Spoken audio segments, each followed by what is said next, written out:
the depths of hidden files, trapped inside the secret circuits, unraveling through the miles. Oh, truth was masked by coded curtains. You didn't know, we're shattering the silence. Feel the power, revelations on the rise.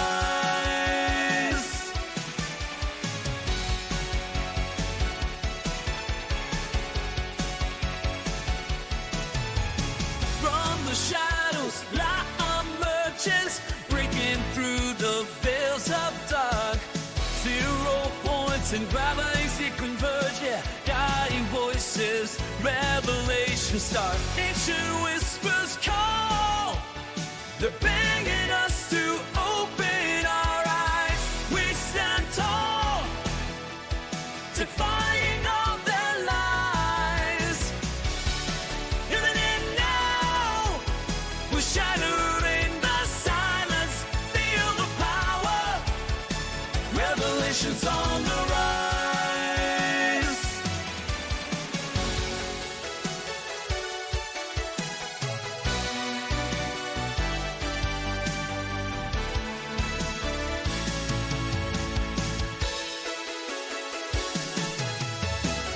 Forbidden knowledge we dare to see, unveiling secrets, setting minds free.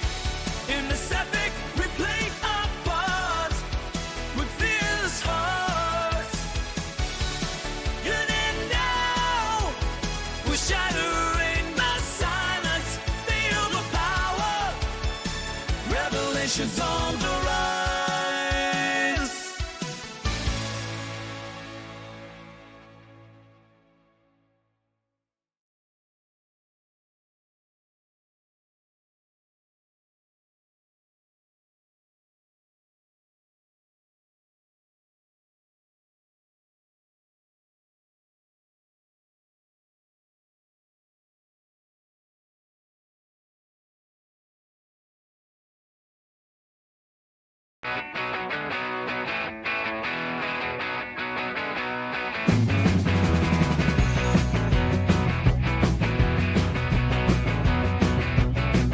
In a town down south where the fireflies glow, there's a man named Michael with a vision to show.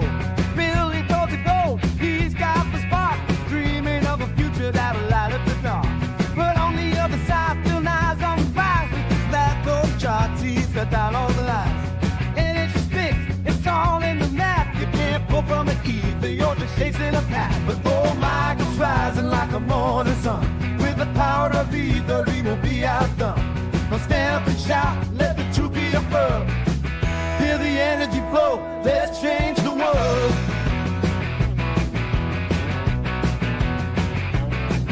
In the heart of the lab, the tension was thick. Skeptics gathered round the table ready to pick. Show proof, but let the case clear. And I find the stream, you're just chasing a spin. But Michael smiled by with fire in his eyes. Watch as I spin, let the naysayers cry. You're spinning fast, and a heart full of fight. I'll show you the power that's hidden inside. Oh, Michael's rising like the morning sun. With the power of either, he won't be outdone. Well, stand up and shout, let the truth be affirmed. Feel the energy flow, let's change the world.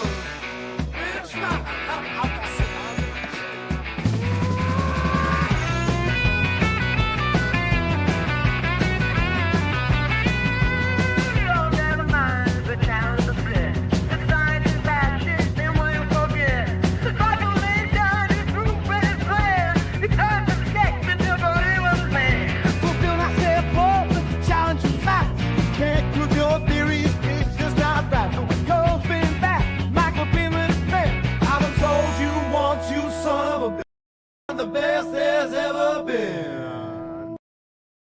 In a lab, my dust cracks the code tonight. Oh yeah, that's true. Wires and circuits that shine in neon lights. Oh yeah, seen you creating power from the air. These smiles and delights. Oh yeah. Mike does it right. Hey. Mike does all my keys to one. teaching us knowledge, lighting the sun, trumpeting his legacy alive is his. Mike does knows we're his biggest fans. Down in the basement, secrets start to glow. Oh yeah, oh yeah. With Nathan and Lulu in the show, oh brilliant team. Mike came on Faraday, we're letting knowledge flow. Oh yeah, yeah. Energy streams. Mike does all, Mike is the one. Teaching us knowledge, lighting the sun, trumpeting his legacy alive is his. Mike does knows we're his biggest fans. Years of thought, bringing dreams to life, turning theories into electric light. Mike and us, a journey to ignite.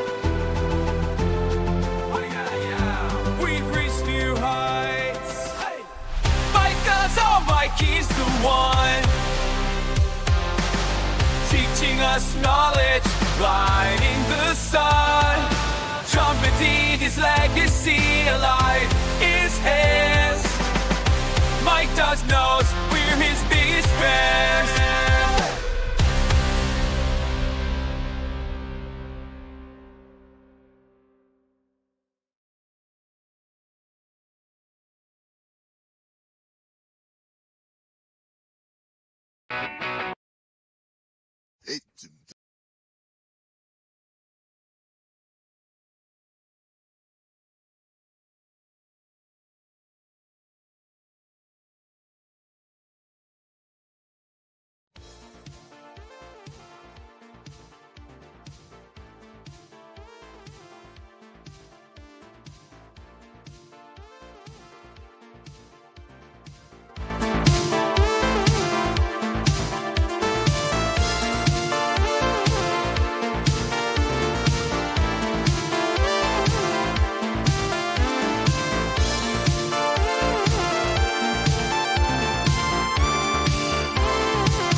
system are treated like a toy.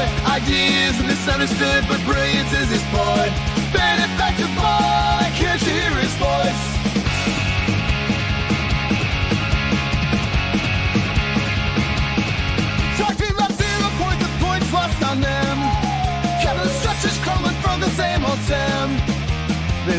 like I'm crazy, but I see it all so clear. It's morning paper on nerd injustice burning ears. Fighting for a change in this wasteland of noise, but they call me foolish words, ancient ploys. Benefactor boy, dreaming about the world begin to play. Changing the system, but treated like a toy. Ideas misunderstood, but brains is explored.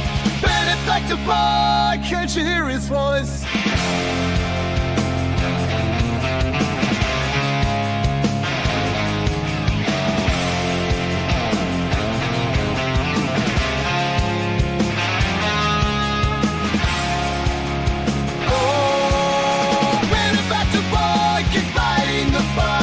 Chasing revolutions in the darkest nights. A dreamer with vision beneath the laughter and noise. A future so bright waiting for the right choice. Benefactor boy, dreaming about the world he can't deploy. Changing the system, but treated like a toy. Ideas misunderstood, but brains is his boy. Benefactor boy, can't you hear his voice?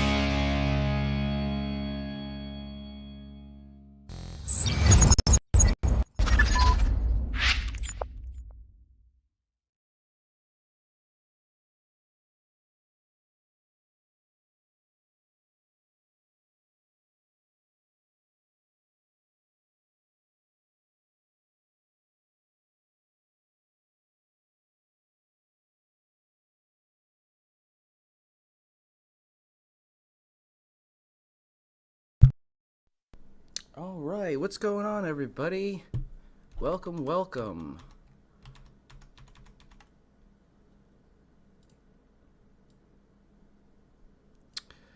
Welcome to the League of Extraordinary Inventors, everybody. This is the pregame show. I'm your host, the Benefactor, your host here on BeneficenceTV, where I disseminate forbidden knowledge for you. Today is Free Energy Fridays, and as always, we like to celebrate with a little bit of fun, so I have a fun presentation and some exciting updates on my research into zero-point energy. What's going on, Mike? How you doing, John? What's going on, Crypto? How's everybody doing out there today?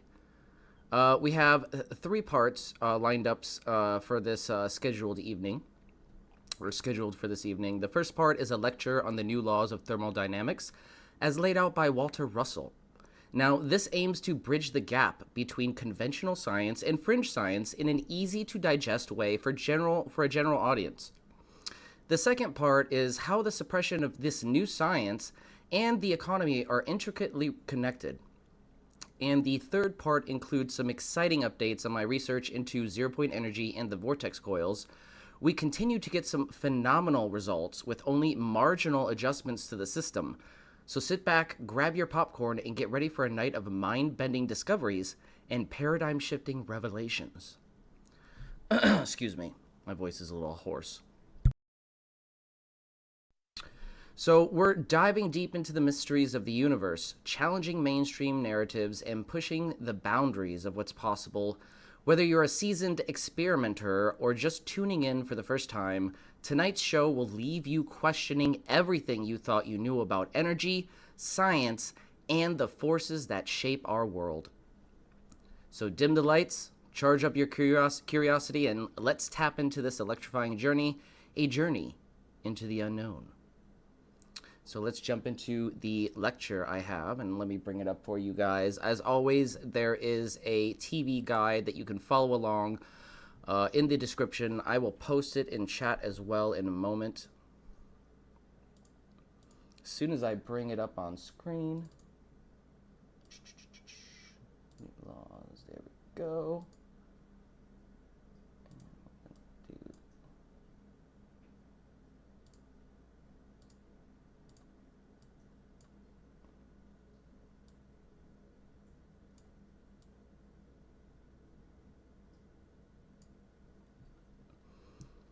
All right, and I'm going to put that in chat for you guys.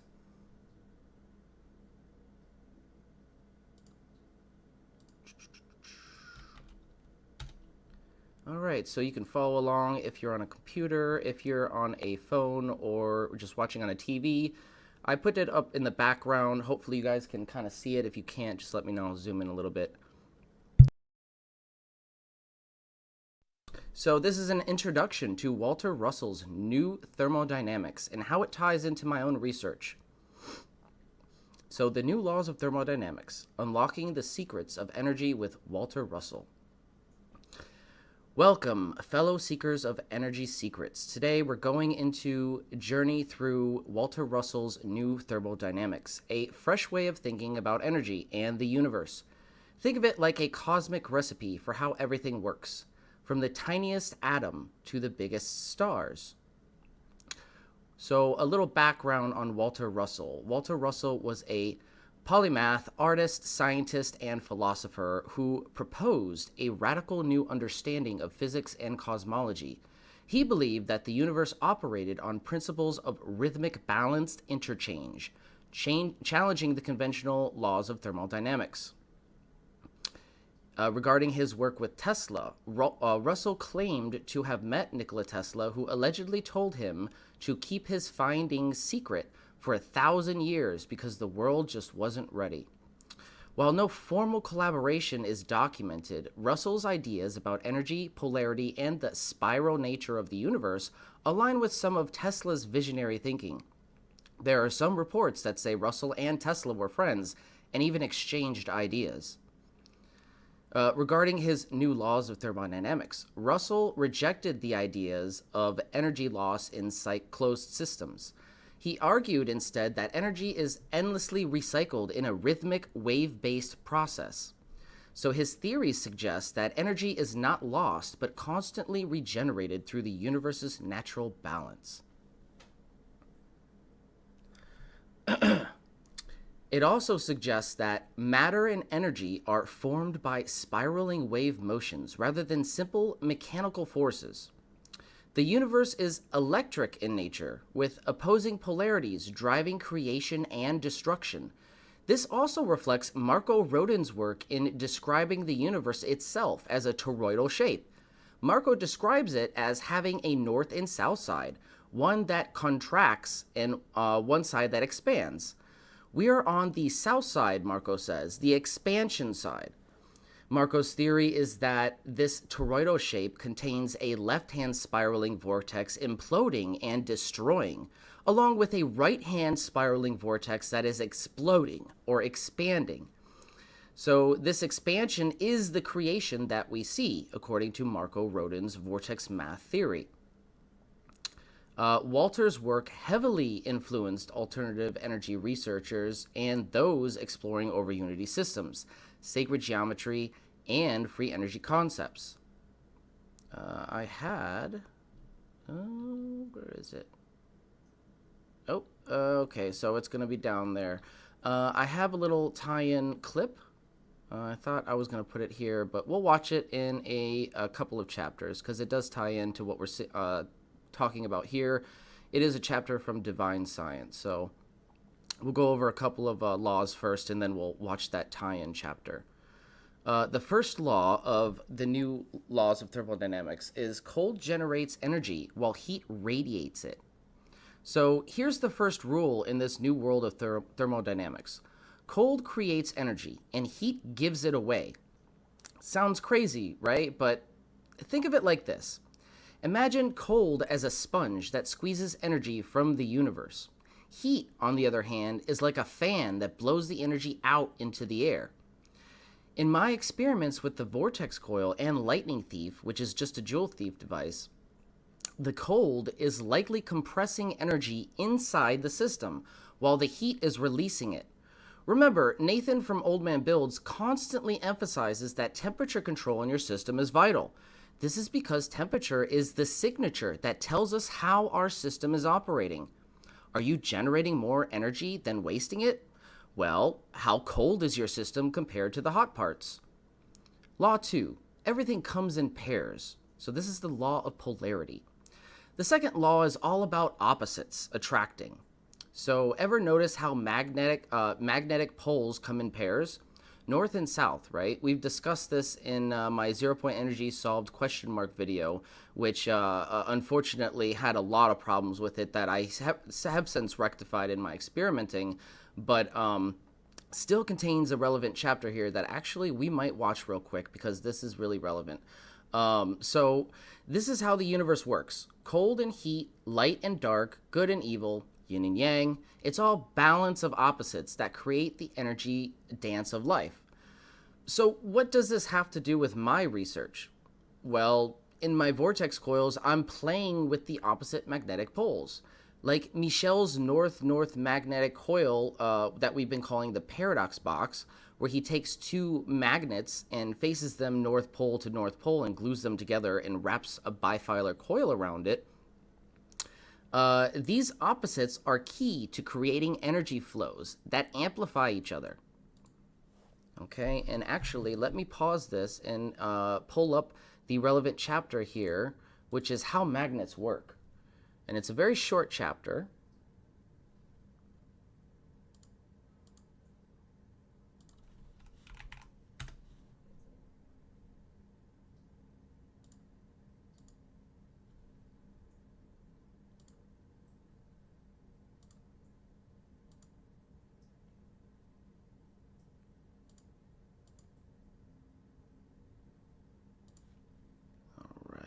Got it right here. Just gotta find the chapter.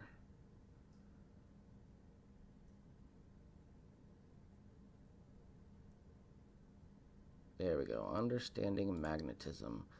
So this is from a video I put out a while ago doing the beginning testing of the ABBA coil, the rodent coil that we've been testing with Mark 1. We're going to pull it up right there. Oh.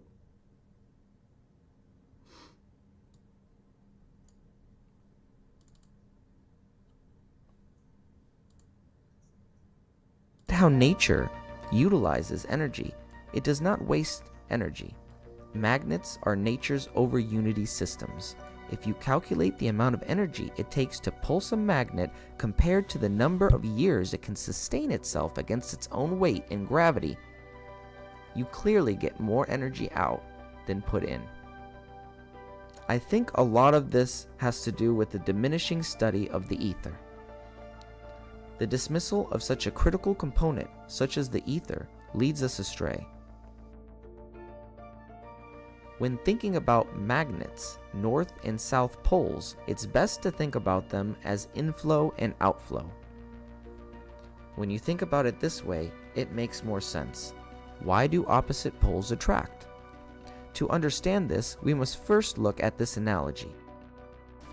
So we hypothesized that there was some sort of current circulating in and around the magnet, analogous to the current circulating in a coil of wire, and that this was the cause of attraction and repulsion in the magnet. But currents of what? We hypothesized that the vacuum of space was filled with a fluid of some kind, what you humans used to refer to as the ether. We speculated that these special objects were able to spin up the fluid ether in and around the magnet, generating currents that would then result in attraction and repulsion, analogous to what we saw in the coils.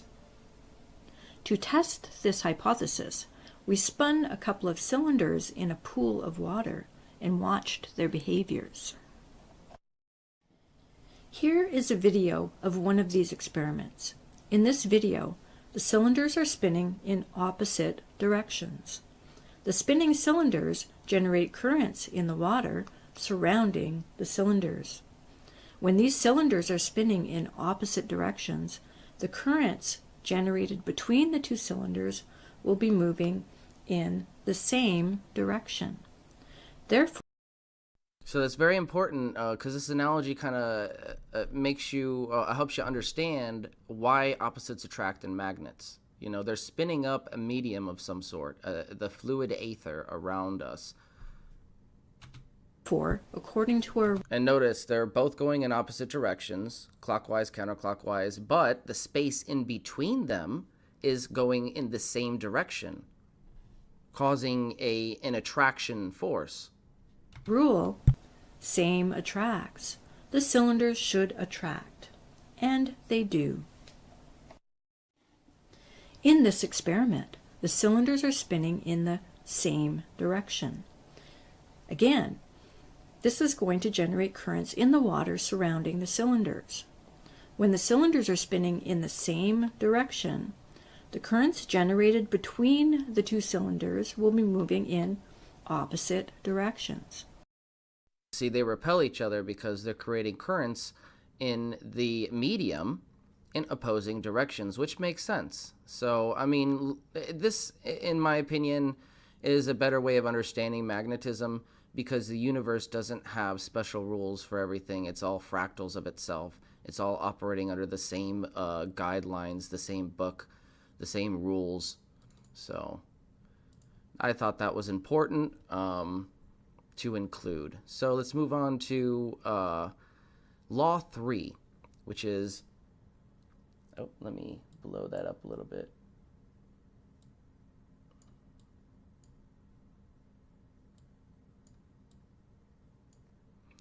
So Law 3, energy moves in rhythms and cycles.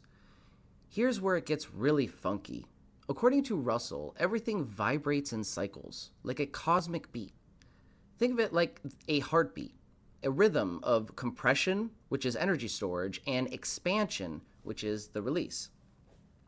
When you tweak your coil frequencies, like with an H wave, you're tapping into this universal rhythm.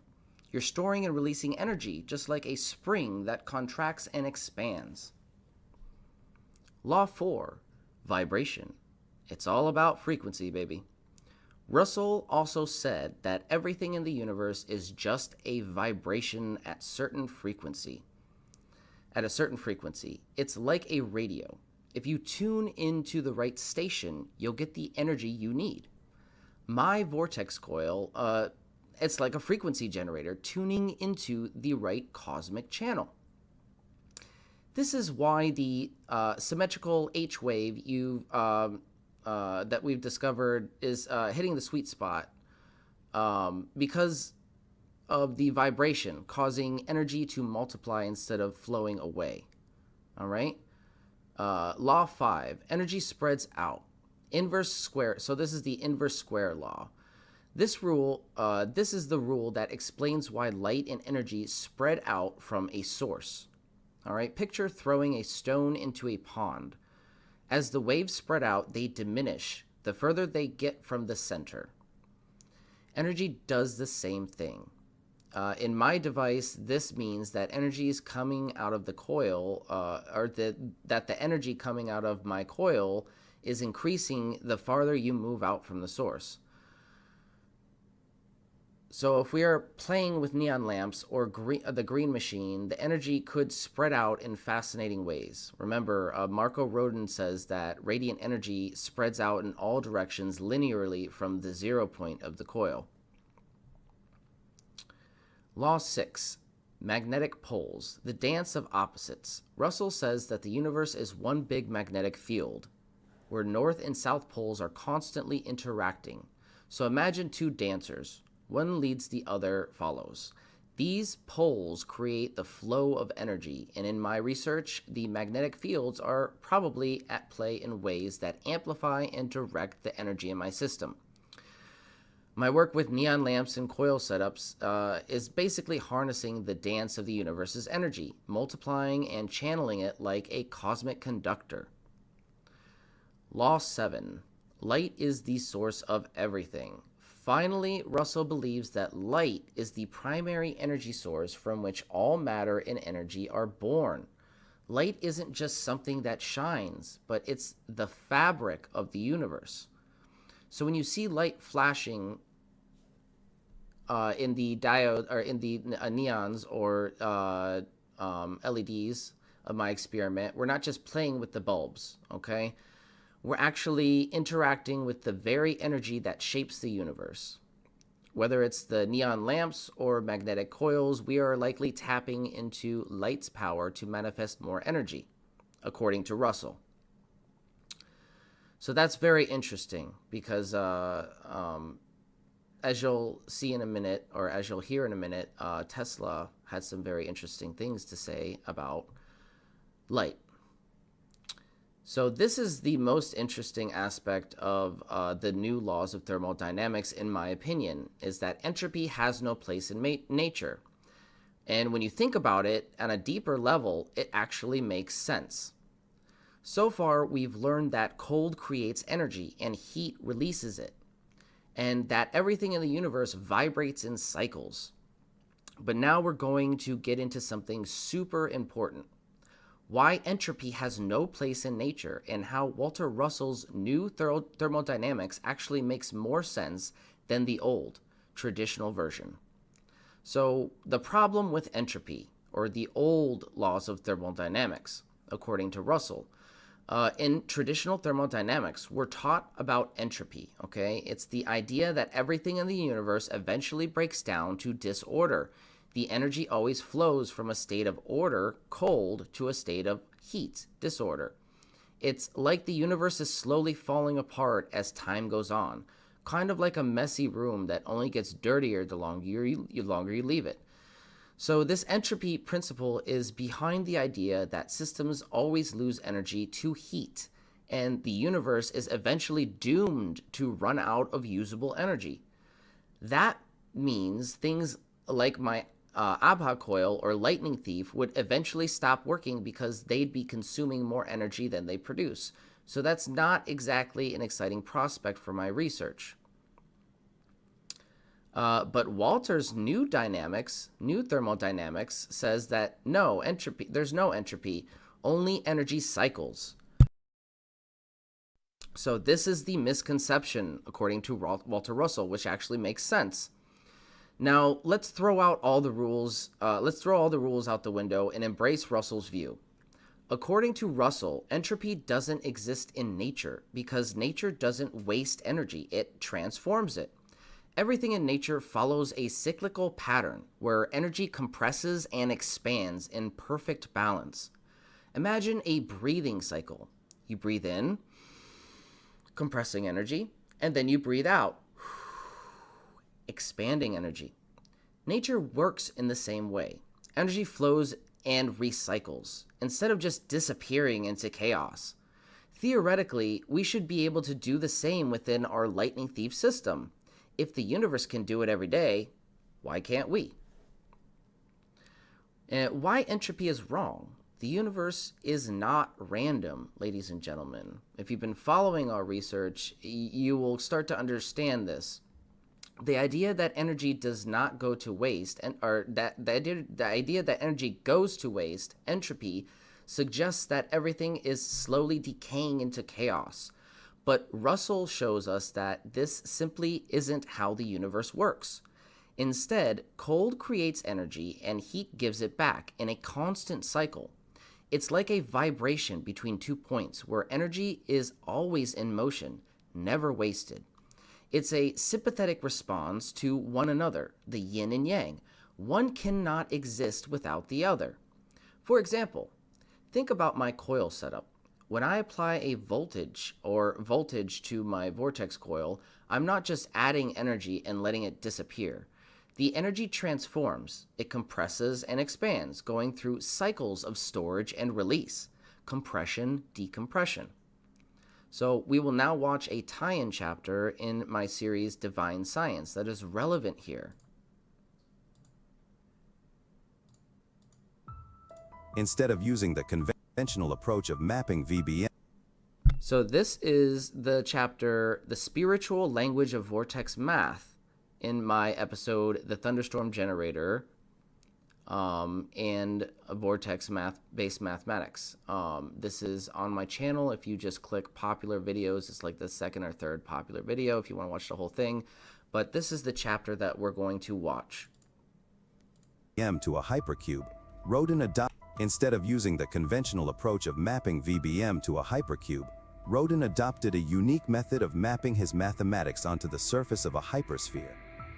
While a hypersphere and a toroid are distinct shapes, it is possible to visually represent a four-dimensional hypersphere in three-dimensional space using a toroidal shape through a technique called stereographic projection. This is stereographic projection. This is a sculpture that illustrates stereographic projection. Stereographic projection is a map from the sphere to the plane.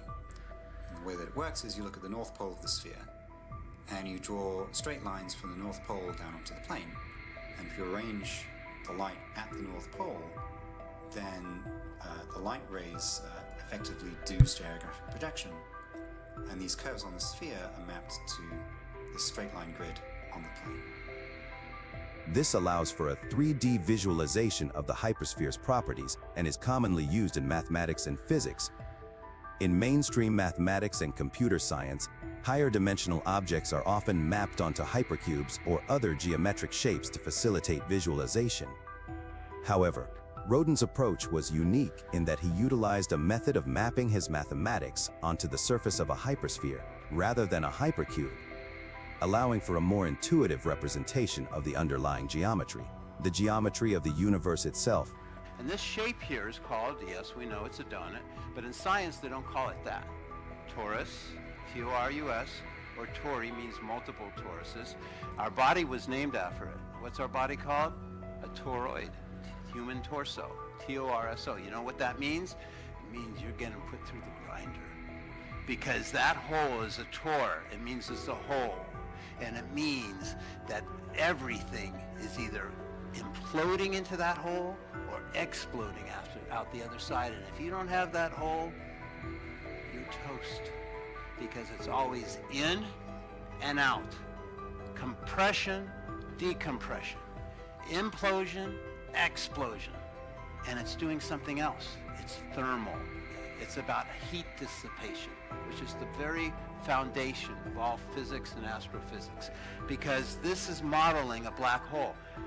And nothing goes through the hole in the center, or the hole wouldn't exist. See this red line? Spirals and defines the hole by being an aperture, like our eye.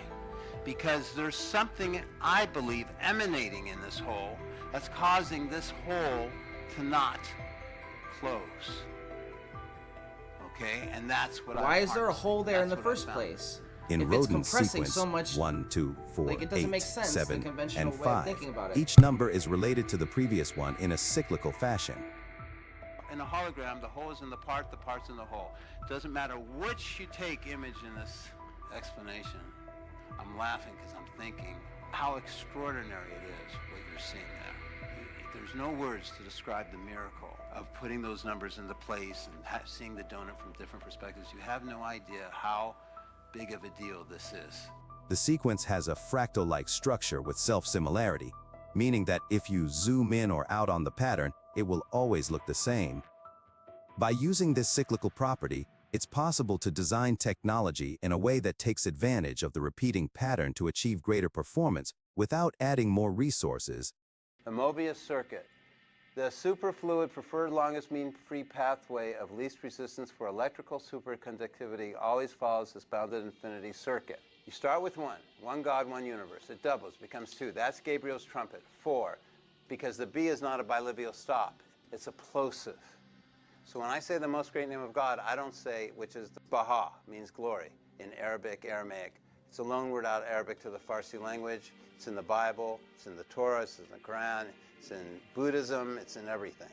And the superlative case of Baha, which is the higher case, the highest, is called Abha. And that translates to splendor, wondrous, or glory. That's the heavenly world. And I had to learn all this math to help me understand that. So what happens is 1, 2, 4, 8, 16, 32, 64, but I'm back to where I began. So why is the I Ching 64? Why is it the $64,000 question? Not because 8 times 8 is 64. We thought it was. Why? It's because it's one complete cycle of infinity. And it's not infinity of a straight line direction, it's infinity of a spin continuum. It's infinity of duration. So 64 doubles 128, but 1 plus 2 plus 8 equals 11 is 2. 256 equals 13 is 4. 512 equals 8. 1024 equals 7. 2048 equals 14 is 5. There's only 6 numbers in infinity before it repeats. So infinity isn't infinite. It's a bounded infinity, like the electron orbital. That's a big deal. I'm taking the binary code, which is doubling, and I'm saying I can turn conventional computers, I'm taking this back to how to make a supercomputer, and I can take that binary code and I can say, I'm not interested in how on how many transistors I can pack into the smallest processor I can make. I'm interested in cycling, how many times I go around. I'm interested in making a track for computer logic processors. Everybody today, we're making computers that are using the binary code. Nobody knows how to use the 396693 to do calculations yet in a supercomputer. No one knows that you can't have the binary code without the 396693. I'm telling every computer scientist that you don't even have the whole picture yet. That's unbelievable. That there's another pattern, number pattern, in calculating that is indispensable to these calculations, which is a 396. So if I go from 3, because we know if I go 1, 2, 4, 8, 7, 5, I'm going to go back to 1. You can't leave the train track. You're on a rail. But what happens with this? Bear in mind, why is it a dotted line? Because I'm trying to convey to you that it's a higher dimensional flux field. Because every coil, as I had to learn, you're now having to learn, as it was taught to me by Scott, who was my mechanical engineer, chief, every coil has an associated magnetic field with it, except it's not just magnetism, it's spirit and magnetism. The field is magnetism, the flux is spirit. It's a flux field. So, spirit is irresistible, penetrates everything, and is the source of all motion, vibration, and time. I have found a numerical formula for spirit. I know when and where spirit is in 3D space, and more importantly, I know where it's not.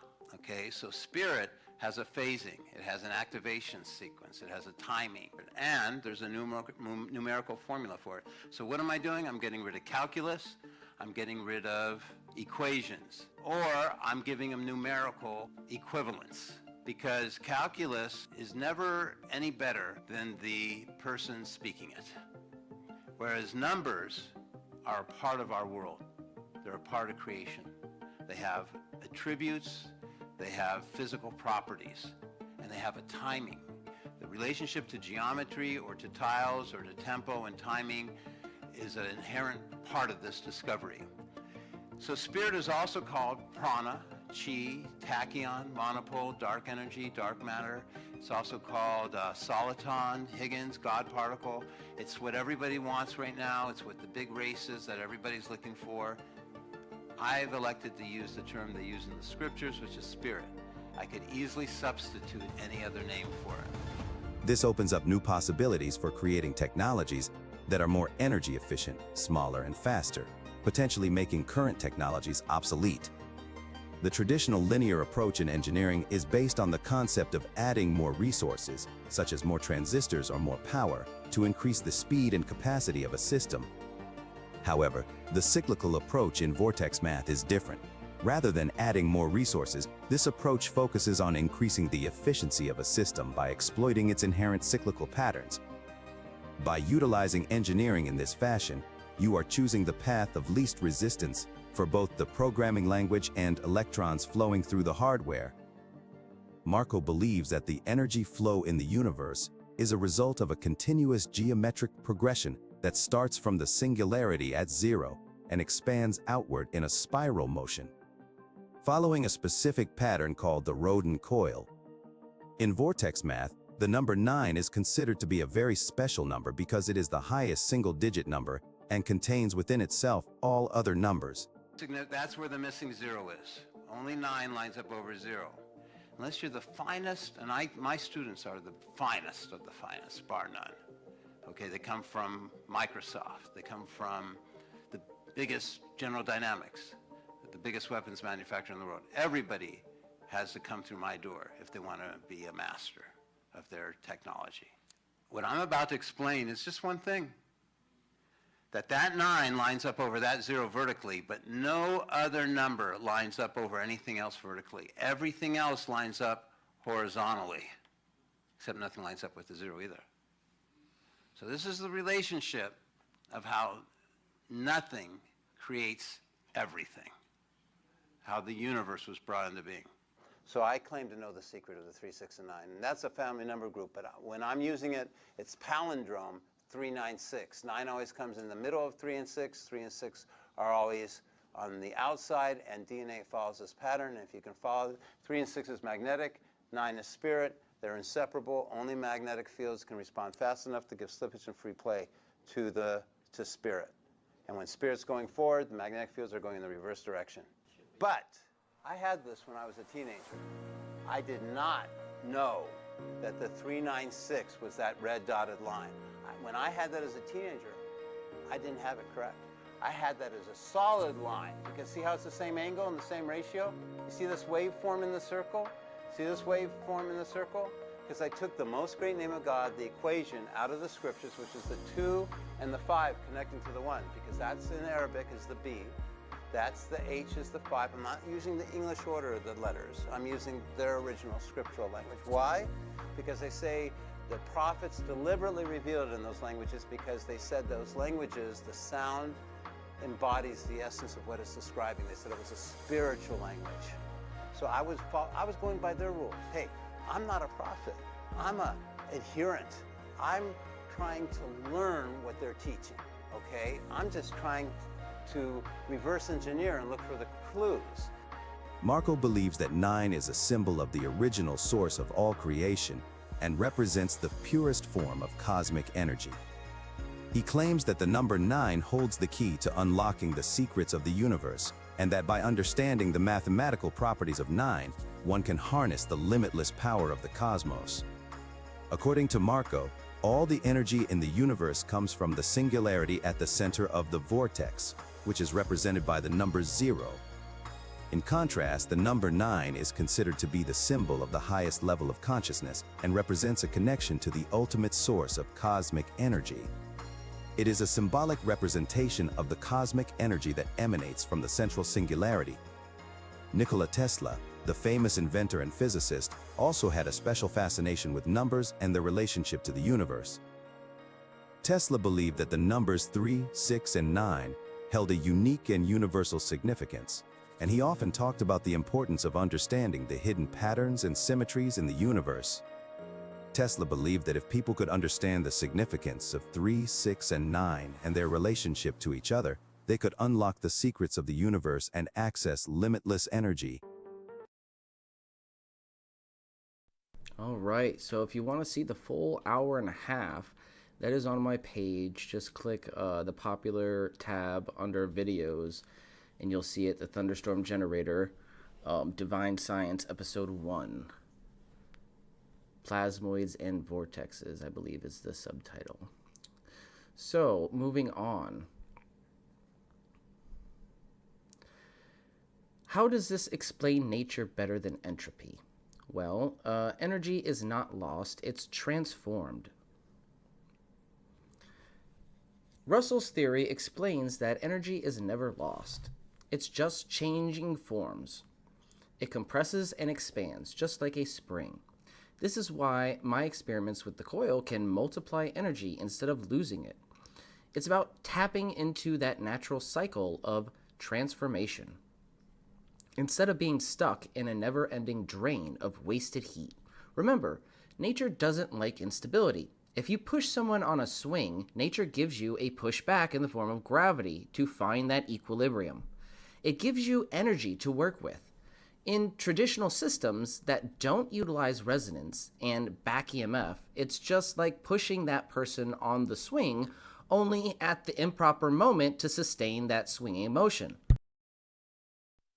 With resonance and capturing the back EMF, you are pushing that person on the swing at the highest point, wasting the least amount of energy to sustain that cycle. When you collapse an electromagnetic field, nature is giving you that back EMF to utilize to restabilize the field. And what do traditional systems do with that? They dump that energy or filter it out to the point where it's useless.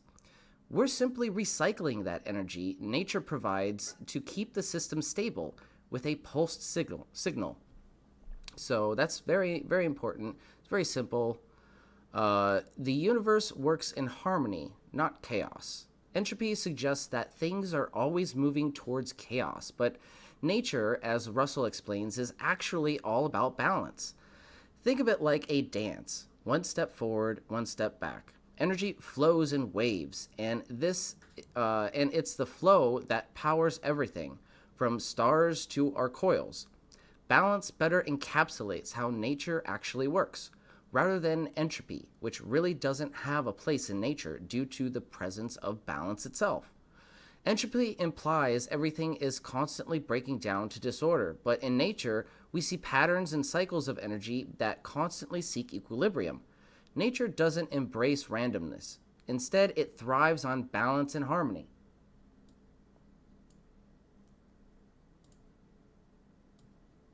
Oh, there you go. Sorry about that, guys. Just as the seasons cycle or the tides flow, energy moves in rhythms and waves, creating order out of what might seem like chaos. Russell's view of the universe reflects this continuous flow, where energy doesn't appear but transforms and stabilizes. This is the true essence of how nature operates, according to Russell. So, for instance, in my magnetic field experiments with north and south poles interacting, the energy isn't just spreading out in random ways, it's creating order through balance. Nature amplifies energy, not destroys it. In Russell's systems, cold compresses energy and heat releases it, but never in a way that leads to destruction or decay. So when messing around with my vortex coils, I'm actually tapping into a natural cycle of energy multiplication, not entropy. This is the very reason my system is considered an open system, not a closed one. A closed system ignores this cycle and lets entropy waste the gift from the aether. Okay? Let me repeat that. A closed system ignores this cycle and lets entropy waste the gift from the aether. The energy in my lightning thief system isn't disappearing. It's amplifying through controlled compression and expansion and then recycled through resonance. Remember, entropy implies chaos. It implies one side, a one-way flow. It is antithetical to balance, which is the true nature of energy. So breaking it down for the layman, how entropy doesn't fit, though. So to sum it up, entropy says things fall apart. Russell says no, things transform. Energy is always cycling. It's never wasted, just recycled. Entropy says energy is always lost as heat. Russell says no, cold compresses energy, heat releases it in a balanced rhythm, creating a self-sustaining system. That is our universe. Entropy says everything heads to chaos. Russell says no, nature works in perfect harmony. Energy is amplified, not lost. So how does this all fit with my research? Well, when I'm working with my coils and the lightning thief, I'm not fighting against entropy. I'm tuning into nature's flow, nature's natural cycle. So the idea that cold generates energy and heat multiplies it is crucial to how my device works. I'm interacting with the universe's natural rhythms of compression and expansion, not dealing with a wasting system of decay. By understanding these new laws, you can create more efficient energy systems that aren't bogged down by false notions of entropy. You're tapping into energy cycles that don't end in destruction. They end in enlightenment. Wink, wink. Remember, the universe is in infinity, not of direction, but of cyclical motion, and it wants us to use that same energy it uses. Energy isn't just about heat or entropy as we've been taught. Instead, it's a dance of opposites, rhythms, and frequencies that multiply energy, compress, and expand it. In my vortex coil and lightning thief setup, it could be harnessed. It could harness these cosmic principles, allowing me to amplify energy in ways traditional science might not fully explain yet. And to be honest, I can't fully explain yet. I'm doing my best to explain how the system works, and we'll go into a little bit of the breakthroughs in a few minutes, but it's pretty remarkable, some of the recent developments that have been happening with the system. So the big takeaway, energy is not lost, it's transformed. Instead of thinking of energy as something that decays, entropy, think of it as something that cycles and multiplies. By understanding these new laws, you can unlock new methods to amplify energy and see the universe not as a chaotic system, but as a beautiful balance of compression and expansion. So let's ditch entropy and start exploring the infinite possibilities of a universe where energy is always being transformed, never lost. All right, so we also need to embrace the cosmic rhythm. In the universe, cold compresses, heat releases, polarity creates energy, and everything vibrates in cycles. Whether you're using coils, magnets, or neon lamps, you're interacting with the universe's cosmic rhythm. By understanding and tapping into these principles, you can multiply energy and explore new possibilities that mainstream science still doesn't fully understand and can't really explain. So keep experimenting, keep questioning, and keep dancing to the beat of the universe. You might just unlock the next big breakthrough, ladies and gentlemen. We're going to the intermission before I head to the next part 2. So we're going to have a quick intermission, and then we're going to go to a second part.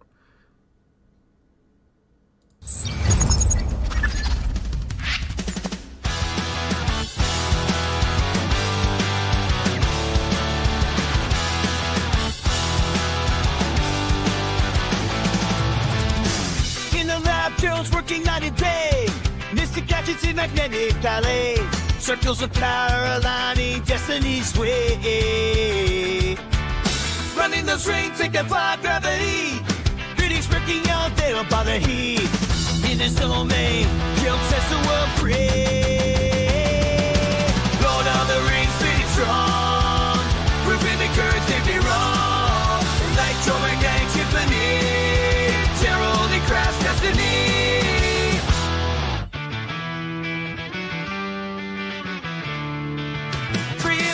Chief from his fingertips. Inspiration study top of scripts. Geometric secrets, discovery can flip. Book our king in his rebel stead. Building up for the world again. Lighting up the dark, igniting every zen. Lord of the Rings, pretty strong. Proving the good, take me wrong. Electromagnetic symphony. Terror only crafts destiny.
And in the depths of shadowed halls, I wandered all alone, casting whispers, binding chains, demons of my own. Toxic deafening, down spread on my frail soul. I once spin my mirror, haunted by my role. But in the echoes of my cries, just till I emerge, guiding me to where my true results are. Now I rise from the shadows, with wings of fire I ascend, free from the chains of sorrow, from this path of forever defend. Shattered glass beneath my feet, scars I wear but dry. Stormy nights just turn to dawn, I wear truth as my guide. Anxiety's dissolved in the sun's golden ray. I see my destiny through time and space. The fears that once consumed me, now they take. For in my heart a new world is proclaimed. Now I rise from the shadows, with wings of fire I ascend, free from the chains of sorrow, on this path I forever depend.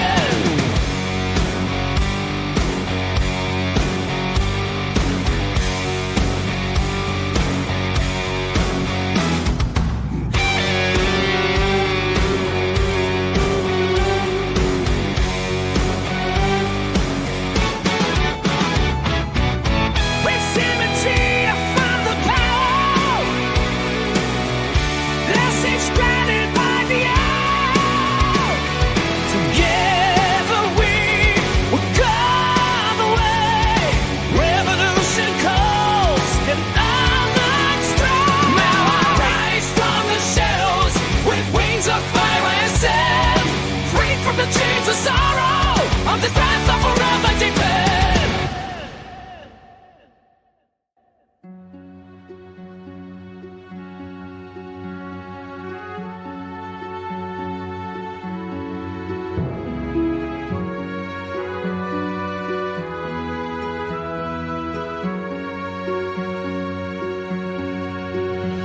In the depths of his oppression, it's the rise of a true nation.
sensation. Everyone needs just a little foundation. Feel the pulse, divine sensation. Everyone needs just a little salvation.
Majestic moments in cosmic flight,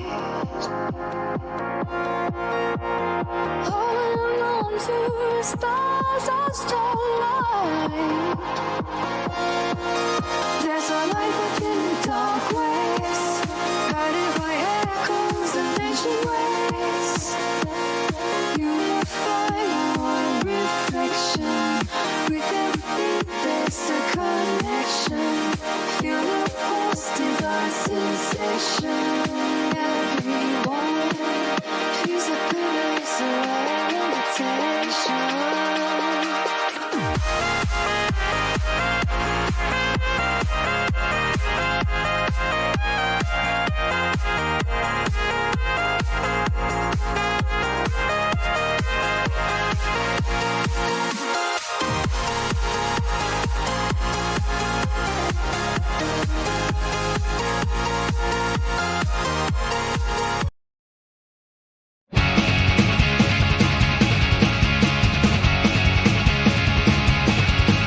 In a basal lab alone with my mind, stable theories they all refuse to find.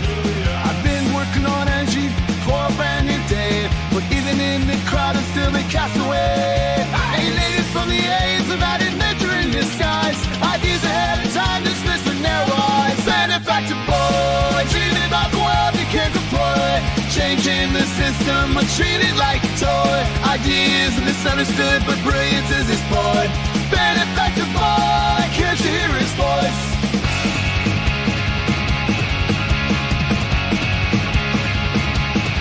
Talking about 0 point, the points lost on them.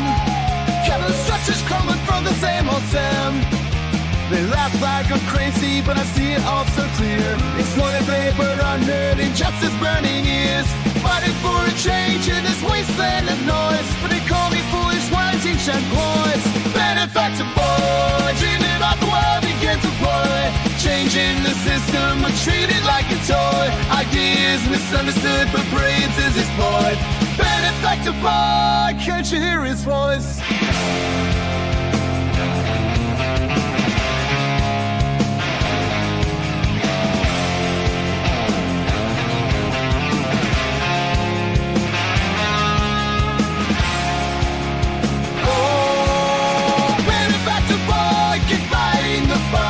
Chasing revolutions in the darkest nights. A dreamer with vision beneath the laughter and noise. A future so bright waiting for the right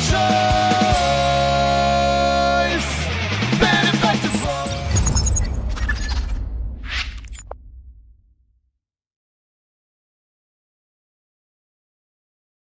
Welcome back to the pregame show for the League of Extraordinary Inventors. I'm your host, the Benefactor. In this chapter, we're going to go over the missing link, how Marxism and science intersect to reveal the truth about energy and knowledge. So let's take a quick look at how in economic theory, Marxism can help us understand the problems in science and why certain truths have been suppressed over time. But don't worry, we're not diving into politics here. We're simply using some basic principles from Marxist thinking to connect the dots between science and economics. It's a quick chapter, and we'll explore why certain knowledge, like the new laws of thermodynamics proposed by Walter Russell, was hidden from the public, and why important concepts like the luminiferous ether have disappeared from modern science. Ready? Well, let's get into it. Understanding suppression through economics.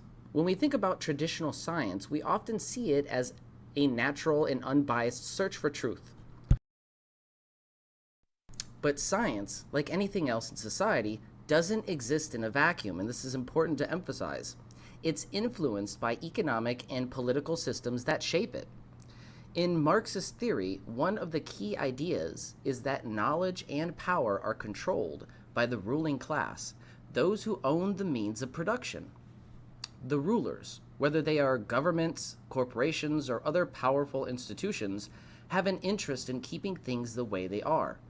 Why? Because the status quo benefits them. When the new knowledge challenges the current system, it can be seen as a threat to their power. So, how this relates to science. Now let's connect this idea of suppression to fringe science. In the late 19th and early 20th centuries, scientists like Nikola Tesla, James Clerk Maxwell, and Walter Russell were talking about concepts that challenged the mainstream scientific ideas of their time. They explored the luminiferous aether, which was once thought to be the medium that carried light through space. Tesla infamously referred to the light as sound waves in the aether. So that's how he imagined light, sound waves in the aether. After all, sound requires a medium to travel through. All the evidence pointed to the fact that light does this as well. They also talked about the possibility of energy that could be freely harnessed, energy that wasn't tied to the traditional understanding of thermodynamics. One of the only audio recordings we have of Tesla, which is actually featured in Divine Science, the video we were watching earlier, we actually have him stating, we will not be using coal, fuel, or any other form of gas in the future. We will be using what he referred to as cosmic energy. Now I'm paraphrasing there. However, when these ideas didn't fit into the industrial world's economic model, they were suppressed. The prevailing theories of energy in thermodynamics were closely tied to the interests of industries that profited from control, centralized energy systems. These powerful entities had a vested interest in keeping the truth hidden to maintain their control. This is where Marxist ideas can help explain why the scientific community turned its back on revolutionary ideas like those of Tesla or Russell. Their work was seen as a threat to existing power structures that benefited from centralized energy production and monopolistic control over resources, both direct consequences of how we organize labor under capitalism. Monopolization of industry and centralization of power are not bugs in the system. They are features that are directly linked to how labor is organized, decisions are made, and profits are distributed. So it's all related. The new laws of thermodynamics and energy revolution. Walter Russell proposed a new understanding of thermodynamics, one that didn't focus on the loss of energy or entropy as mainstream science does, but rather the idea that cold creates energy and heat releases it in a cyclical manner. This is a revolutionary concept, but it's been largely ignored by modern science. Why? Because it doesn't fit the economic model that benefits centralized energy producers. Russell's ideas about energy and the nature of the universe align more with Tesla's concepts of free energy, ideas that could have transformed how we think about energy, resources, or even our relationship with nature itself. But these ideas would have undermined the financial interests of big energy corporations, which is why they were suppressed. By applying the Marxist critique of knowledge and power, we can see how these brilliant minds were silenced by a system that feared change. If new laws of thermodynamics could lead to free energy or more efficient ways of harnessing power, the traditional economic power structures would have been disrupted or even dismantled entirely. So, the missing aether and modern science. Let's also talk about the luminiferous aether, a medium through which light and energy were thought to travel. Tesla, Maxwell, and Russell all believed in the aether, but modern physics dismissed it in favor of the vacuum of space. They call it, I think they call it quantum vacuum or something like that, quantum theory. So why? Economically driven scientific institutions pushed a model that could be more easily controlled and profited from. But by removing the concept of the aether, traditional physics could continue to focus on ideas that supported the nuclear and fossil fuel-based industries. After all, if the aether exists, it means energy could basically be harnessed from thin air. Energy that doesn't need to be extracted from a finite resource, and with very little effort as well. So breaking free from the system, a call for new thinking. Why should we care about all of this? Well, understanding that economic and political systems influence the direction of science helps us understand why we've been kept in the dark about some of the most profound discoveries in history. But now that we see the truth, we can push for change. By revisiting the ideas of Tesla, Russell, and other suppressed thinkers, we can begin to free ourselves from outdated systems and open up to new world of possibilities for energy and technology. So in conclusion, the power of knowledge and the need for change. The Marxist critique shows us how economic interest can shape and suppress knowledge. But science is not just about serving the interests of the powerful. It's about uncovering the truth about the world around us. The new laws of thermodynamics and the luminiferous aether and the ideas of free energy are all part of a bigger story, one where we can free ourselves from the old systems and create a new future that benefits everyone. By understanding why science was suppressed, we can dismantle the old paradigm and bring the truth to light. And who knows, maybe we'll finally be able to unlock the hidden energy that's been there all along, waiting for us to discover it. So, what's our final takeaway? The connection between economics and science isn't just about politics, it's about power. When knowledge challenges the status quo, it gets hidden. But by looking at the work of visionaries like Russell and Tesla, using the lens of a revolutionary philosopher such as Karl Marx, we can uncover the truth and empower the future. I have some exciting updates, but we're going to take another very quick break. I am very busy tonight. We have so much to do, and at the end of the night, I am going to go through the list of potential tests that we have to do and go through, and let you guys decide what we should prioritize and do first. That's going to be exciting because I want your guys' input and what you think we should be testing, because we have like a whole list of tests that we could do, a whole bunch of new ideas, and only a limited amount of time. So we need to prioritize those tests. But let's take another quick break, quicker than the last intermission, and give me time to rest my breath and catch my breath. And then we'll go to the exciting updates, the final chapter in this live stream before the main show, the League of Extraordinary Inventors, hosted by Mike from Faraday Research, which is going to be really exciting. So let us take a quick intermission.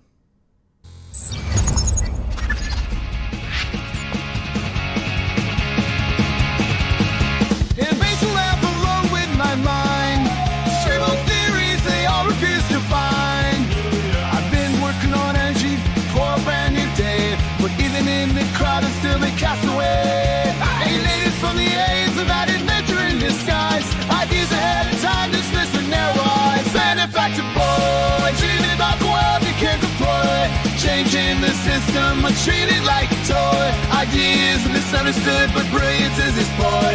Benefactor boy, can't you hear his voice?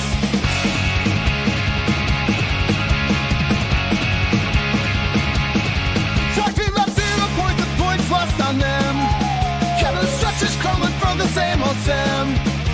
They laugh like I'm crazy, but I see it all so clear. Exploited labor, unheard, injustice burning ears. Fighting for a change in this wasteland of noise, but they call me foolish, whining shed boys.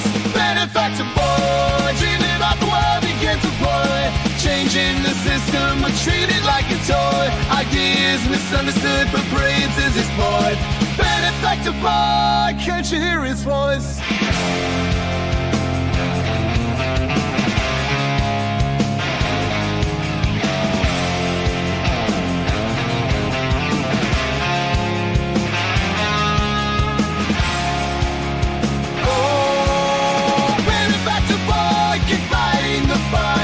Chasing revolutions in the darkest nights. A dreamer with vision beneath the laughter and noise. A future so bright waiting for the right choice.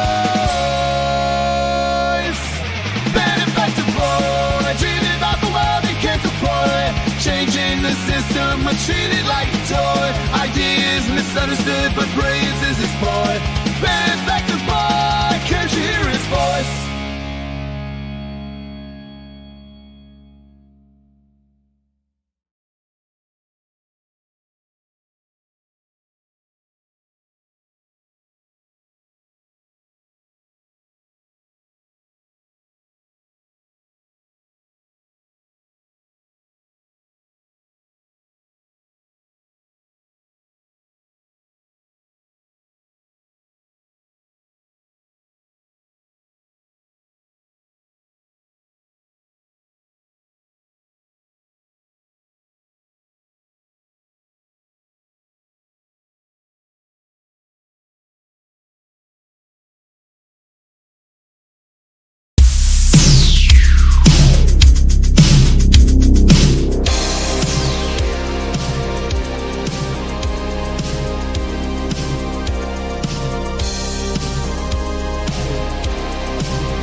Just mind a galaxy.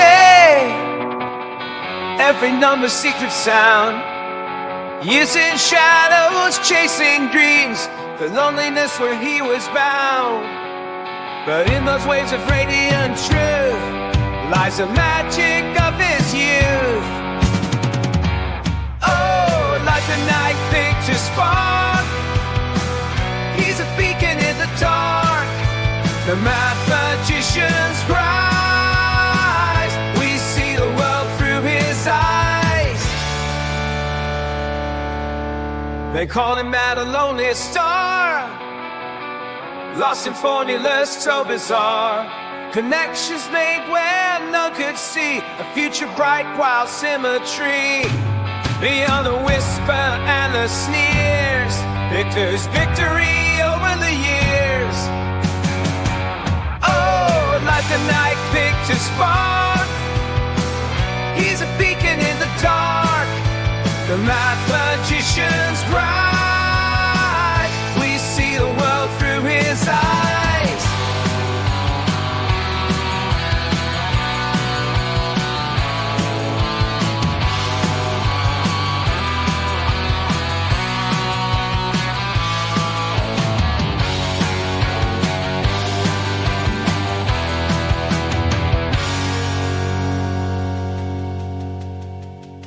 Among the thinkers there's a place for dreams of courage and embrace. The truth like fire at grand delight. Victor's vision in full flight. Oh, like the night Victor spark. He's a beacon in the dark. The math magician's rise. We see the world through his eyes.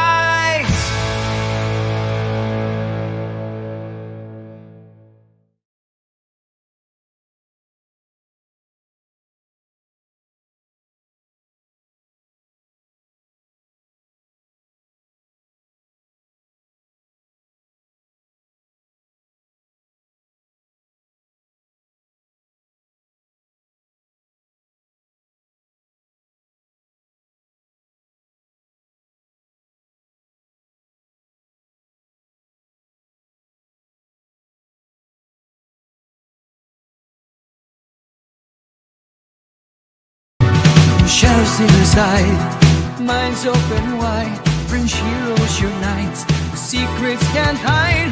0-point dreams, they reach for the sky. Bradley to fight, ancient whispers abide. Welcome to the edge of what we know, where dreams take flight, let knowledge flow. In the cradle of stars, whose light will go. With Nathan and the Benefactor, watch the future go.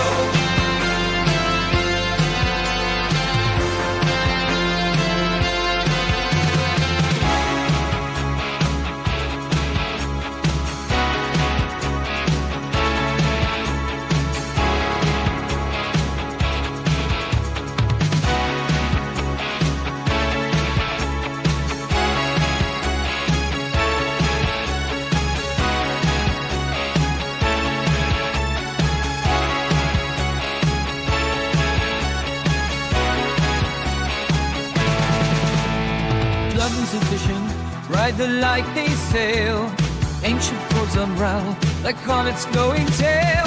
Nathan lights the charge, circuits burn ablaze. Will the Benefactor all his furious maze? Echoes of old secrets whispered in the night, they guide the light to a future bright. Breakthroughs at the fringe they take, leaving dimensional science to draw a blank.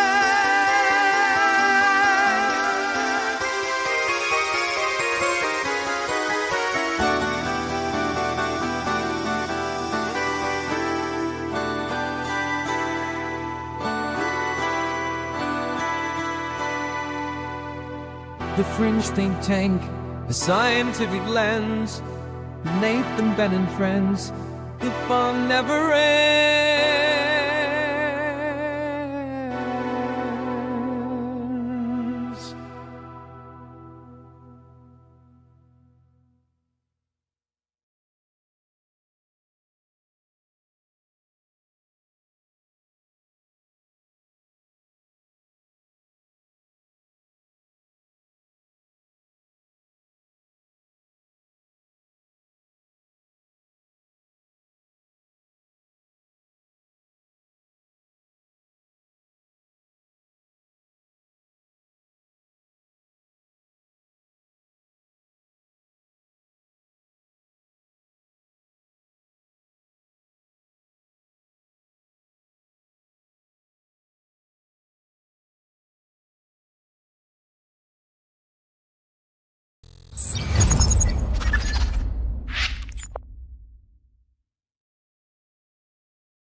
All right, welcome back.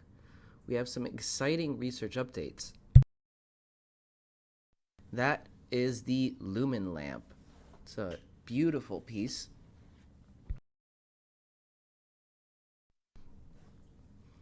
That is utilizing the same circuit, basically, that we're utilizing for the lightning thief. Just wanted to put that up there for you guys. Regarding the lightning thief, by disconnecting the negative load, it gave us a little bit more efficiency with the system with the 0.6 watt light bulb. We also got an exciting update with the 40 watt panel that was frustratingly lit quite dimly before. I'll illuminate you on those details in a few minutes. For now, let's take a look at the first recent discovery.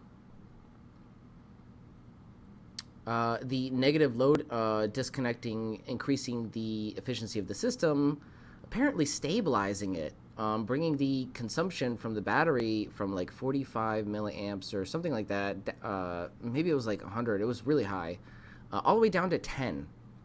So that matches what the load is actually requiring, about 10 milliamps. So let's watch that video.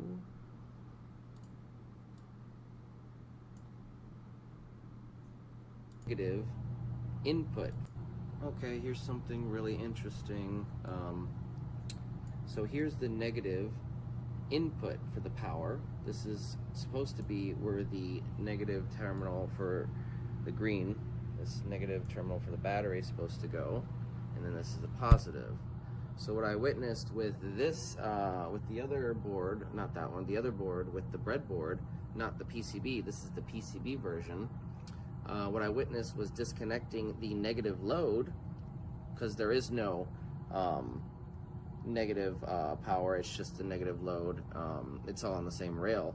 So disconnecting this negative proved that the 0.6 watt LED light bulb increased the efficiency tenfold or near it. So what we have now is the 40 watt, and I'm going to show you, this is the same setup. So basically what we do is we unhook both negative lines from the PCB, and we have the negative of the power going directly to the negative rail of our load.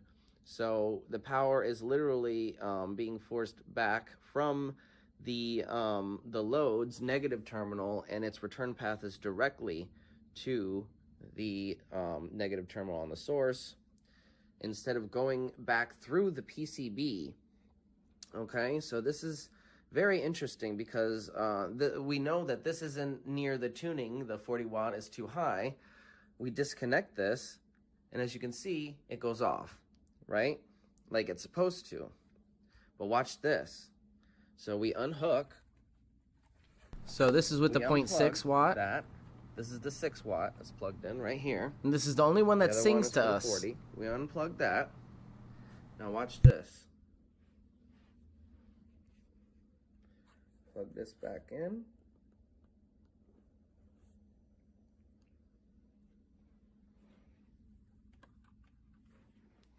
Screw this on. Our indicator light goes off. It immediately starts singing, right? And watch this. We're going to unhook this. Okay, and that's when we get our efficiency gain. It starts slowing down on the draining of the battery starts slowing down a lot when we do this. Notice it's not humming anymore. So this is basically like taking this negative battery terminal, and instead of hooking it up to the negative input, we're basically hooking this right up to the negative of the load instead of the input power terminal. So that's very interesting. I'm gonna have to update the schematic so I can give people a clear visual of how this connection actually works, because it's, you know, this setup's a little messy and confusing, but basically this is the power line that I have to my light bulbs. you see you have the white is the positive and the black is the negative. I've got some jumpers in both to go to the PCB, but the green, the negative terminal for the battery, is hooked directly up to the negative for the power line of the load. So it's going right to the battery. And normally this would be unhooked, and this would be hooked into the power source pin, okay? And then we would normally plug in our negative for the load as well.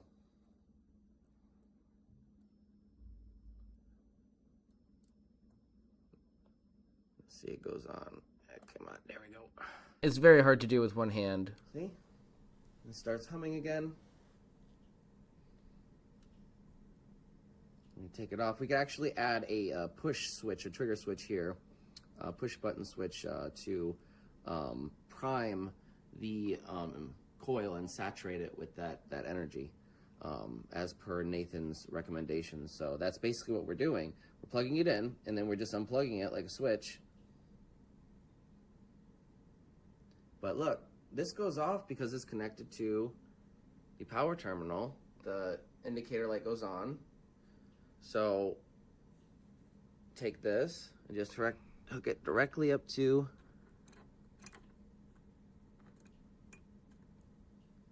there, and it goes back on. But I don't think the efficiency reduces until you actually, yeah, it's like Nathan said, you have to saturate the coil first.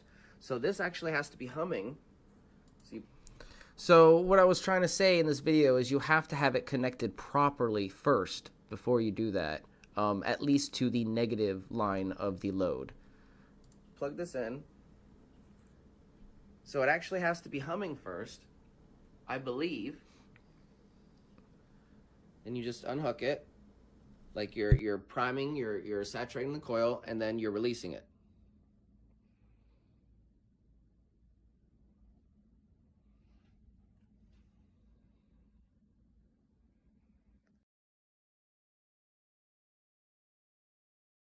So I thought that was pretty interesting. We have another very interesting update regarding a configuration that I discovered recently called, I'm dubbing the thruple thief. I gotta put it in here manually. So this is the new connection setup called the thruple thief, where we have one primary hooked up to the primary coil and battery. The other two are just hooked up to the secondary pickup coil. One each has their own channel, but the difference is we're mixing the channels. So on this one we have the start of channel A and the end of channel B, and on this one we have the start of channel B and the end of channel A. So very interesting setup here, and as you'll notice, we can tune into each one of these. So let's start by tuning this one. And you should notice it does affect the light very slightly, diminishes very slightly, almost unnoticeable. Oh, and we have a wire that disconnected. That's why this one isn't working. Plug that back in, and as you see, both of them are lighting up. You can adjust one and the frequency of the other goes off. Or I'm sorry, you adjust this one and the frequency of this one goes off, I believe. Yep, so see, it affects it. This one affects this. So you turn this off completely, and that diminishes a little bit. You can detune that one as well. The hum gets noticeably louder each one that you turn on. So this is a little bit louder, slightly louder. This is the more powerful one, so that's interesting. And this is our primary, and that's the thruple thief setup. So very interesting setup. We have a bunch of different wonderful setups that I will go over in a little bit. We also have the micro vortex coil tuned, so we have a video on that. So real quick, we're behind the scenes here backstage at the League of Extraordinary Inventors main show, and I hooked up the micro vortex coil to the lumen lamp. Now check this out. It doesn't quite work, but it works. So check this out. Doesn't work as well, but that just means we need to tune it in a little bit more, but it works.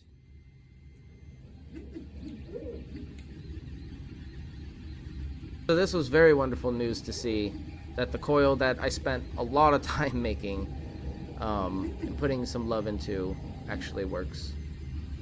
We just need to fine tune it a little more with a different pot. Pretty cool.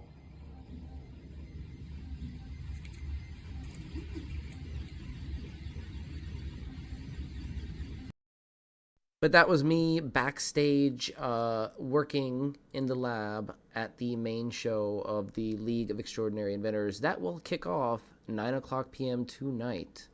So we have a little bit of time here. We're going to finish up, I think, a little bit early than I had anticipated. So we might be able to watch some Bedini in a few minutes. So that'll be fun. All right, so regarding the most recent setup or discovery, hats off to Michel. This is amazing. So, Chapter X, the secret sauce of the Bedini diode hack. A light bulb moment. Imagine you have a bucket of water with a hole at the bottom. Every time you pour water in, some of it leaks out, wasted. But what if you could catch that escaping water and pour it right back in? That's exactly what we're doing with a diode in our circuit now. Except of water, we're redirecting electrical energy. So Michel's germanium diode discovery. Michel, one of the many brilliant members of our fringe team, suggested adding a diode to the positive output of the Joule thief circuit, directing the back EMF, that is the energy that usually escapes, right into the load, right back into the load. Let me blow that up just a tiny bit. There we go. The result? Almost double the brightness with my otherwise dimly lit 40-watt LED panel. You guys seen it. It lights very, very, very dimly. It's like, I think we calculated it might be around 3%. And this is very significant, okay? So it's very exciting. It appears to be at least getting twice, if not more, the brightness for around the same energy cost, which is pretty cool. I visualize it as sending waves through a tube. Those waves hit a smaller opening, a smaller tube, which is analogous to our light bulb. It's the wrong size. This tight space, analogous to a capacitor, squeezes the wave because it is the wrong size, sending some of that energy backwards and wasted. So this diode catches that and redirects it. This is just my theory, and I could be wrong. As you'll see in this video, though, Michel is getting some pretty sweet inductive spikes, utilizing this method and the lumen lamp. So I got some mixed results with the lumen lamp, but I don't have the proper equipment, to be honest, not like Michel does. So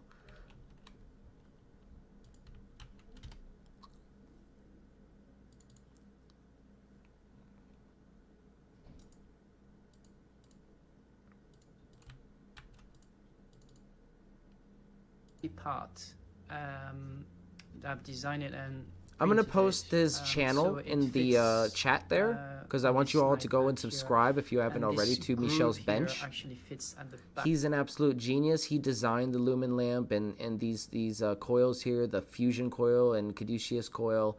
They're swappable with this plate, and the circuit he designed from the Joule thief that we went over for the lightning thief that I was working on. It's all really awesome.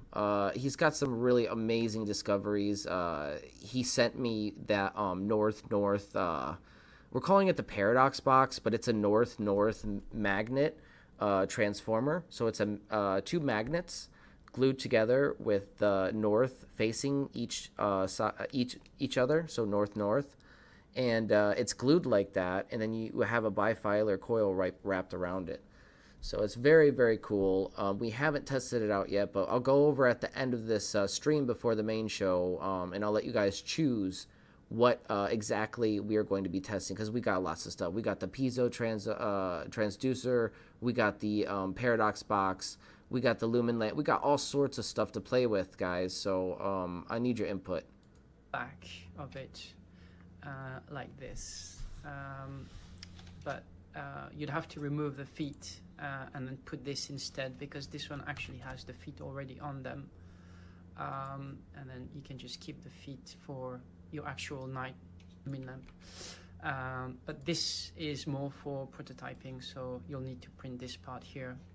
And then for the terminal block connectors, I recommend one that is open like this and not the cheap plastic version that you can have, because those ones you can just loosen the screw and then you can quickly put your alligator clips across, and it makes your whole experimenting journey just so much easier and so much quicker and more intuitive as well. So I actually just fitted this, and I was experimenting with the lumen lamp, and I actually made a discovery. I'm gonna now show you a clip on how this is conventionally wired on Wikipedia. And so on Wikipedia, there's an article about the Joule thief, and some images which describe the diagram of the Joule thief. Now, if you see this diagram here, we've got a really conventional Joule thief diagram. Now we can see that the I call it the center tap, because essentially it's the middle of the two wires actually is connected to the positive here. So we've got positive, and then it goes to the coil, and then we have a diode here, and then we've got the load, which is connected from the output here to the negative. So here I've got the same connection as the original Joule thief on Wikipedia. So it's nothing new here. We've got the opposite sides of the coil connected to the positive side of the battery, and one side of the coil goes to the collector of the transistor, and the collector of the transistor is then connected to this red wire, which is the output. So the red wire goes to the germanium diode. Also, I've got a germanium diode here. You can see here the germanium diode is connected here, and then the diode goes to the light bulb, and then the other side of the light bulb. I just want to pause it and look at the diode real quick. Look how cool that is. It's transparent. You can see through it. It's really neat.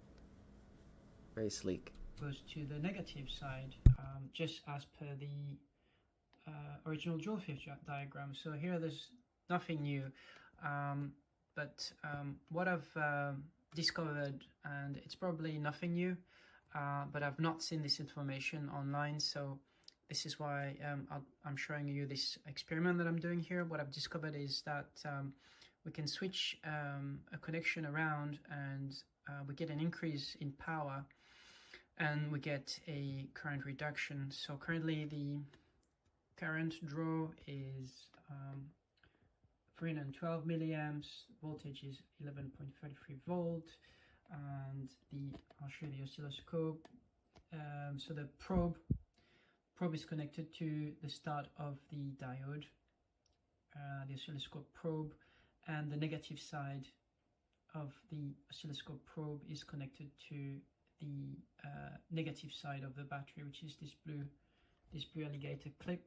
This is the blue alligator clip. I have disconnected the actual negative side of the PCB because for ease of the demonstration here of the experiment. So this is the actual clip lid. You can see if I disconnect this, the light is disconnected. There's less current draw. So look, yeah. So when the light bulb is connected, the current draw increase. And so I'll just reconnect this here. So current draw is 316 milliamp at 11.33 volt.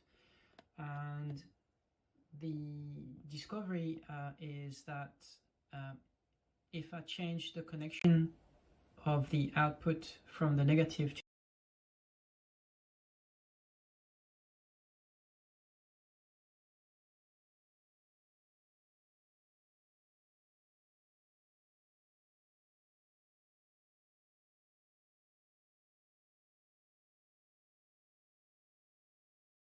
second, my audio cut out. Phone's died. Let's switch over the audio device. There we go. the discovery is that if I change the connection of the output from the negative to the positive, we actually get an increase in voltage and a reduction in current. What this means is that we are capturing the back EMF of the collapsing field, which is called a radiant spike. We're capturing this and putting it back into the system. So essentially what we're getting is we're getting that the lamp is will be a radiant lamp, a radiant energy lamp. So I'll show you. So he swapped the positive and negative, which is something honestly I think I did previously in the Lightning Thief, or possibly it was the Lumen lamp at some point. But I didn't really monitor anything. I was just, you know, testing to see if it worked. Yeah, he swapped the positive and the negative, and apparently it reduced the current, obviously. And because when I had done it, my initial thought was the same. You know, the back EMF is coming out the negative. Maybe you can force it into the positive that way. And what he also did, this is the important discovery here for me, is the diode. He also placed a diode that is on the positive rail, right, but facing the load. So it's capturing all the extra energy that's wasted, that's getting, you know, like redirected, that, you know, maybe is because the load's not finely tuned. You know, again, it's that analogous to a pipe and a smaller pipe. You want to try to match that original pipe as much as possible, so that the wave continuously flows and isn't kind of restricted.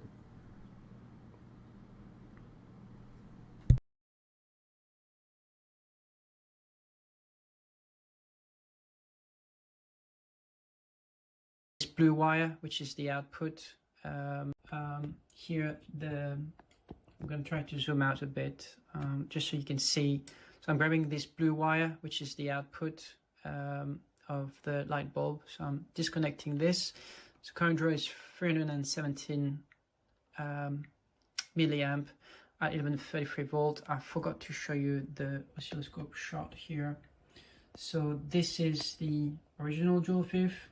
Just trying to rotate the camera a bit better. And so if I just auto set this signal here, you can see that the frequency is 39 kilohertz and the volt peak to peak is 43.93 volt, voltage maximum of 43.78 volt, and voltage mean of minus 1.15 volt.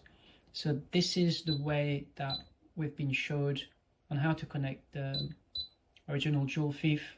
This is what the signal looks like, which is a positive mostly signal. So this is the original joule fifth connection. I'm gonna now disconnect the negative clip lid here, and I'll show you the reading so you can get an idea here. So the current draw is 321 milliamp, voltage is 11.29 11 volt, 11.29 volt. I'm just going to disconnect now the clip lead of the negative, so the light bulb is off. We can see that if I connect the negative, the current draw is around 320 milliamp. And this time I'm going to connect this output of this light bulb, which is was connected to the negative. Now I'm going to connect the output to the positive, so I'll show you what it looks like. Okay, now the current draw has gone down. Intensity of the light is the same.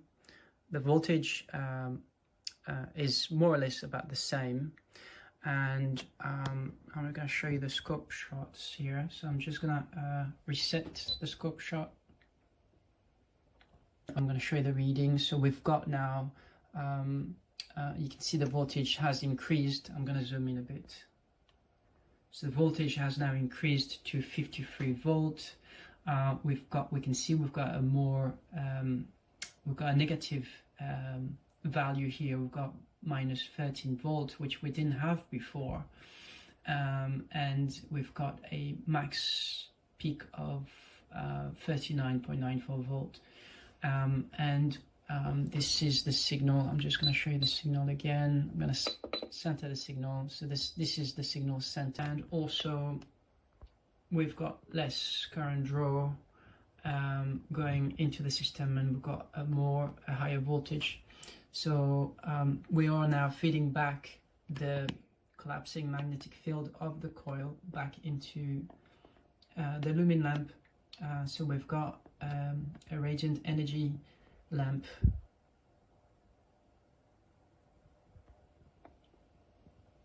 Beautiful, beautiful piece.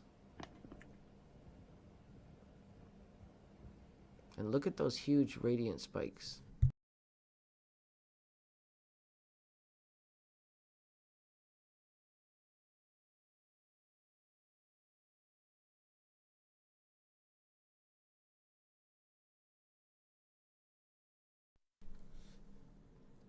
All right, so the Bedini secret. When John Bedini, a pioneer in free energy circuits, always emphasized harnessing these inductive spikes. When the power to a coil suddenly cuts off, the collapsing magnetic field releases a high voltage pulse. Normally this energy just dissipates or, is grounded out. But with a well-placed diode, we can capture that lost energy and send it back into the system where it can do useful work. So the right diode for the job. Michelle, Michelle is using a germanium diode. I'm using a UF4007, a fast recovery diode. But I also have an ultra-fast diode on the way. Because speed matters when capturing these energy pulses. In my opinion, it might slightly increase the efficiency of the system. These small tweaks here and there are what we were trying to do to get the most out of the system. So why this works, though? Think of a trampoline. When you jump, the springs store your energy and then give it back to you when you bounce up. The diode acts as a one-way trampoline for electricity, making sure no energy gets lost in the wrong direction. Instead of letting the inductive spikes disappear into the ether, we're bouncing them right back into the circuit for extra power. The result so far, brighter LEDs. It appears to be at least double, in my opinion, brightness or more. We do have a lumen meter on the way, so I think Monday or Tuesday we should be able to tell indefinitely what the efficiency is of the system now, because as you'll hear in a minute, I did use the battery and compare it again with the coil system, and I compared it to an inverter. So I got my DC to AC car inverter. I got it hooked up to the battery, and we tested it. Okay, so when that lumen meter gets in, we'll be able to tell indefinitely, compare it 100%, when it's on with the, wall outlet or DC to AC inverter, compare that to what it's getting, and then we can tell indefinitely what the efficiency is compared to, a traditional inverter, which, actually, I think we calculated the inverter was getting 98% efficiency. No, it's actually more like 60% efficient. So I think it's like 95 to 98% efficiency for the transformer itself, but the actual power you get out of it is around 60% for the inverter. So we have huge inductive spikes with Michel's system. I haven't monitored that yet, but I'm sure we'll see the same. And better efficiency. It appears it's slightly better, even though it's more power to the system, or it's more light to the circuit, the LED, without being like drawing more from the battery, it seems. We'll do another current test tonight. It is still running. So the new test started, when Michel recommended adding that diode to recycle the back EMF in the Joule Thief circuit to improve efficiency. I started this at implementing this around 12 o'clock. So the test technically started 1 o'clock in the morning this morning. And after implementing this, my 40-watt LED panel ran brighter while still drawing roughly around the same amount from the battery. So this is very important.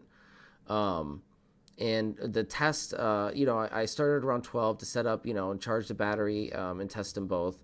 Because, and it didn't take me long, because while the new test drained the battery faster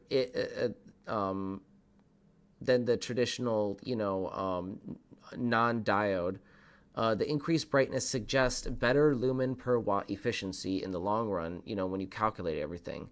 So it actually was slightly more efficient, even though it was, drawing a little bit more watt hours, slightly more.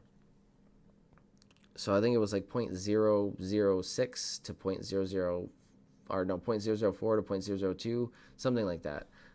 It's in here in the bottom. But did I put it in here? No. So the original test I ran it, the inverter test, which was our baseline, it only ran for 10 minutes.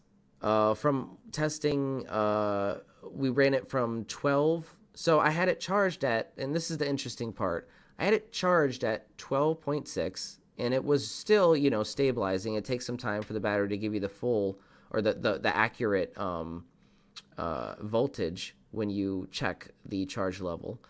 But it was relatively mostly charged. It was about 12.6 when I registered it. And then I hooked up the inverter with the 40-watt panel and the Wattman registering 37-watt consumption. And that brought the voltage from 12.6 to immediately brought it down in like a couple minutes to 12.3. So maybe that was actually, like what it was going to stabilize to. But it was very funny. Like the sudden draw into that stabilized point is a lot faster than my system. So that was very surprising. But it only lasted, going from 12.3 to 12 volts, it only lasted 10 minutes. 10 minutes. So, and the projection for that consumption was, at 100%, it would have lasted, I think, somewhere like 15.8 hours. So it's 60% efficient, that inverter. And this is very important because we're comparing real world applications for off the grid, applications in lighting and potentially heating too. So while concerning the new test with the 40 watt and the diode and the lightning thief in my coil, while the new test drained the battery faster, like I was stating before, it increased the brightness, suggesting a better lumen per watt efficiency. The diode appears to have optimized the energy recycling, improving the light output for the same power input. It is also worth noting that I ran the test with a straight up DC to AC car inverter. Okay. Yeah, it got 10 minutes. One important thing to another thing to note is that While it's only consuming 37 watts based on the Wattman, the inverter, the battery started out charged at 12.6, and then the panel was plugged in, immediately drained down to 12.3. Okay, so I did include that. I did this all last minute, and last night I didn't get a lot of sleep, so I forgot I included this. It's okay. But anyways, the point of the point of the paragraph here is that the new system with the diode increased the brightness and didn't really put much strain on the system. So that was really freaking cool. Let's get a demonstration of the diode in action. I'll show you guys just what it is capable of. Michelle, I just want you to know you're an absolute freaking genius. Look at this light. This is how I had it hooked up without the diode. I'm running off to work now, and I just did this real quick before I have to hit the bus. Look at this. Okay, watch this. Check this out. Unhook that, and I hook in my diode connection. Oh, give me 1 second, set the phone down. Again, it's really hard to do with one hand. Check this out. Watch this. Plug this in. Look at that. All right, we got the diode hooked up. Look how much brighter that is. Look at that. Wow. Look at that. That's like twice as bright. I think it might be a little more. We'll get the lumen meter to see indefinitely, but look at that. That's before. Plus. Look at that. That's before. And that's after. That's pretty impressive. Pretty impressive. So we were losing a lot of energy. We might still be losing a lot in different areas. So we can definitely, and that was my feeling, that we can definitely squeeze the system for more energy efficiency, way more, and possibly close the loop even. So that's pretty cool.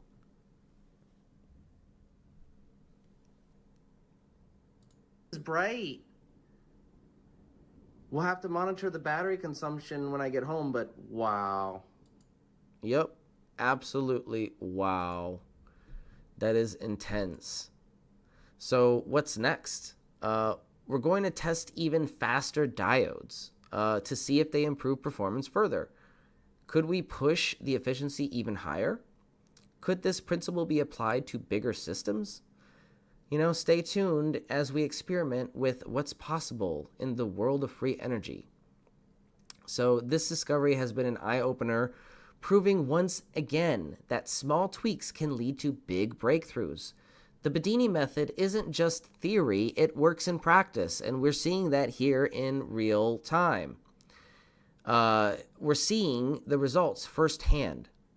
If you're experimenting too, grab some high-speed diodes and try this out. Who knows? It might just light up your world in ways you never expected. Keep tinkering and keep discovering.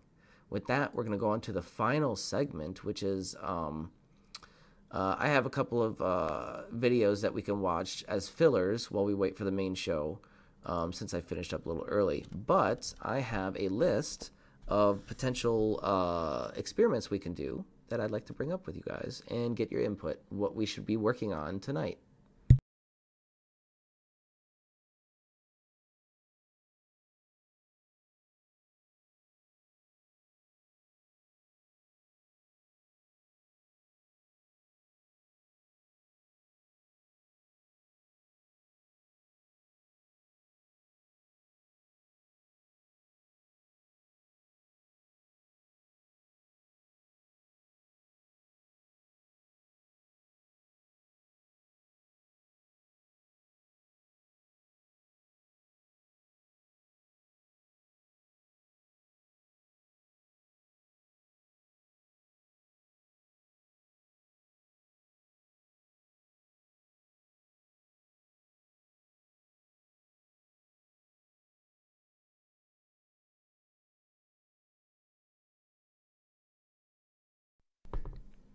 All right, a couple of these I think I've already done. So, and we can actually add more now that we have this diode discovery as well. But here are the basics, because there's a lot that we can test with, and quite frankly, it's kind of like picking candy out of a candy shop where everything is catching your eye. You just really don't know which one to start with. Everything looks so beautiful and everything looks so wonderful. All these tests have so much potential. So, the micro thief setup. Test the micro vortex coil with adjusted resistance on the lightning thief. We haven't done this yet, but we know that attaching a 332 ohm, or we know that it's reading 332 ohms with the lumen lamp potentiometer. So if we attach approximately 300 ohms of resistance to that and a 5K pot, we should be able to tune it with the lightning thief, theoretically. So we could try that. Hook up a 330 picofarad capacitor to the lightning thief open circuit. We've already tried that. That method is not working. We have to come back to that. So let's put a mark on that for now as initially failed. So solder another board together. We can do that on screen, solder another board together for the lightning thief. We can use the ferret rod. I got a ferret rod, or I'm sorry, oh, we don't have the ferret rod yet. I have the soft iron rod. Sorry, getting ahead of myself. So we can test the soft iron rod in the coil for induction heating purposes. This is very important because it's cold and my heater takes a lot of energy. If we can nail this, we might just be able to get some heating purposes out of the lightning thief. Okay, so that's something that's on the table. We can test the piezo transducer on the lumen lamp and the lightning thief. Here, give me 1 second, I'll get it for you.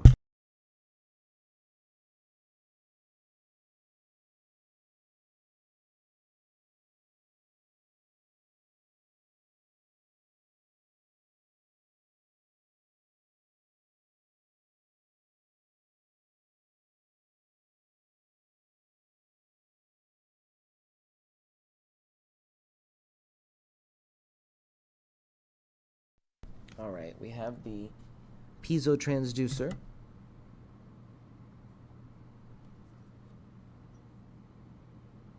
The disc on the bottom.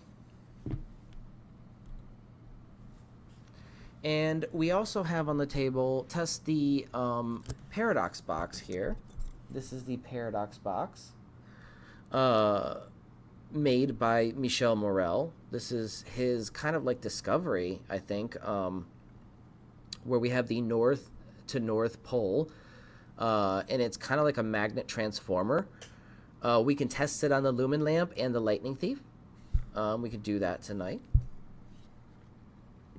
We could do more testing with Ian's cap bank on either device.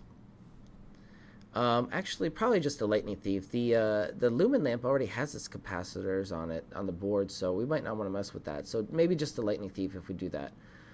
We could do more testing with the green machine and the magnetic rotary. You know, the neodymium magnet, where we reduced the input wattage to 30, reduced it by 30 watts on the Wattman. So that was pretty cool and significant discovery there. We could do more testing with that. More testing with the green machine and the neon lamps with the HV Tesla cab. So we have a high voltage Tesla cap. That seems to be the only method with the combined with the green machine that I've discovered at the moment to excite those neon lamps and get high voltage out of the system. We could do more testing with that and see if it utilizes anything alongside a, maybe a lightning thief device or something, in unison, in conjunction. The green thief setup, as it were. So we can do more testing with the dual thief or the thruple thief setup, utilizing 2 and 3 devices together, lightning thief devices.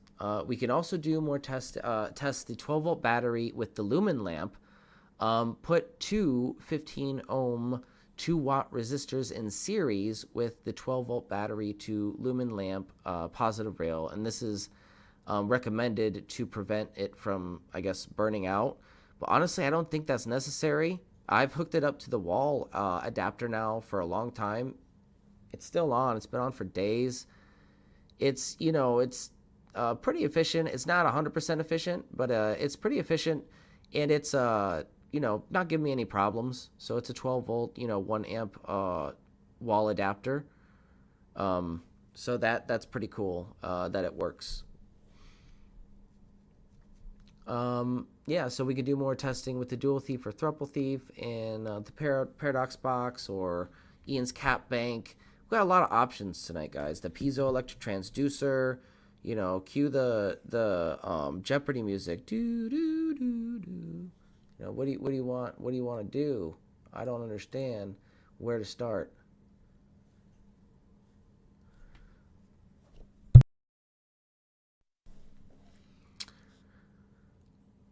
Well, since nobody's chiming in, I think the most practical place for me to start right now would be the soft iron rod in the coil for induction heating purposes. I have some theories on how to do that. Give me a moment. I'm going to try to find the Daniel Nunez video where he does this with his coil. See if there's any hints in the video that I can go off of, but I'm pretty sure I have a strong idea how he does it.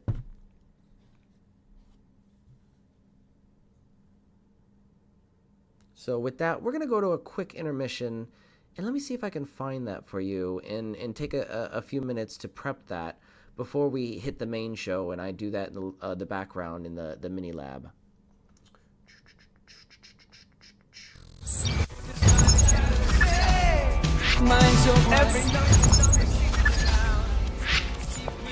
Oh my.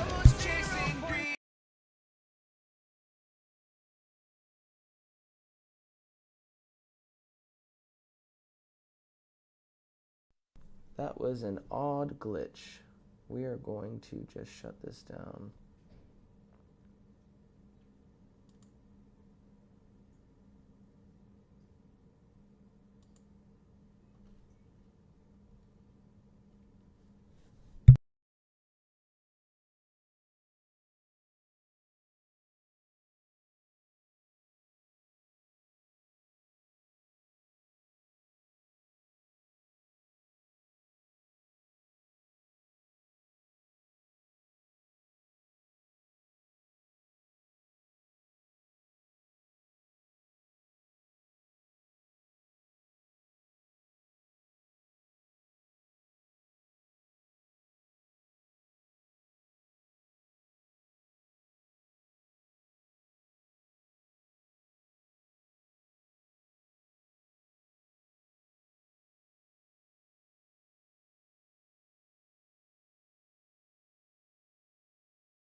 All right, everybody, I found the video.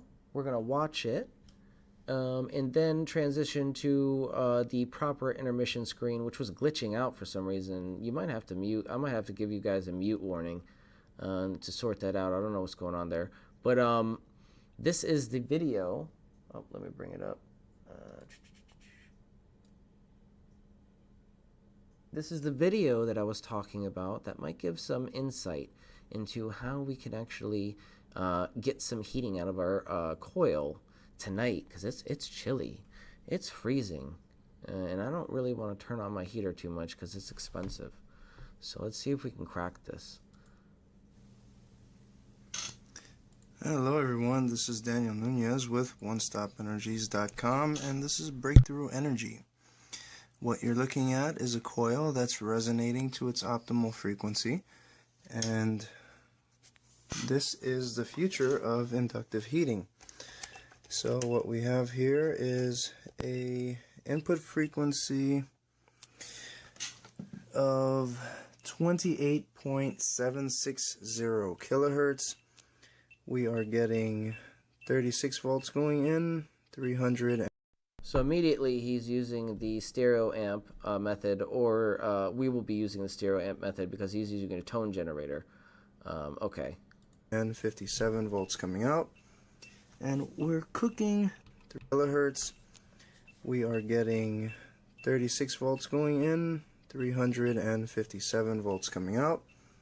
And we're cooking this bolt in the center. You see it's wrapped with some electric tape, and that electric tape is cooking.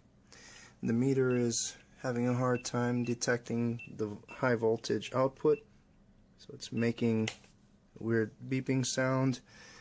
That's a xenon bulb. You can't see that it's on fully because of the flash on the camera. We're running 36 watts, yet we're able to achieve a temperature of, let's just feel around, it should be around 200 degrees. Nope, it flashed for a second. Let's see if we could get to 200 degrees. Tape provides some kind of insulation at least.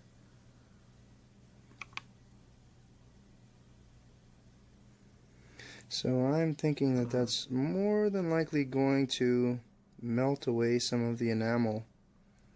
So yep, we're above 220, 230, 240. Alright, so we have a max of 240 degrees Fahrenheit. And we're only consuming 36 watts of power.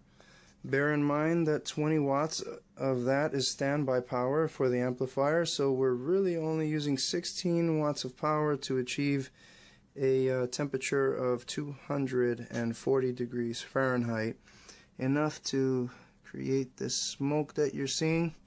So essentially, and I have access to a powerful board, but a smaller board that will be able to consume a lot less energy than a big stereo amp board like that, because it has a lot less features. It's more streamlined, and it's you know, there are components that have been developed since this video. It's like 10 years ago or more, that have advanced the area of microelectronics. So, you know, we can do that and maybe get more efficiency out of our system.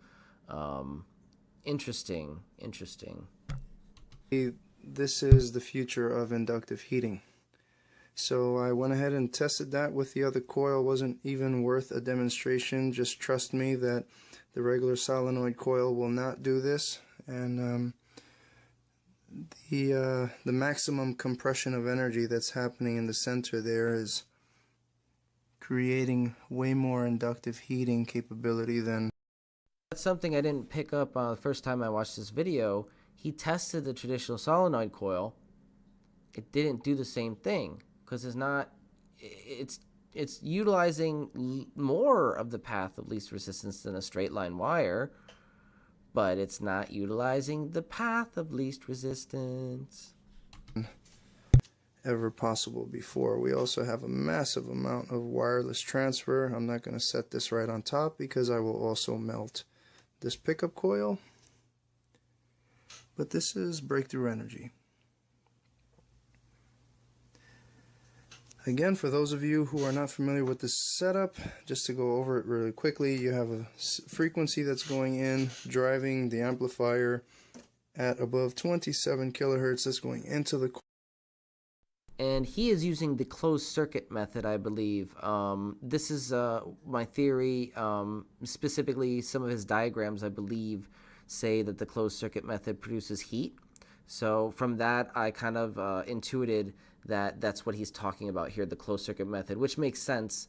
You're not really hooking up a load to the system. You're concentrating that energy in the center of the vortex in the form of heating up that iron. Coil energy is feeding through in opposite directions, loading that xenon bulb, and the protection only bulb, drawing okay. a fraction of electricity. So this is enough energy to turn a regular Stirling engine. And if he didn't have that xenon bulb, that's a protection bulb, I'm assuming, so it doesn't fry his stereo amp.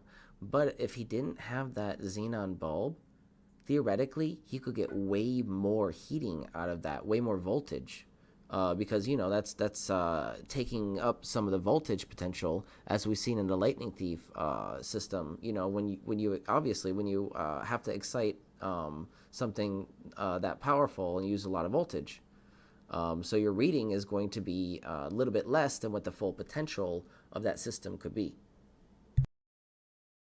Keep that in mind. Also, I would like to emphasize that I did a lot of research on how batteries work. And this is something that I forgot to include in my presentation, but the point here is that when you have a 12 volt, 20 amp hour battery like we are testing with, you have a theoretical 240 watt hours of battery, right? 12 times 20 is 240. So you get a theoretical 240 watt hours. But what most people don't realize, what I didn't realize until I started thinking about it, I'm like, wait a second. That's the theoretical maximum if you drain the battery down to 0 volts. I mean, so realistically, systems only use about 10 to 20 watt hours out of that battery. But the Lightning Thief, we use almost the whole effing thing. This is very important. This is also very important to include in our research. Or something like that. So just wanted to share that with you all. If you have any comments, questions, or feedback, feel free to post in the comments section below. As always, take care and blessings.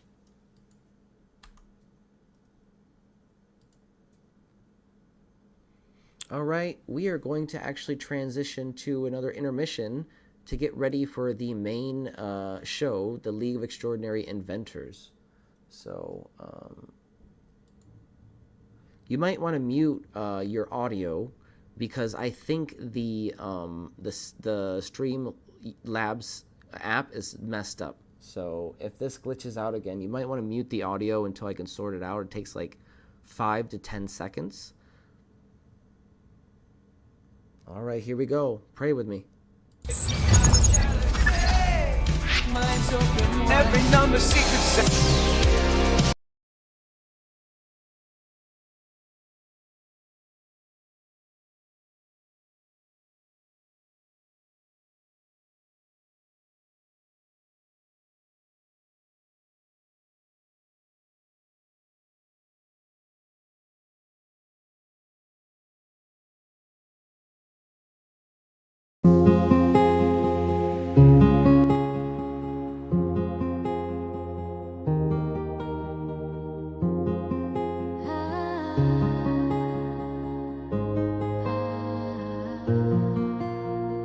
In a lab with dreams ignite, Lulu's mind is taking flight. Bouncing equations, there's a plan she designs. A unlocking secrets where the cosmos aligns. I say let's reach the stars with knowledge as our guide. In this universe we're tracing our destinies collide. Knowledge, wisdom, a peek in the dark, juggling studies and life igniting the spark. Every calculation, every moment so grand. She's building the future with her guiding hand. Every shift she's closer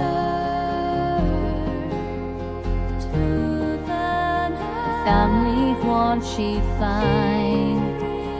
Strength to fight. I say let's reach the stars with knowledge as our guide. In this universe we're tracing our destinies collide. Through every challenge she won't lose sight. Her passion shines, a star in the night. With every step she's paving the way. In the dance of science she'll always stay. I say let's reach the stars with knowledge as our guide. In this universe we're tracing our destinies collide.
Let's reach the stars, the biggest hit of life.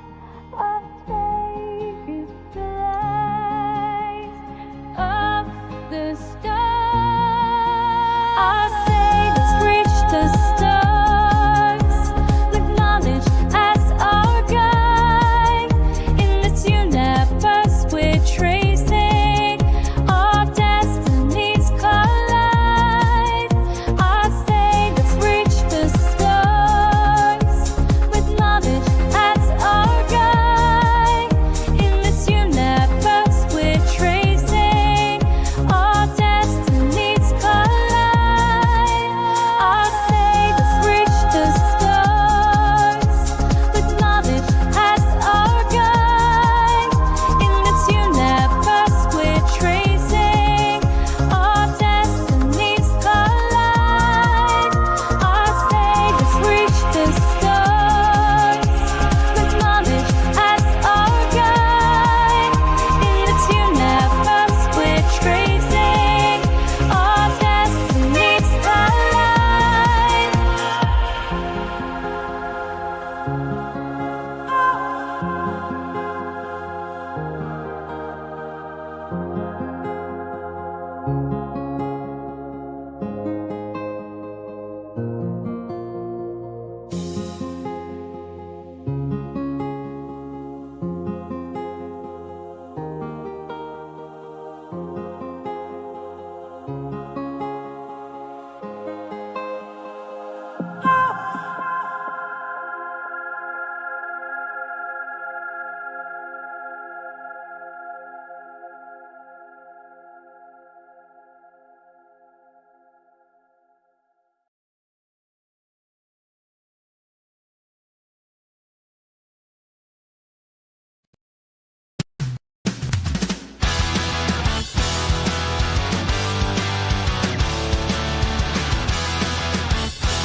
working night and day.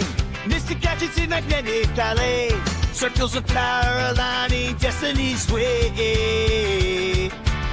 Running those rings that defy gravity. Critics working out, they don't bother heat. In his domain, guilt sets the world free.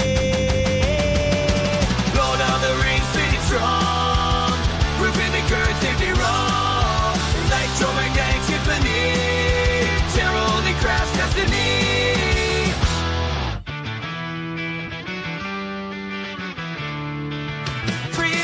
Cheap from his fingertips. Inspiration study top of scripts. Geometric secrets, this guy can't flip. Bunker King in his rebel stead. Building up for the world again. Lighting up the dark, igniting every zen. Lord of the Rings, pretty strong. Perpendicular, take me wrong. Electromagnetic symphony. Terror only grasps destiny.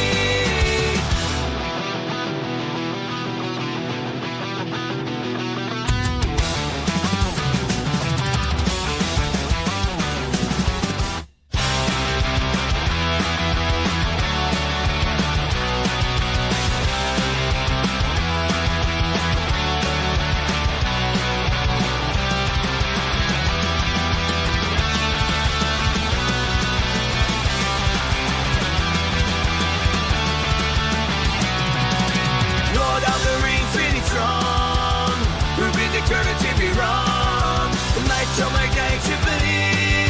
Terror only crafts destiny.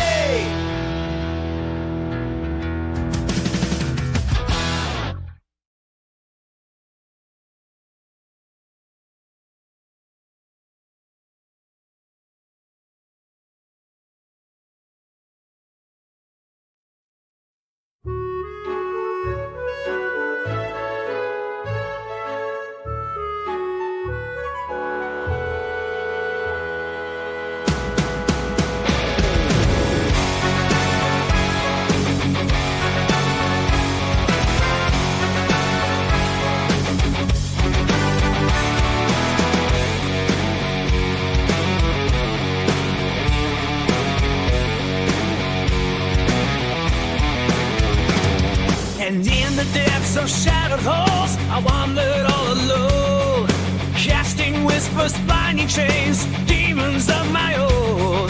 Toxic deafening, down spread on my frail soul. I once spin my mirror, haunted by my role. But in the echoes of my cries, just the light emerge, guiding me to where my true results are. Now I rise from the shadows with wings of fire I ascend, free from the chains of sorrow, while this path of forever defend. Shattered glass beneath my feet, scars I wear but dry. Stormy nights just turn to dawn, I wear truth as my guide. Anxiety's dissolved in the sun's golden rays. See my destiny through time and space. The fears that once consumed me now they take. For in my heart a new world is proclaimed. Now I rise from the shadows with wings of fire I ascend, free from the chains of sorrow, on this path.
the depths of his oppression.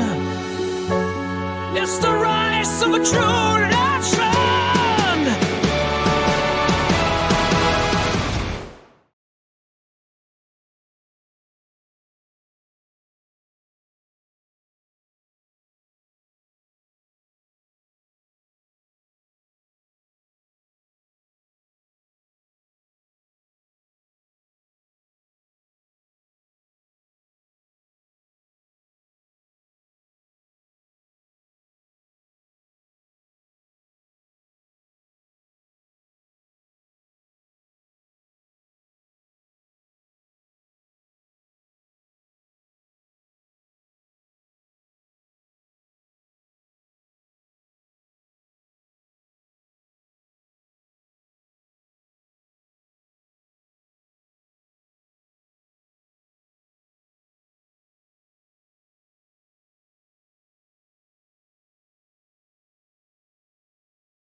toroidal-shaped clusters of net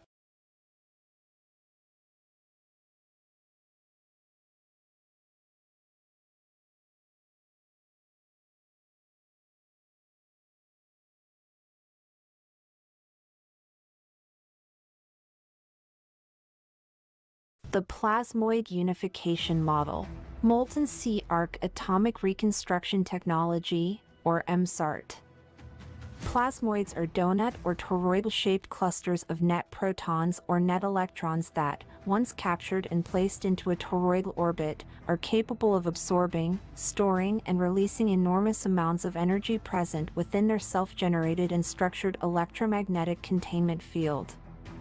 Plasmoids, in effect, function as an atomic battery that can be self-charging due to their ability to convert matter into available clean energy. Plasmoids by their unique geometry cause a consequential electromagnetic containment field to generate a zero point naturally and casually, without much effort, and have the ability to convert the nuclear mass of protium atoms into energy. The plasmoid unification model, PUM, posits that plasmoids are epoch-making and that knowledge of them has been hidden in plain sight for centuries. This PUM slide rule reveals the algorithmic relationships between life's elements critical to mankind's existence and development. It starts with protium, H, which has a melting point of -259.2 degrees Celsius and is the most abundant element in our solar system. Protium determines the 25,920 great-year frequency of our solar system. The resonant frequencies of all others can then be calculated when 25,920 years is reduced from years to days, hours, and seconds. The PUM is evidence that the universe is an intelligent design. That design is in perfect octave harmonic resonance with itself. Therefore, all of creation, from galaxies, to planets, to elements, all resonate in unison with a collective chord referred to by our ancestors as above so below. This principle embodies the truth that there is always a correspondence between the laws and phenomena of the various planes of being and life. Its origin dates to sometime between 200 CE and 800 CE and is attributed to an ancient document called the Emerald Tablet of Hermes Trismegistus. The concept, that which is below corresponds to that which is above, and that which is above corresponds to that which is below, to accomplish the miracles of the one thing. This is interconnected with an energy web, the 24 components and laws of which are all based and governed on the same 16-sector torus plasmoid precepts shown. The concepts and ruling principles of the PUM can, and have been, applied to make energy to matter and matter to energy conversions. When applied to the modern hydrocarbon-powered internal combustion engine, PUM technology removes exhaust toxic waste products and increases the engine power output by transforming waste energy back into fuel. Plasmoids employed in conjunction with the plasmoid toroid implosive turbine provide a new novel matter-to-energy and energy-to-matter propulsion device for water, land, air, and space travel. This unified theory of matter and existence has been applied to practical technology. Recently, Malcolm Bendall has developed what is called the plasmoid thunderstorm generator. It is called this because Malcolm brilliantly designs the engine to replicate how nature utilizes opposing hot and cold counter-rotating forces within a containment to reproduce, which is rotating anti-clockwise, against the South Pole, which is rotating clockwise. You create a monopolar point on the equatorial plane.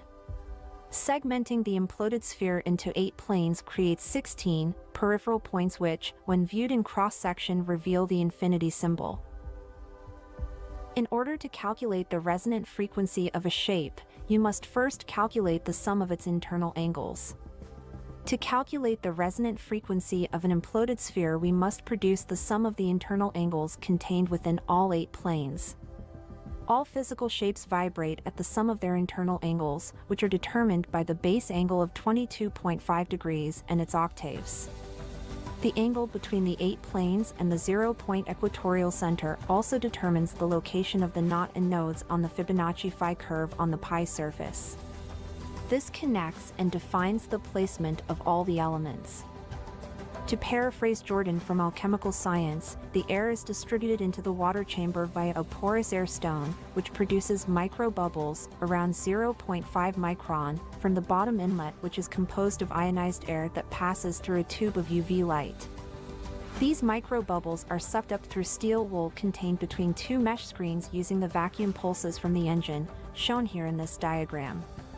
The stainless steel filter which the microbubbles pass through act as a catalyst to atomize and vaporize the ionized water filled with microbubbles, which is then pulled up as gas or vapor into the top chamber during the vacuum phase of the engine.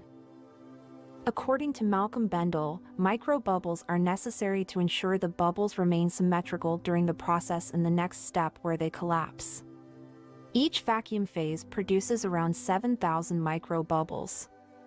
During the reverse piston phase, the vacuum is released from the plasmoid generation chamber and the chamber turns into a pressure chamber. During the pressure phase of the engine, the microbubbles are forced to collapse into themselves. What the bubbles are experiencing is a change in their state of matter, from a liquid state into a gas state and finally into a plasma state, simply by structuring how the ionized bubbles implode when put under pressure. The collapse of the symmetrical microbubbles forms a toroidal magnetic self-contained field which contain the plasma in the form of a plasmoid. Once the bubble pops, the plasmoid is left due to its self-contained magnetic field sustained by its geometry. The plasmoids then gain in size due to their tendency to draw in and convert the available water vapor surrounding them. The molecular and atomic bonds are disassociated as the vapor passes through the toroid. This splits the water into their base elements hydrogen and oxygen, and the plasmoids increase from the size of 10 to the power of -12 microns up to 100 microns. The plasmoids then pass into the thunderstorm generator. The thunderstorm generator is essentially a sphere within a sphere attached to a tube, which hot and cold gas is passed through at specific counter-rotating angles within the sphere to create a powerful vortex.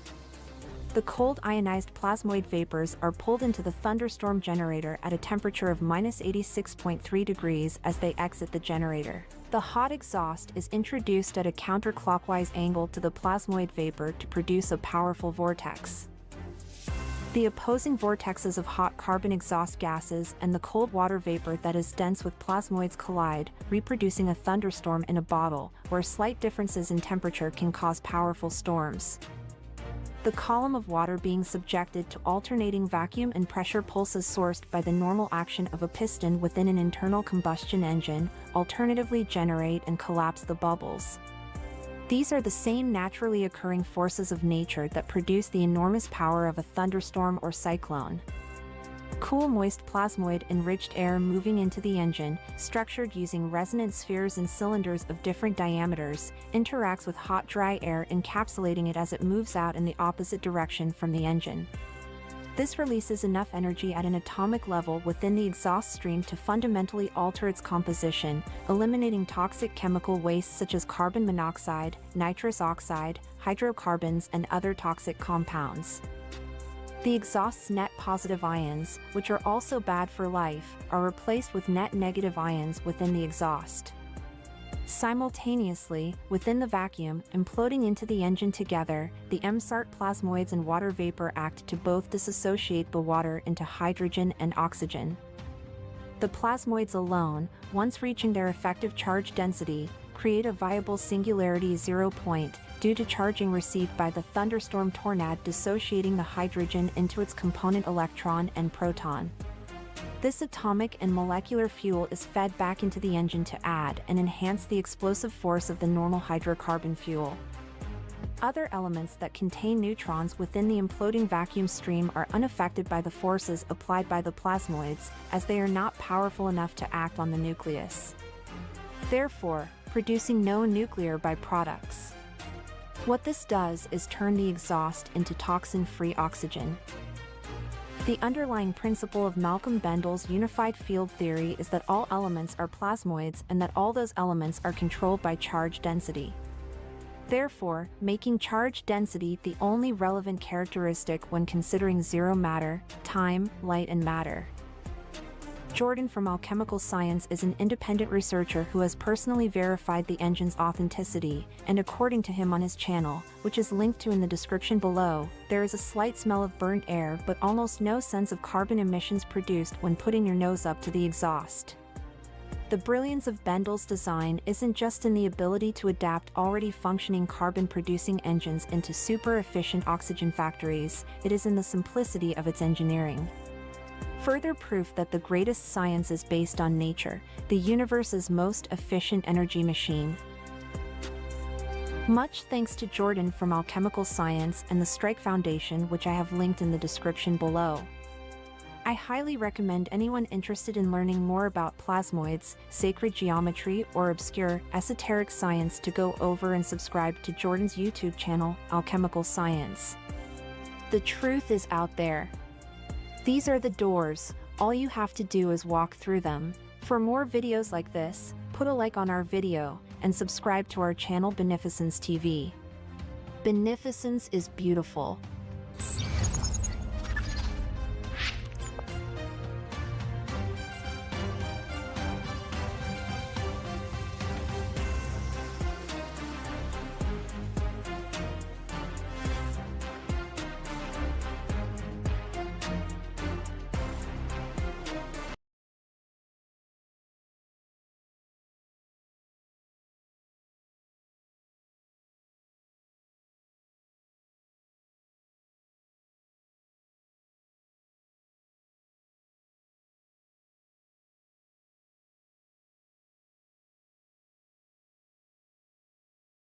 Mark 1 version.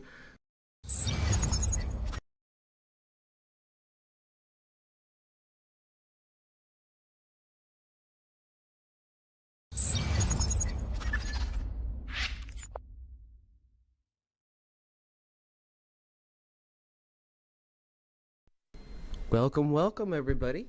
I fixed my mic, so hopefully it should be, let me make sure.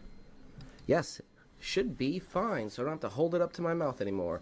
Welcome to tonight's pregame show for the League of Extraordinary Inventors. I'm the Benefactor, an independent researcher, and your host here on BeneficenceTV, where I disseminate all forms of forbidden knowledge. Now, tonight I have some really exciting news. We are going to do a full breakdown because I have a full working prototype of the Lightning Thief Gen 1 that we're going to be sending out to the team. So at this point, it works perfect. All I have to do is make 5 more. And when I do that, I'm going to send these out to the team. But today I'd like to give you a little sneak peek at the features, how to run the device, and a sneak peek at the instruction manual and some of what's in it that I will be including with the device for the team.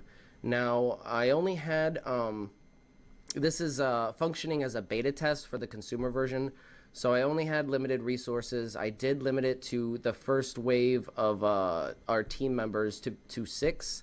But if you are not included in that first wave and you would like a device to test with, please reach out to me. I just have limited resources, so I wanted to prioritize the team members who actually had coils ready and could use this and kind of beta test it and work out all the kinks. Because eventually I will be looking for a manufacturer to make a more professional version of the device. Right now it's kind of makeshift and crude. It's just a crude prototype. This isn't the actual one that we'll be showing off tonight, but just an idea. It has the banana plugs. They work perfect, so you can get the resistance for your potentiometer quite easily, and I'll show you how to do that, the process to tune your coil, how to hook it up, everything.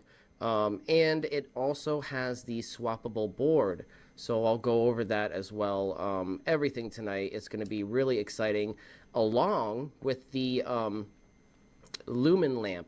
So and as you guys know, we are opening a shop for you guys. Some of these products should be available late 2025, early 2026. I am taking reservations for the Lightning Thief. I will provide the link in a few minutes on the chat. But for the other devices, we aren't taking reservations at this time because I want to make sure we get all the kinks worked out of everything first.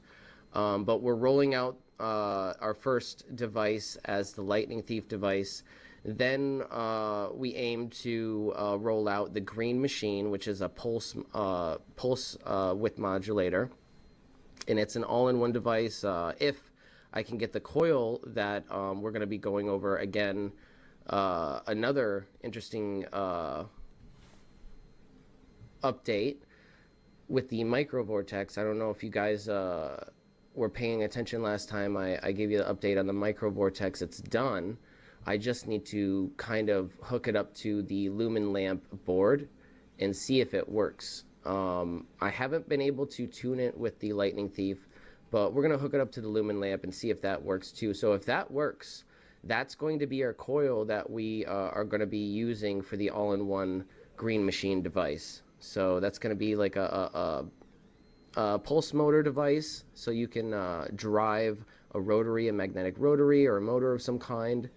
It's going to be really cool, because if you've been paying attention with these coils, when you drive a rotary of some kind, specifically a magnet, so we put a neodymium magnet sphere inside the vortex of the coil, and when it spins up, it actually reduces the input wattage requirement. So we looked on the Wattman, and it reduced like 32 watts.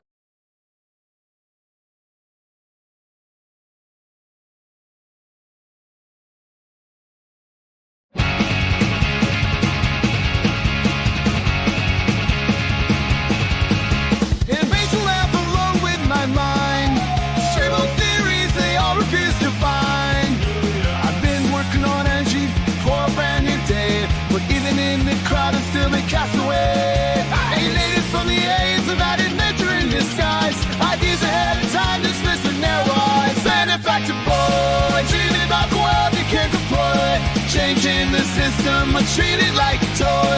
Ideas misunderstood, but brilliance is his boy. Benefactor boy, can't you hear his voice?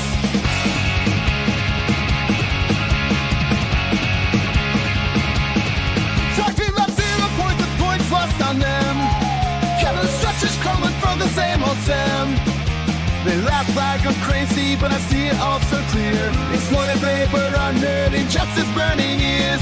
Fighting for a change in this wasteland of noise. But they call me foolish, wanting shed boys. Benefactor boy, dreaming about the world begin to boy. Changing the system, but treated like a toy. Ideas misunderstood, but brains is his point. Benefactor boy, can't you hear his voice?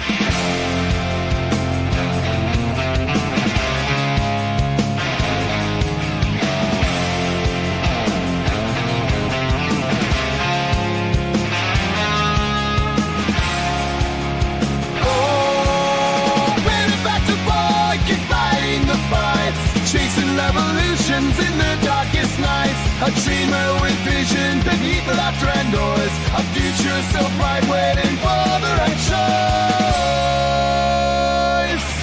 Benefactor boy, dreaming about the world he can't deploy. Changing the system, but treated like a toy. Ideas misunderstood, but brains is his boy. Benefactor boy, can't you hear his voice?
Good evening, everybody. Welcome to League of Extraordinary Inventors. I'm your host, Mike from Faraday Research.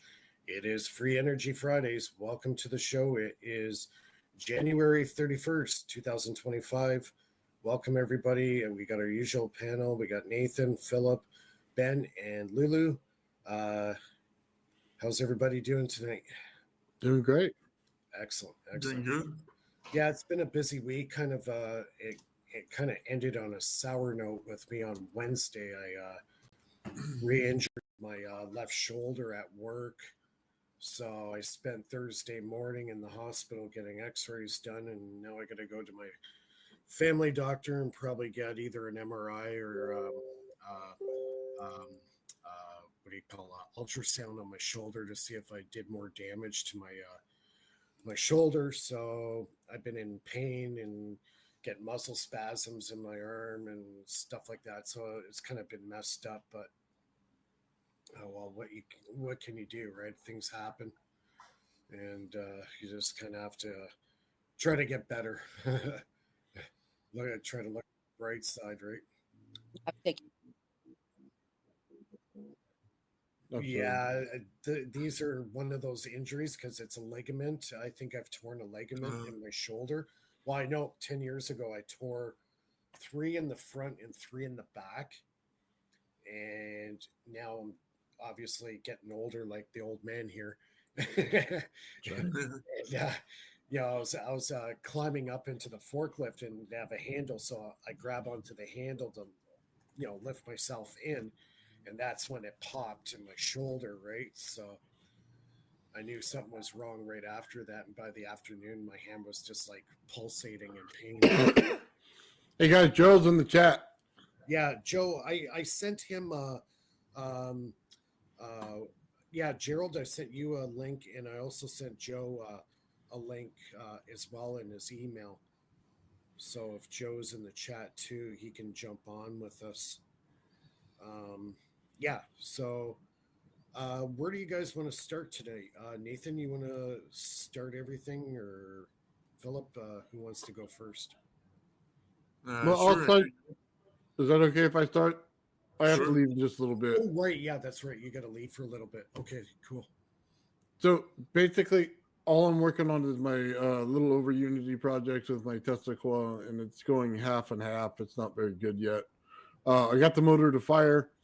Did not get a multiplier in there, so it sucks.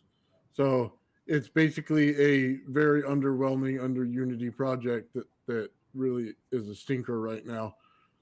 But I worked on my gravity flyer this week, and I'm having just trouble keeping resonance. It goes in, picks up the energy, goes out, total bust.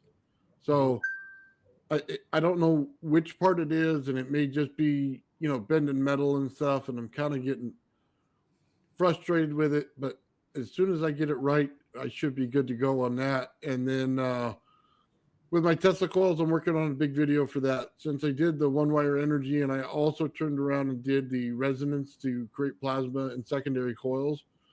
I was just going to do a big video on Tesla. It's probably like a couple hours long or something like that, and just put all of it together and put his patents in there and stuff like that. So I think it'd be pretty interesting. That's basically what's going on with me. You're muted. You're muted, Mike. Yeah, I was just saying sometimes projects take a little longer than normal, right? Yeah. So, yeah, that's the way it goes. And what's up, Bernie? Hello. I'm back. Good to see you. A long absence. You're late. Well, I was, yeah. Hey, a wizard is always on time. That was a good smoke. That was a good smoke. Well, actually, I was setting up another stream as I'm just here for a little bit, and then I gotta pop out. I'll be doing another one with Gerald. I emailed you link, and all of you guys are invited when you're done here. But be with Jeremy as well as Mike from Space has some stuff to show, and yeah, it'll be pretty good.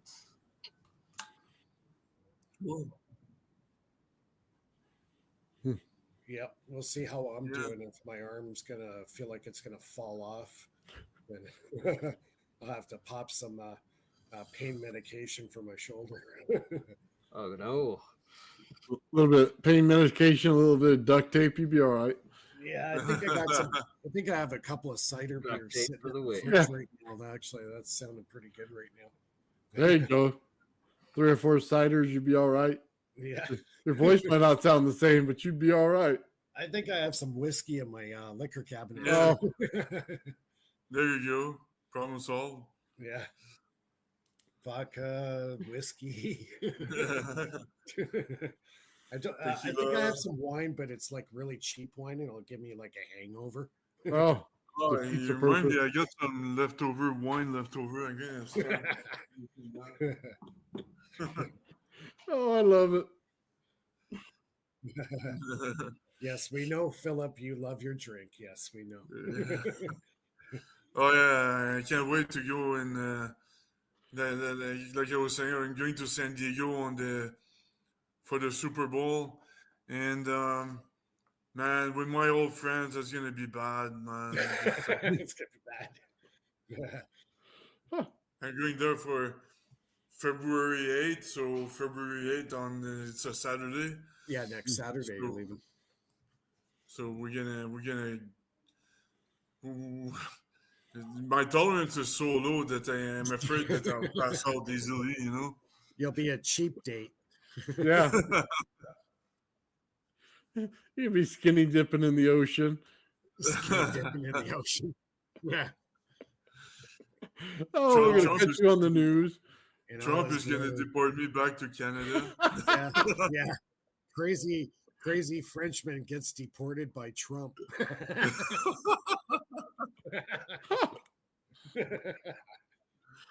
Oh man, I could see it now. Oh, that's great. Yeah. I'm gonna teleport.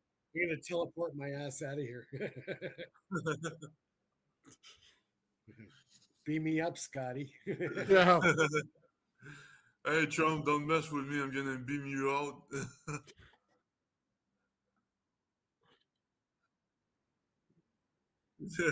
Oh man. Did you guys hear like they locked Trump's administration from the computer system to the Treasury Department? They don't allow him to access the money. The guy resigned, wouldn't give him the codes, wouldn't give them nothing. He can't press the red button. Yeah. I don't know. That was interesting. Like people are resigning from their jobs than giving him the keys to things, Yeah. Yeah, that's funny. Yeah, so the last week I've been working on my power cell technology, and man, I'm telling you, this is like going through a meat grinder with, the science is just blowing me away. So I got a few more experiments to work on. I did do, actually, I showed Nathan before we went on the prototype I was working on. It's pretty big. It's 20 cells in series. And yeah, so you got more power now? Yeah, this one's putting out about 25 volts. Yeah, so right now there's an issue with these cells, and it's prominent throughout the entire battery technology industry. It's called SEI. It's an ion blocker. So what happens when the ions go from the anode to the cathode, it creates this barrier, a charged barrier. And what happens is the cell will lose maybe about 20%, 30% of its output power, and then you lose your current. So it like builds this film on the surface, but at a molecular level. And in the battery industry, everybody calls it SEI. So it's energy inhibitor is what they call it. So we're trying to come up with a way of preventing that SEI from actually forming. And if we could get through that barrier, then the cells are going to work a lot more efficiently and a lot more power. but we're talking like, special processes of coatings and stuff like that. It's just, yeah, it's crazy stuff getting involved with. Yeah. So, but So let me know when you can get to 500 amps and stuff like that. well, Like the, it's not a problem of getting the amps when you first fire up the cell, but the problem happens about maybe an hour later. That ion blocker forms on the cathode, the SCI yeah, forms, and then the cell drops in potential.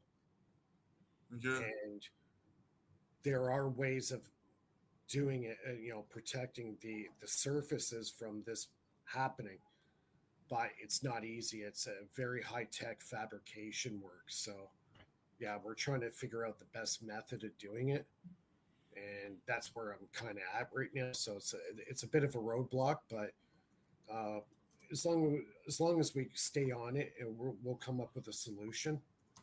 I got a couple ideas to try out this weekend to see if I can stop that from happening, and if yeah. it works, and Coating of some sort? yeah, well, yeah, it's you have to put a protective layer on the surface of the anode, and what it does is it protects from that ion blocker from forming. It's like a film, but a microscopic film. If you can stop that from happening, then the cell will always put out its maximum voltage and maximum current. Because like I can make a cell right now and it'll pump 30 amps, but I can't sustain it. It drops off after about an hour of it sitting there. So that's kind of the hurdle we're at. So, But it defeats the purpose. well, yeah, it does. Because it kills it takes about 30% of the voltage off when it started, and it also diminishes the current. And if it's bad Yeah. enough, it'll diminish the current so bad the cell is basically useless. Yeah. So what you have in mind that you would what kind of That I can't discuss. That's part of my NDA stuff. I can't talk about. I could talk about the actual problem, but the actual solution for it, I can't talk about. Yeah. Unfortunately, but just kind of the hurdles. Like if you read like any kind of scientific note that comes out on battery technology, I'm reading it pretty much every day. There's something new coming out. I'm reading it because I have to stay on top of this stuff, all the innovation that's happening, right? Because sometimes those innovations can give me clues on what I need to do to make my cell work better. So, Yeah. Yeah, for sure. Yeah, you gotta keep up to everything that see, it suit makes you. yeah, like what makes it really hard is the fact this is happening at the nano scale. So it's not something visual I can see. I can see the result of what's going on, but I can't actually see at the nano scale what's going on. Yeah. That, and so, yeah, exactly. And yeah, you have to figure out what is actually happening. What is the actual problem? Yeah, yeah, Problem solving. yes. So this is the major hurdle right now. So. Yeah. Oh, but you have a solution, but you cannot talk about it. Yeah, because Yeah. it's my NDA on it, right? So that's still active. But I could talk about the hurdles that we're trying to overcome and stuff like that. But what the actual solutions are, I can't really discuss that, which sucks. But Yeah. So you're not blocked. Yeah. Yeah. Okay. No, that's cool. So, yeah, so that's where I'm at. I made a big prototype. It's quite large. I have a 200 or 300 watt inverter hooked up to a couple of lithium iron phosphate batteries with a solar charge controller. So what I'm doing, I'm taking the cells, and where you would put the solar panel into, that's where my cells go into. And then the charge controller now takes that power and charges up the two lithium iron phosphate batteries. And those lithium iron phosphate batteries is what runs the inverter. So the idea of the cells is the cells keep those two batteries charged to keep the inverter running so you can power stuff. So that's kind of like the format we're working on. Eventually, we want to get up to a point where we can run a refrigerator sustained. Yeah. Okay. Nice. So if we can achieve that, like now too, we're also in the process of trying to get a grant. So we don't know how long that's going to take. It could, like, it's getting fast tracked right now because we have a guy working for us that specializes on getting grants. So it all depends. We could get it 2 months down the road. It could be 6 months from now. We don't know. It's just the getting the grant process going. That takes time. So we'll see. It's funny. Just for in Quebec, there's an institution called Investissement Quebec, like Quebec Investment, and they give loans and things like that. But you have to give all your taxes for the last 3 years. Yeah, see, And, that's the thing. And we don't want to go the loan route. That's one thing Yeah. that me and my partner discussed. We don't want to do the loan group way. We want to get a grant from the government as Yeah. research and development into battery cell, power cell technology. And, Yeah. my buddy is not in the position of putting himself on the hook or putting his house as collateral. You know what I mean? Like, he just doesn't want to do that. It's Just too like I'm risky. doing. Yeah, it's too risky. It's like we don't want a loan. That's not what we're looking for. So Yeah, of course. But at least the loans or the interest rate are not that high. That's a good thing. The loans from the government or the interest rate are not that high. like say we were in the position, we have the technology, it works, it's done, we got working prototypes, and then say we need a loan to get it to production. Okay, that's different because now we're getting it out into industry. Yeah. So we know we're going to be able to pay back that loan, right? So Yeah, exactly. The research part is the hard part to, like, you're going to need money. So Yeah, that's why it pisses me off when you do all the research and things like that, and then you come up with a product, and then countries like China or Russia, they just copy what you did, because they know it works, and then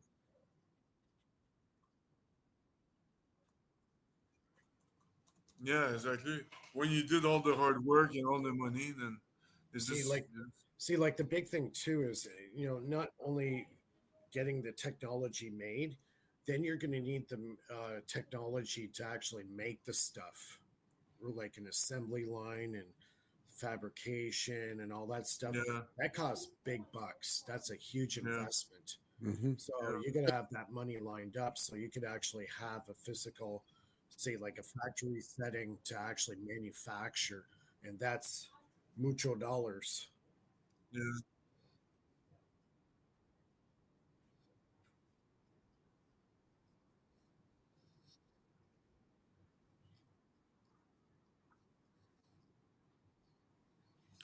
But one thing I can suggest you is because there are some institutions, they give loans and grants and things like that, but or like CNRC, the NRC, the National Research Center of Canada, they can support you, but you need to be at TRL4, and they'll pay like 50% of your expenses and things like that, which is not bad. It's better than nothing. Yeah. But what is it I want to say? I forgot. Geez, I forgot what I want to say. I need to drink. You know what? I think I'm gonna join you. Just Oh my God. 1 second. Oh, we're going downhill fast tonight. All right, there you go. Well, what goes down has to go up. And to Gerald's comments, In the live chat, Gerald, the world is ready. We need it. 2025 is the year for disclosure. All right. No, it will be. Okay, so I've got this here. I'm going to try this out. Nice. Mango and wheat, they go together? Mango, wheat, something. Yeah. Well, Oh.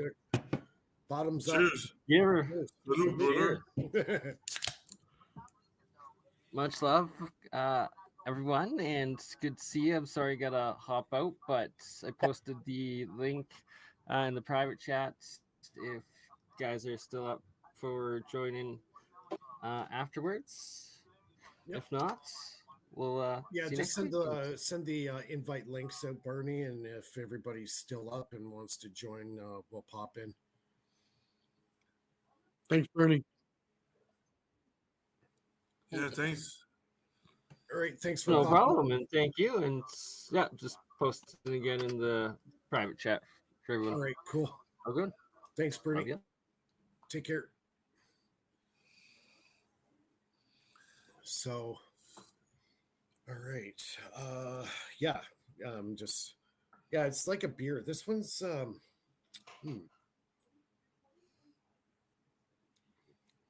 it's got a little bit of bitterness to it. Is it a kid drink? Or It's like mango wheat. It's like a cider beer brewed in North America. They call it Belgian Moon. Yeah, it's not bad. Because your moon shining afterwards? Yeah. Well, if anything, if it makes my shoulder feel better, I'm all for it. Mike, stay after. No, I want to tell you something about your shoulder, but I don't want to discuss medical. Yeah. Okay, that sounds good. Yeah. She's gonna do a judo, arm lock on you.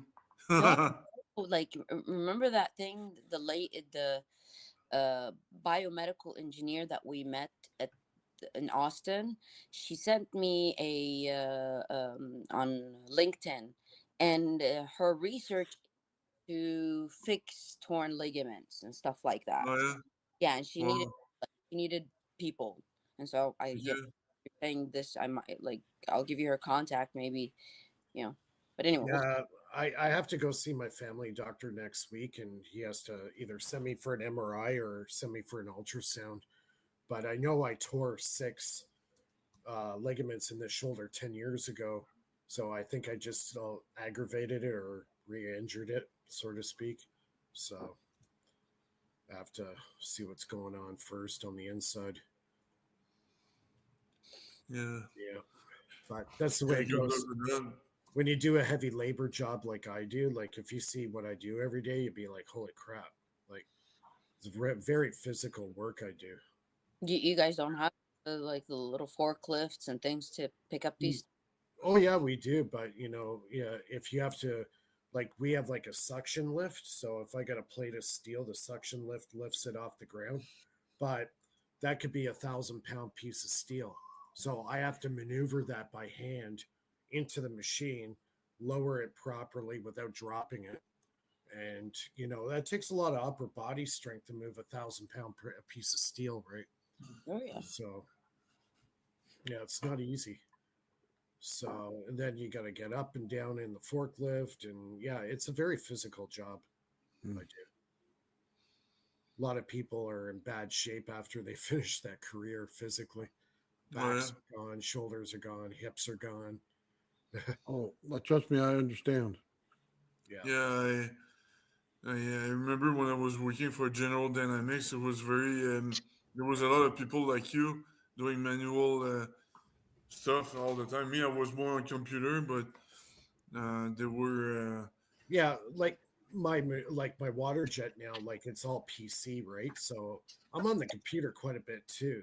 It's a very diverse thing I do. I'm physical, I'm moving stuff, I'm programming stuff on the computer, controlling the water jet. Oh my God, Gerald! Let's go, guys! Yeah! Do not poke the bear. Like that?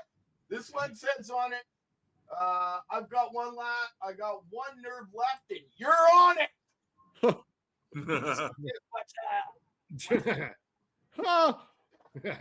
My robot actually works, but I got to get batteries. So. Oh, maybe Mike can give you his batteries. Yeah. There you go. I've been working on that too, Mike. Oh, what we were saying, Joe? Hello, Ben. No, I've been working on what you and I discussed, and I've been getting some cool results. But yeah, we could talk offline about that. Definitely, that's awesome. Did you see the crystal cell that I did?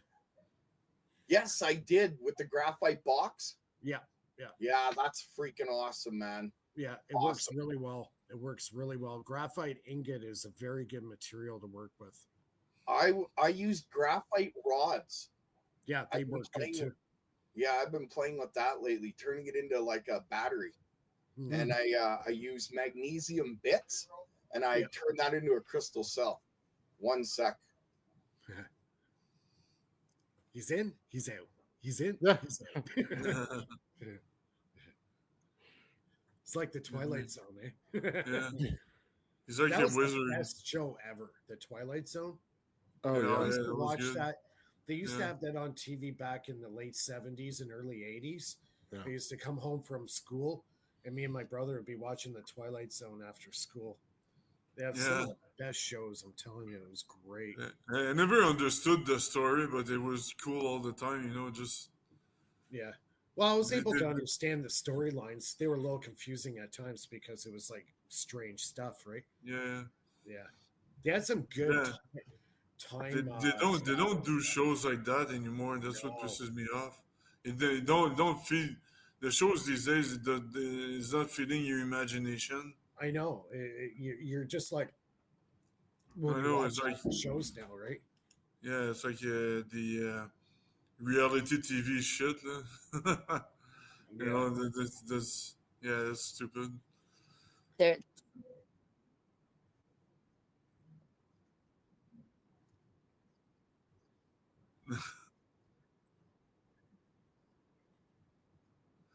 The other good show I used to watch too, though, the original Lost in Space, that was awesome. Like, what a great show that was. Yeah. One from the I guess it was made in the 50s, Lost in Space. Yeah, they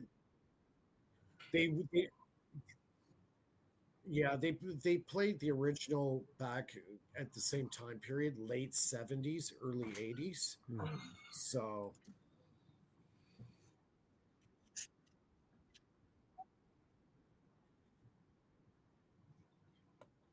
it was a great show. I watched it all the time. We used to have the Monster Network. I used to watch all the old Godzilla movies and stuff. They used to play them. Oh, I love those. They're great.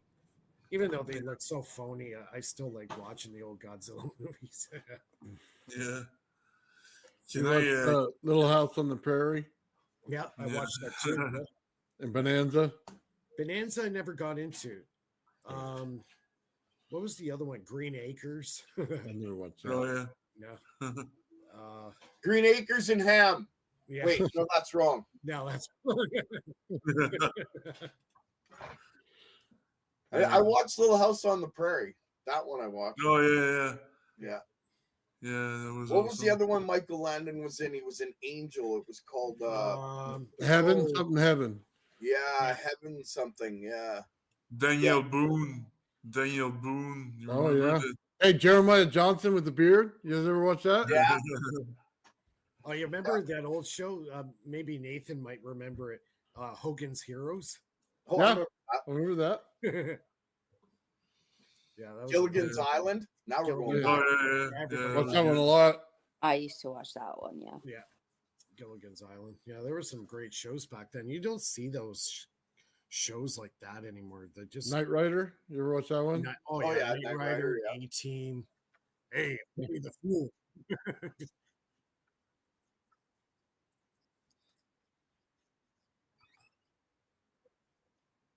Yeah. Highway to Hear, you know where it's Highway from. to Heaven. Michael Landon. Great. Do you guys know? Chips. Remember that show with the two motorcycle cops? Chips. Yep, Chips. Oh yeah, Chips, yeah. Watson John.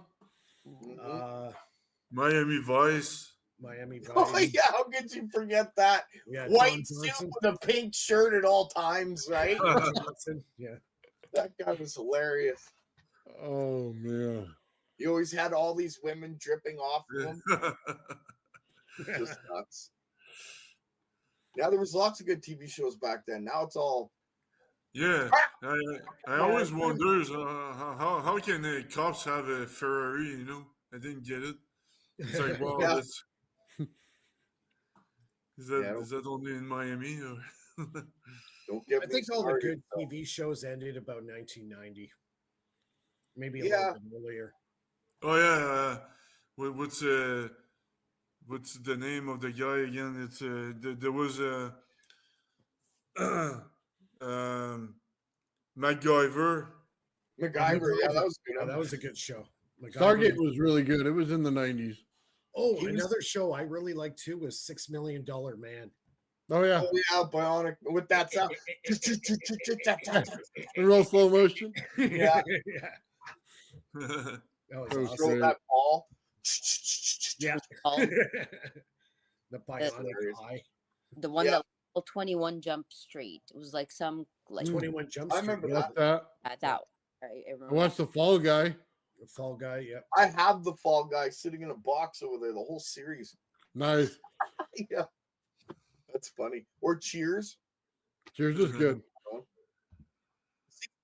That was content where people were making fun of each other for fun. And they Yeah. would laugh at themselves. And it was Right. a good time. Not like the crap they have today, right? You're canceled. You said the wrong word. Yeah. Come on. You know? Always say the wrong word. You know what that says to me? If you got to cancel somebody, pardon the expression, Mike, because I know your channel's, you're trying to go all legit, but if you're trying to cancel people, I think you're a pussy. Sorry.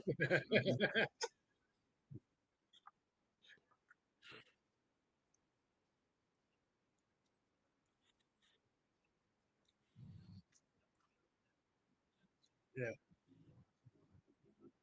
Exactly. You don't support me. You don't like me. That's awesome. Tell me when I'm doing wrong. I'll be able to work on myself. Till then, you're just a fart in the wind. You know what I mean? And you know what? What we're talking about right now also is in the stuff that we're working on, energy devices and stuff like that. Because there's going to be people out there that are going to be naysayers, and they're going to, get a little nasty sometime, like Jack Servati. Schmuck man. I get the Gerald treatment. But I go in comments. Why is he not coming to your show, Jack Sarfati? Is he afraid of or anything? Oh no, you don't. No, you don't have papers. Oh, I don't have papers. You have to have papers. Like he lives by World War II. I got an rules, NDA. right? You didn't know that? I got it's tattooed on my ass. So if they want to see it, I get that, right? You almost made me spit my beer out, man. But that doesn't matter to Jack, right? You got to have a PhD tattooed to your ass. Oh. You know what I mean? The other side. The other Yeah, side, there you buddy. go. Mine's just the bachelor's. So hey, mine's in my black hole. Yeah, this mine's in my black hole, and that's in the backside. Yeah, dark side of the moon. You know what I'm saying? There's a lot of Pink Floyd in there. Oh, no. And there's 3 holes. It's Canadian. Okay. Yeah, Big Bad Jack. He's a funny guy. You know what's good though? The scientific community's finally starting to pull their head out of their ass and talk about free energy. Yeah, that's freaking amazing. Yeah, you know. I think they're getting forced to. I don't think they want to on purpose, Gerald. Well, then there's the whole ball lightning thing. You know what I mean? I can't wait for that. That'd be awesome. Guys, I gotta take my son-in-law to work. You gonna be here in like 20 minutes, Gerald? Maybe. I don't know. I got my house is crazy tonight, so I don't know how long I can stay, but I'll try. Plus, I told Bernie I'd pop in. I don't know if I'll be able to, but we'll see. Like I said, my house is crazy right now. I just got back my camera working and stuff, so it's like I wanted to pop in here, pop in there. I might pop into your show in the morning and, you know, what do they call that? Crash it! Stir the pot. That's right. Piss in the pool, you know? Got to get things going. Throw the Hershey bar in the deep end. Oh, that was the best. Right? Baby Ruth. That was in They still had Caddyshack. extra nuts. You guys remember that? The Caddyshack? What was it? I'll be back, guys. Caddyshack, where he threw the O. Henry bar into the friggin' swimming pool. That's what, or a butternut. It was a butternut bar, which is butternut bar. Right? That's crazy. But yeah, drains the whole pool out, picks it up, and starts eating it, and goes, "Oh, what? it's got peanuts." What? It's crazy. But, so Phil, but I think going back to what you were saying, Gerald. Yeah, I think the cat's out of the bag now, and people are really saying, yeah, this stuff is possible. It's just that, you know, if they've hidden this UFO thing from us for so long, what else have they friggin' held from us, right? Dude, I have gotten so many breakthroughs since I've stopped on YouTube. Like, I had to take a break, and I had to do some work because the whole job thing and all that stuff, but I've been working behind the scenes like a madman. And I've got, like that box you've seen, wait until you see the next stage of it. It's got a borosilicate glass tube that sits in the center of it. There's a coil on one end and a coil on the other. There's a laser inverted through the top and a laser inverted through the bottom. I'm going to show you guys ball lightning. There's also a pond fogger inside the whole box itself. I've got sound meters, I've got Geiger counter, I've got infrared camera, I've got vibration sensors, temperature sensors. I'm decked out for this. I'm ready to show the world what ball lightning does in a ball. Nice. So hopefully it works out, but you know. What's that? Sweet. Well, everybody's been talking about ball lightning. Everybody's theorized about it. Poor Bob Grenier doing all that awesome work. He talks about an ultrasonic cleaner to create ball lightning. I'm sorry, you're not controlling shit with that. You may put a piece of shit in it and it'll break down, but you ain't controlling it.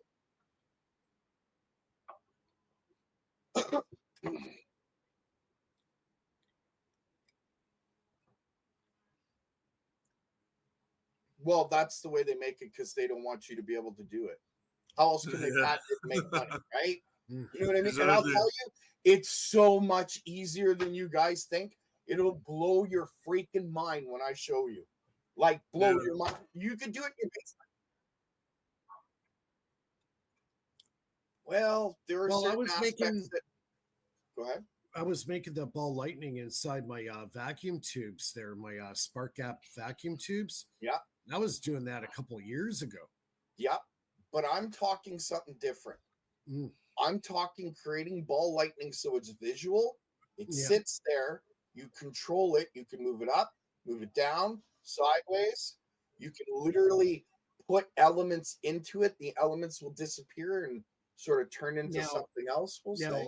What are you going to actually do with it? Does it have a function? You could say that. Have you ever watched iron grow? So transmutation. Transmutation over unity times 100 to 1,000. Well, I'll tell you, I'll put it to you this way. According to Ohm's law, what I just built, this coil that I did all the math on, I was pulling 400 amps through it like it was nothing. Really? Yeah. And totally possible. What do you do with that power? Well, you have to either use it or dump it. Right? And when you dump it, you can change it and continuously dump it into other containers while using it because it's not regular energy. It's the energy between energy. Right? The ether. It's not scalar. Scalar's a little different. And 0 point, that's a little different than ether and scalar, although 0 point is contained within the ether. and scalar can be created by 0 point, but they're three different things. Yeah. But they're all kind of enveloped within. They have their own unique attribute. Yeah. So the ambient the ambient gravito-electric and the ambient gravity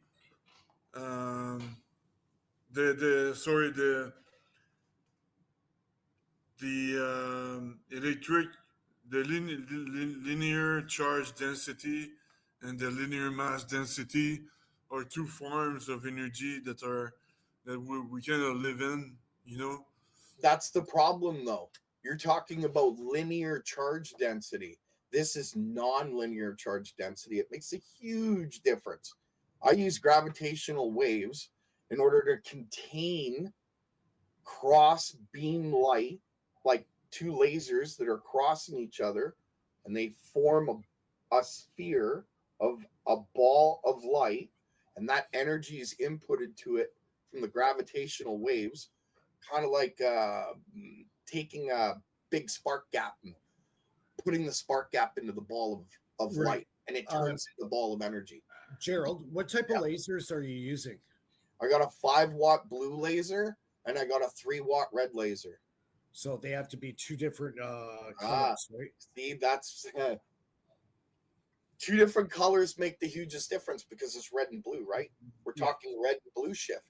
Right. Which has to coincide with the gravitational waves that are created inside the coils themselves. How about green? What would green do, or a green laser? You're definitely an intuitive person, okay? You wouldn't want to use a green laser, but green is created inside. How should I say that? Not inside. Green is created by the refraction of color between red and blue shift. Right. When the pond fog gets within the tube. Oh, I see. Okay. Fog itself is what turns green. It's actually cool, but scary. But green lasers are pretty dangerous, I think. I heard. I don't know. I've never used them.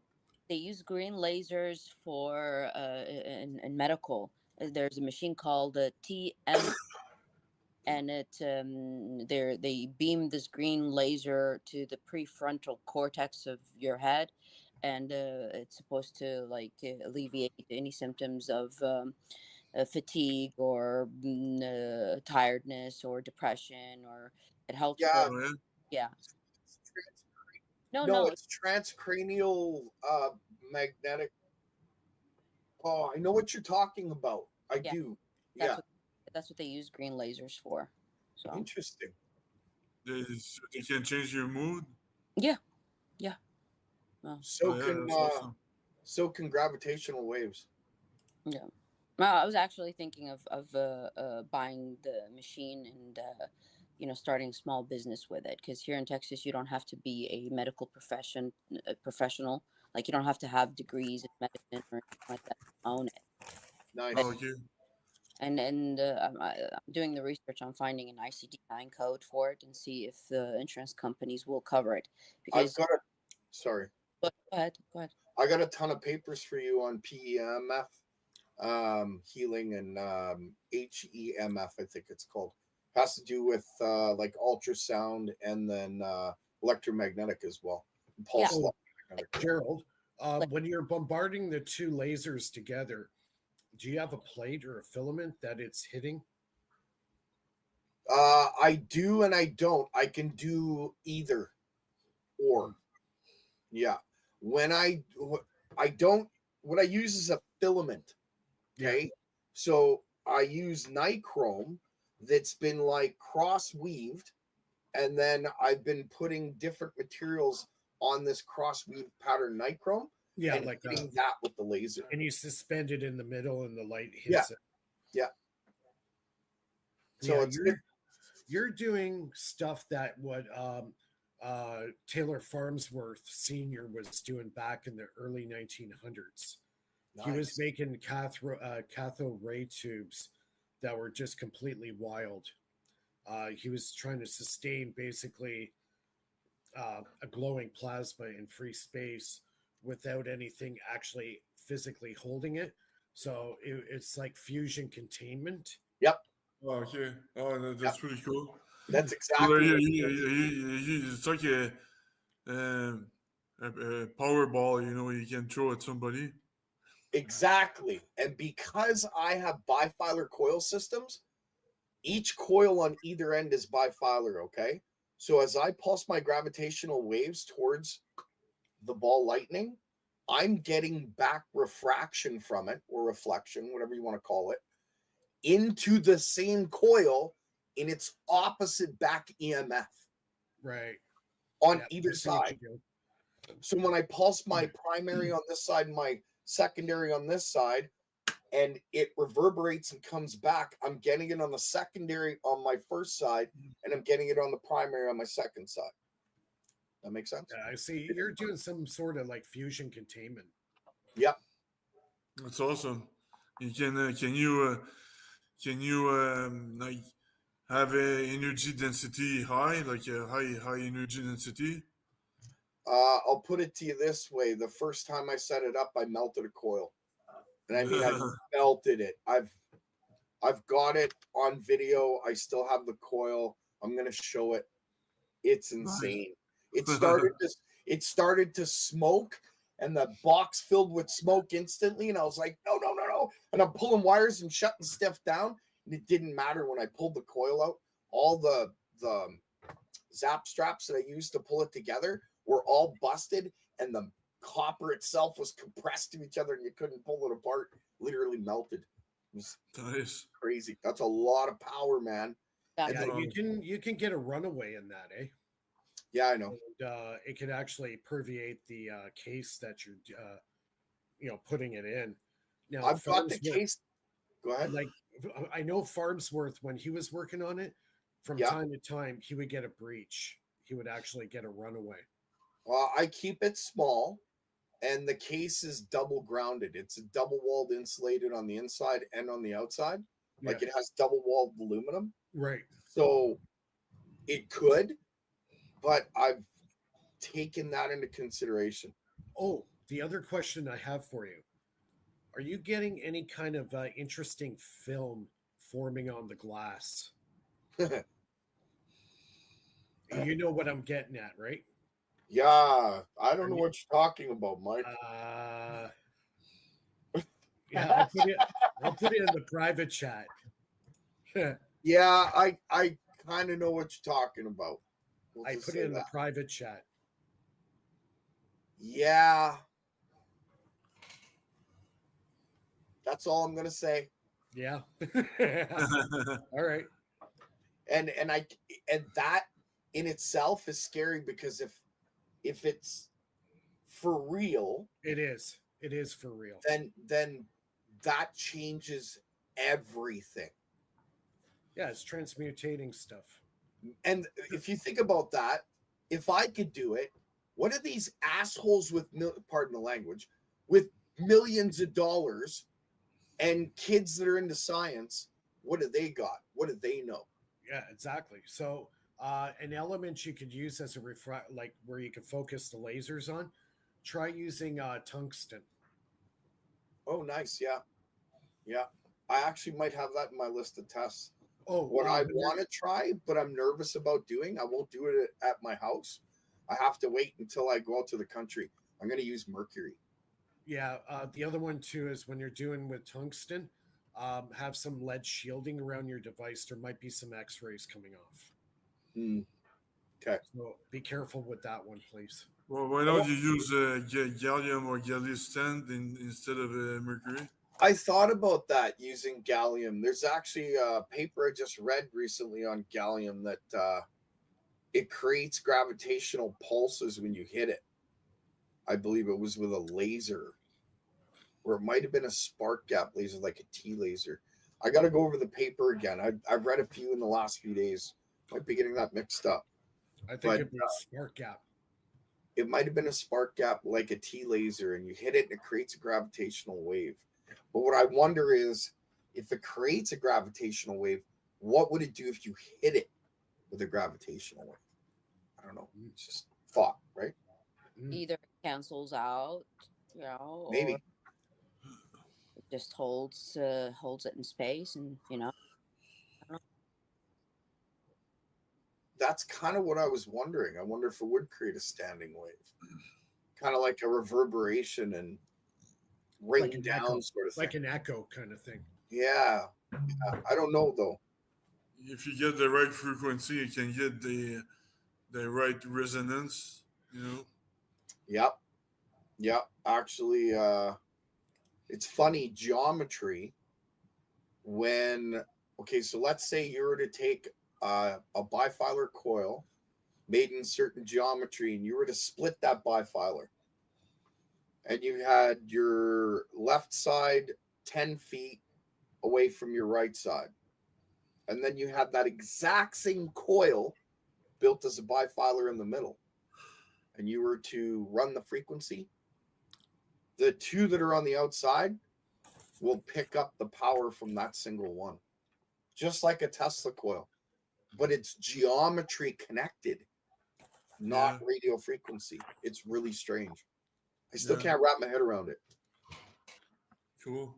Oh, by the way, did you guys see the show last week? The Mike Faraday show. That was pretty cool. What I was talking about. Oh yeah.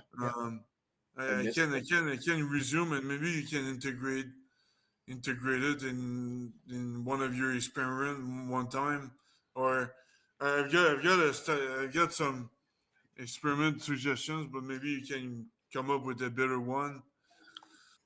Yeah, you know what? Go ahead. Go ahead. It's about going faster than the speed of light. Yeah. What do you want to know? Sorry? Sorry. What do you want to know? No, but you can create. You can. It's about the speed of light is not an ultimate limit. No, there isn't. Not at all. It's easy to go faster than the speed of light. Yeah, absolutely. In theory, it's easy, but I mean, we need the equipment. But I mean, it's very easy. Okay. It's not So let me suggest to you this. I'll give you a mechanism. Let's say you change the refractive index that's around you. So what does that mean? Let's say you were to ionize the air around you through gravitational waves from your pulsing coil. Okay. So it's continuously producing these waves. Attach the coil to yourself. Let's say it's on a belt, okay, and it's producing these waves. You put the belt on. Go run down the block and time yourself, and watch the difference between having that belt on, not having that belt on, and it'll scare the shit out of you.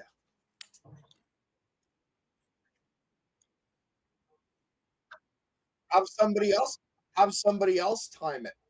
When you're producing gravitational waves from a system and you move the system while it's producing it, you're stepping out of your time.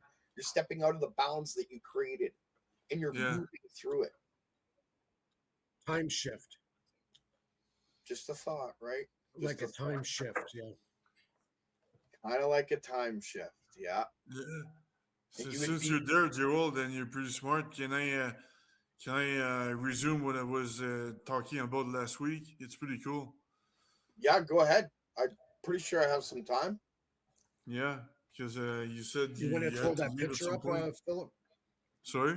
You want to throw that picture up that you had up last week? Yeah, the little intro. Just one sec.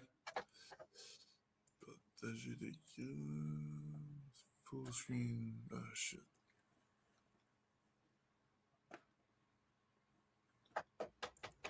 Sorry, my computer froze for a second. All right. No, do your thing. Mike. Yeah, okay, go ahead. Yeah.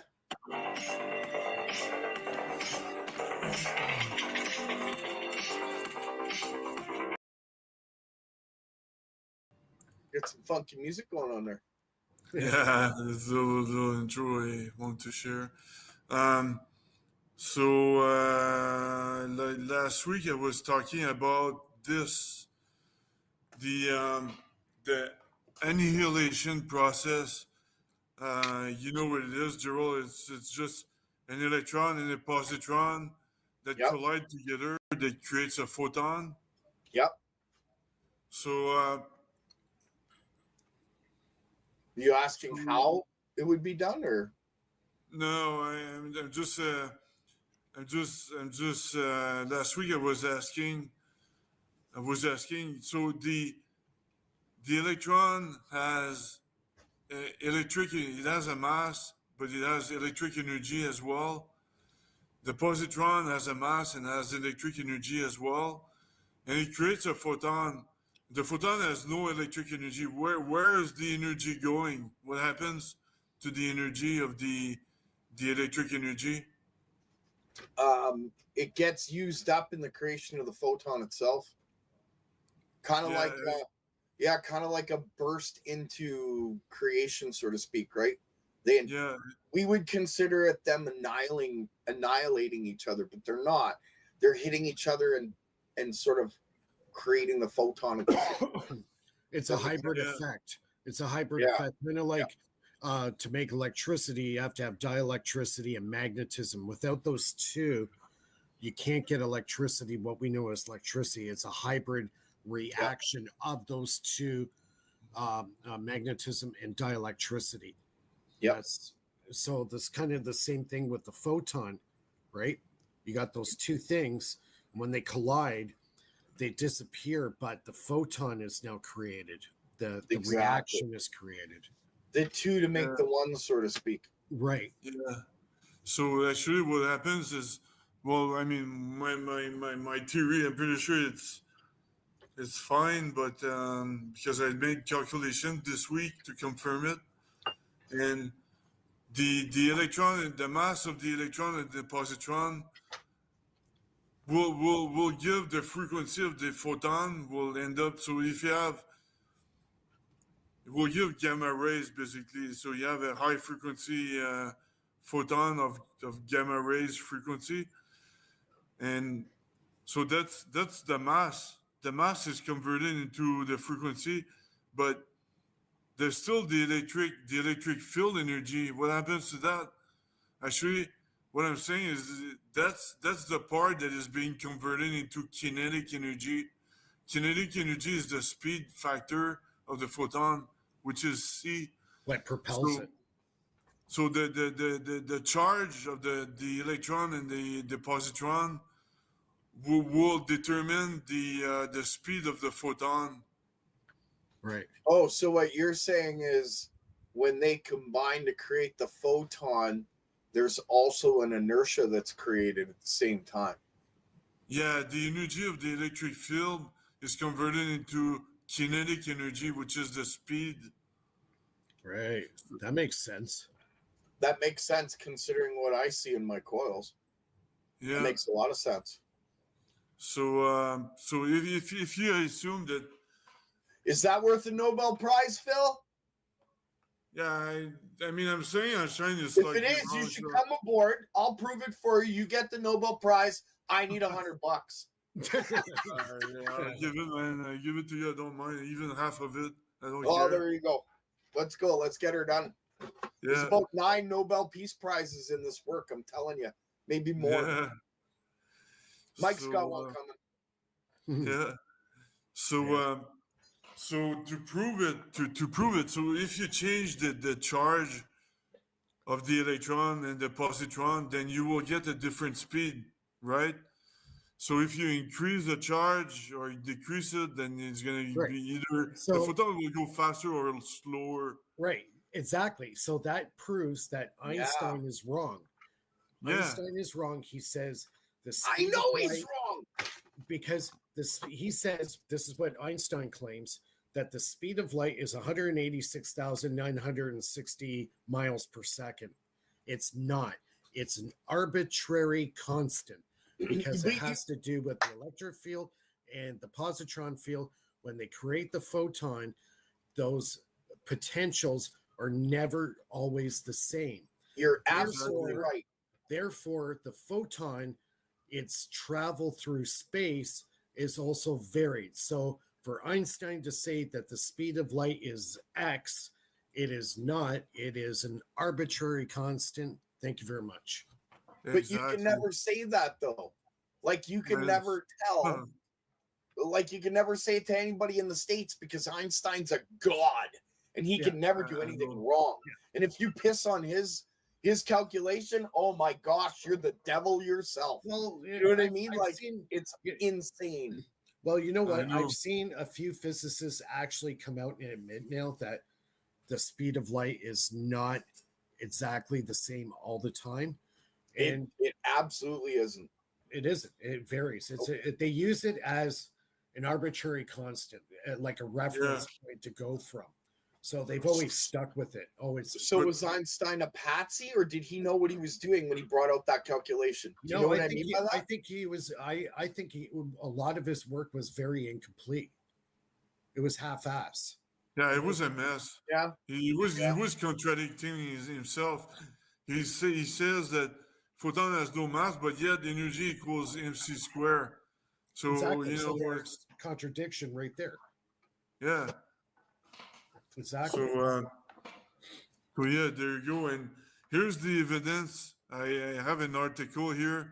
So if you have quarks are they have color charge. So color charge is just a fraction of a charge. So that's a fancy term here. Yeah, I know exactly what you're talking about.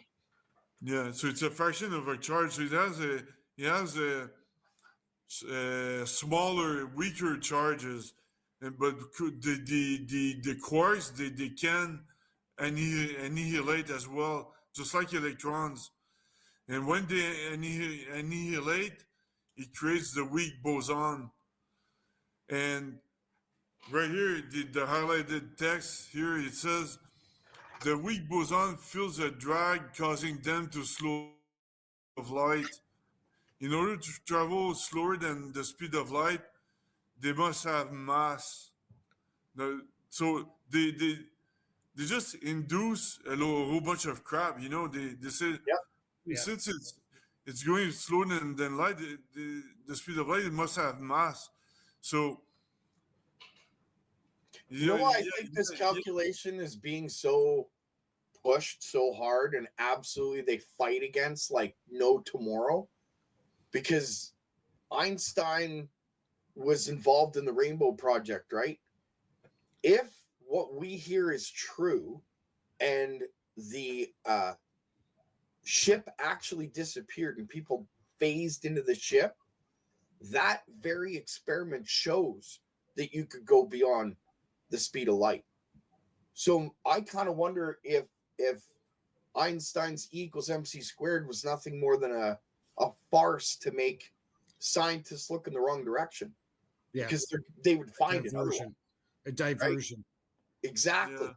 That's why Einstein so fought against, like he's some kind of god or something. He's a freaking potato farmer. You know what I mean? Come on. Of course, I'm no better.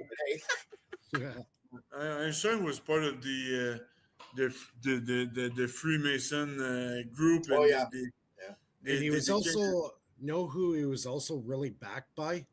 He was really backed by the Nazis. A lot of people don't know that.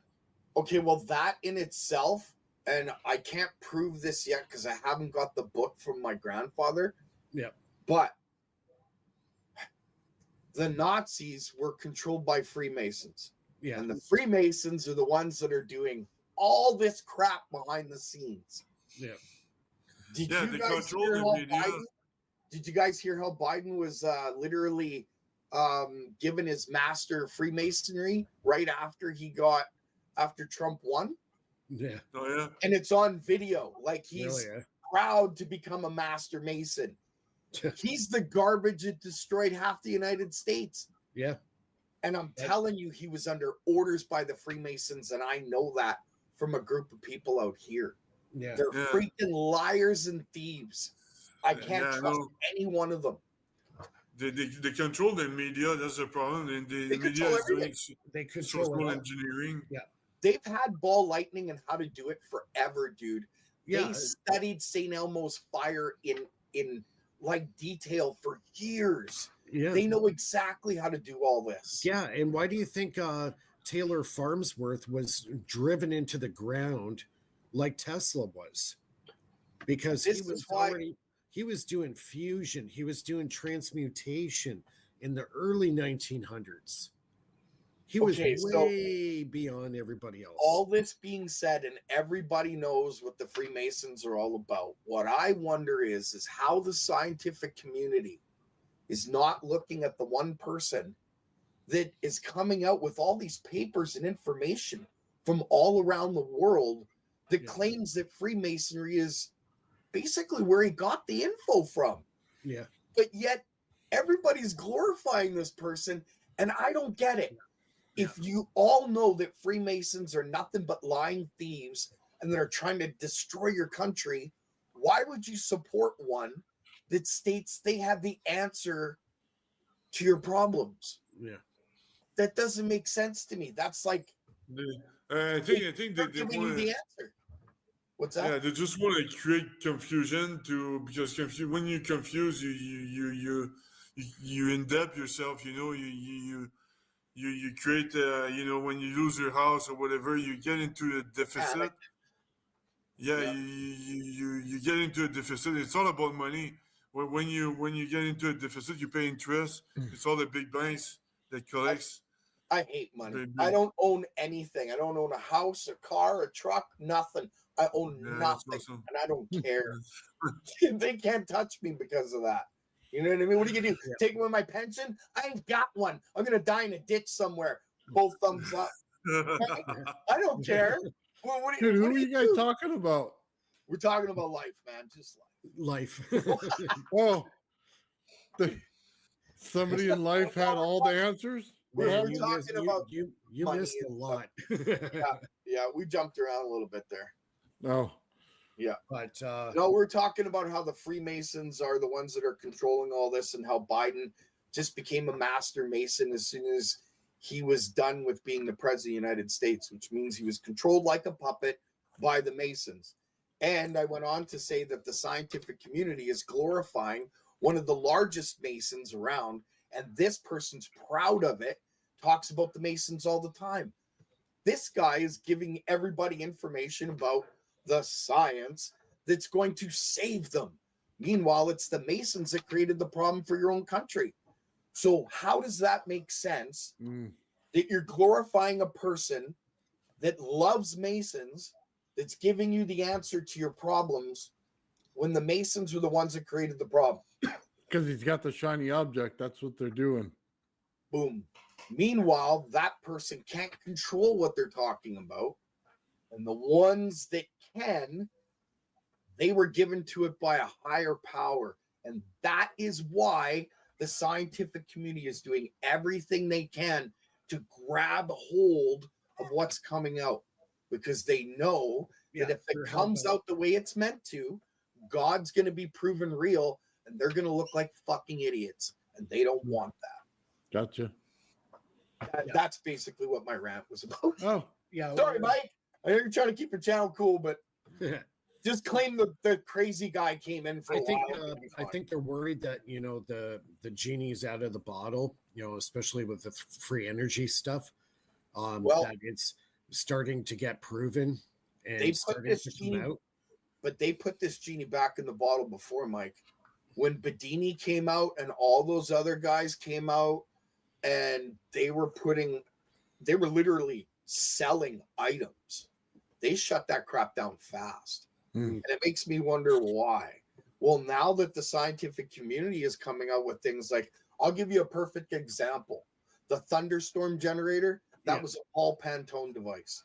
That guy got locked up. So, okay, I brought it up to Bob Grenier. Bob Grenier brought out the fact that, okay, we want to get Pantone stuff out. The only way to do it is not to talk about him. Get the patent out, get the world knowing the tech. Then we'll talk about Pantone. Okay, what about Sal Paez?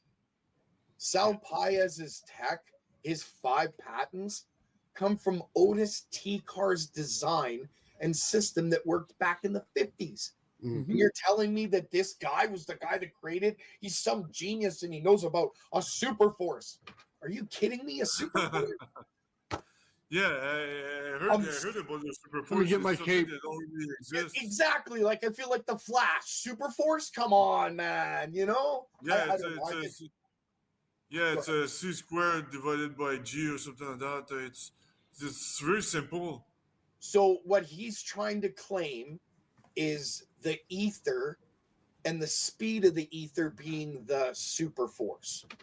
So he's trying to put a name and a patent on something that you cannot put a patent on. Whatever. I've tried his experiment. I didn't see any crystal growth. Maybe I got the experiment wrong. I don't know. We'll see. But I just think that all these guys that are coming out with this tech that the scientific community are glorifying are people that have stolen this tech from people that have already done it. It's rehashed old tech. But those people that did it they weren't Freemasons. They weren't part of the government. They weren't dick suckers. So because of that, they had their shit stolen. And now the people that are being promoted are getting to bring it up. Yeah. You know what I mean? Yeah, that sounds right. Yep. So I could be wrong. That's my rant. I apologize to you guys' audience. No, you don't have to apologize about nothing. It's just me. It's that crazy Canuck.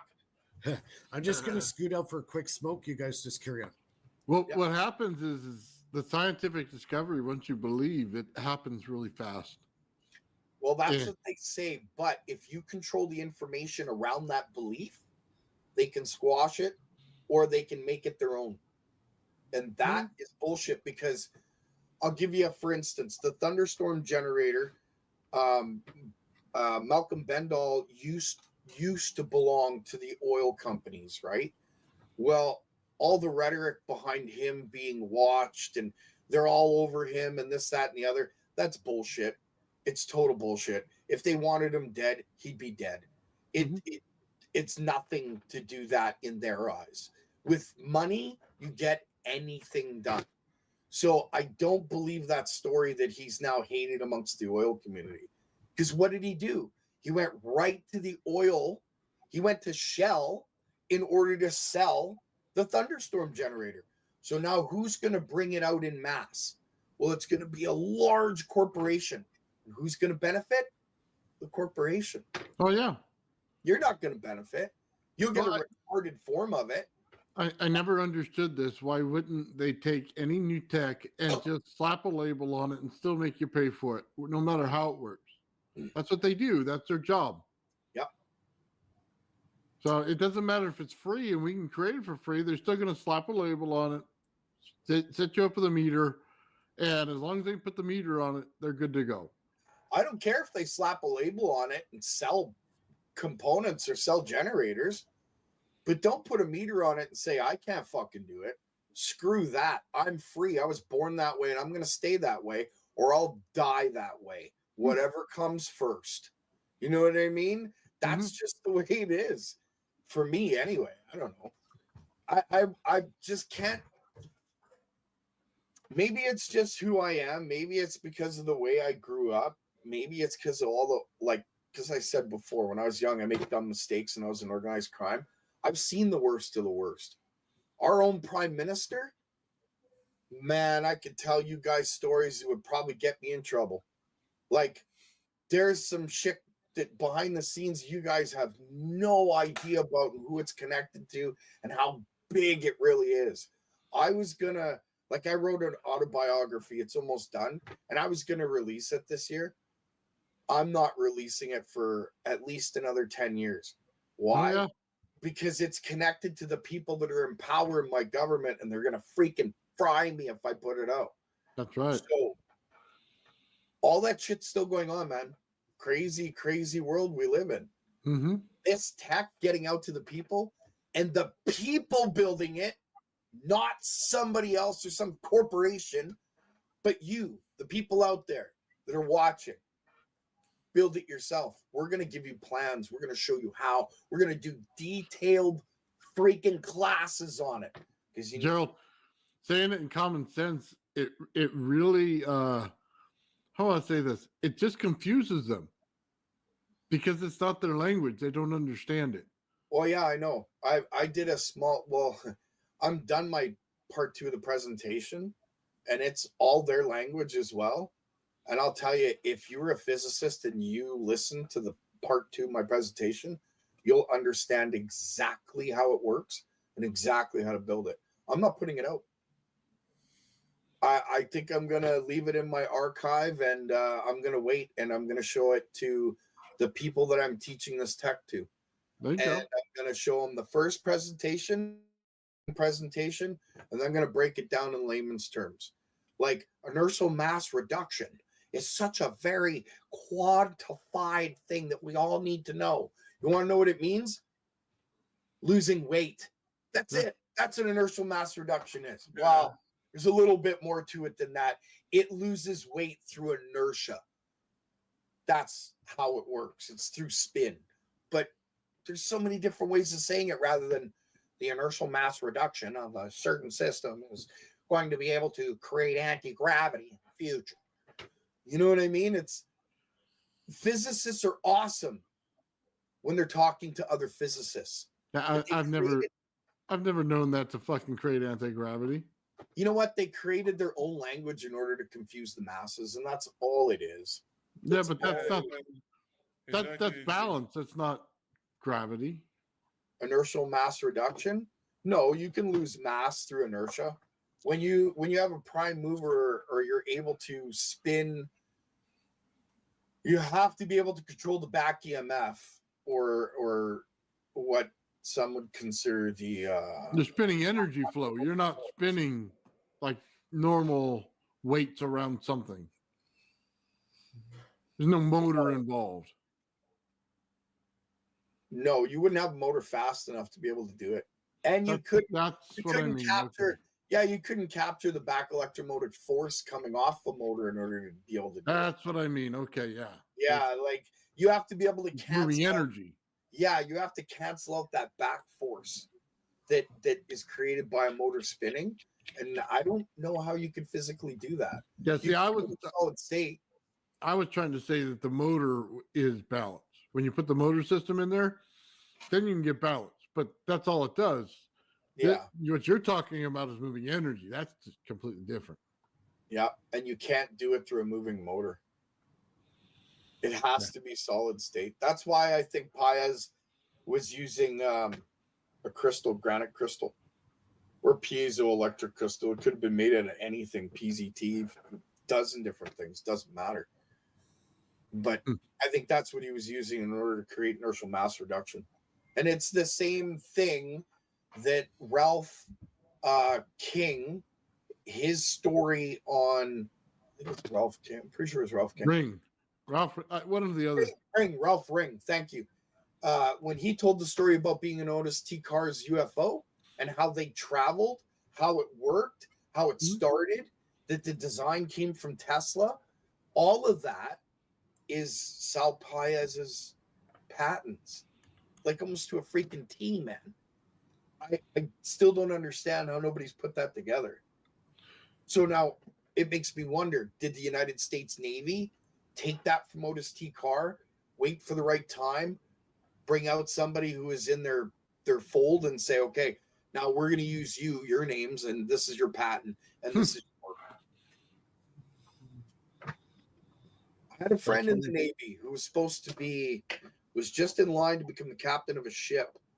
And this person saw something they weren't supposed to see in paperwork and voiced it to the admiral. And they not only lost their command, they got booted out of the Navy.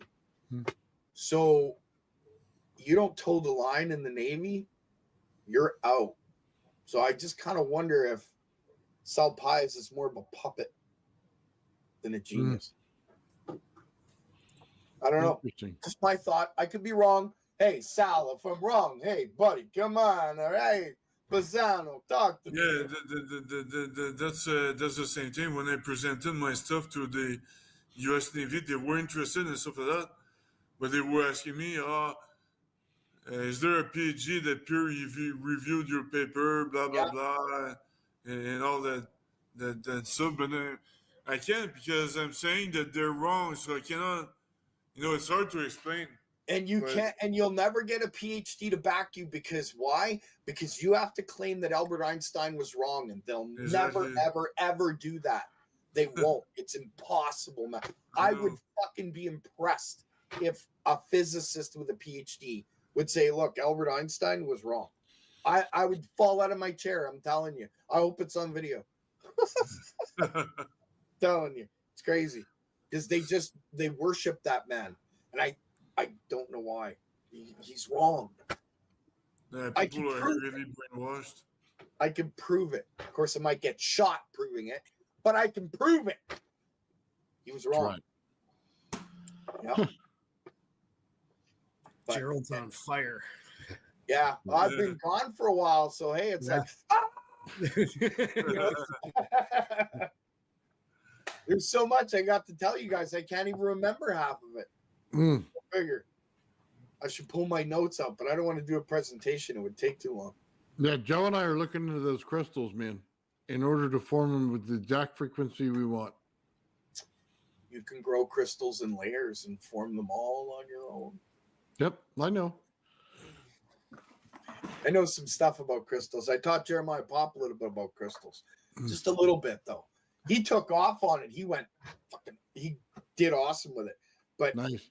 I know a lot about crystals. I was growing them. I was cutting them. I was doing a lot with them in the beginning because I was looking for John Hutchinson's crystal cell. And then I found the video where he gave the recipe and I did it. It worked.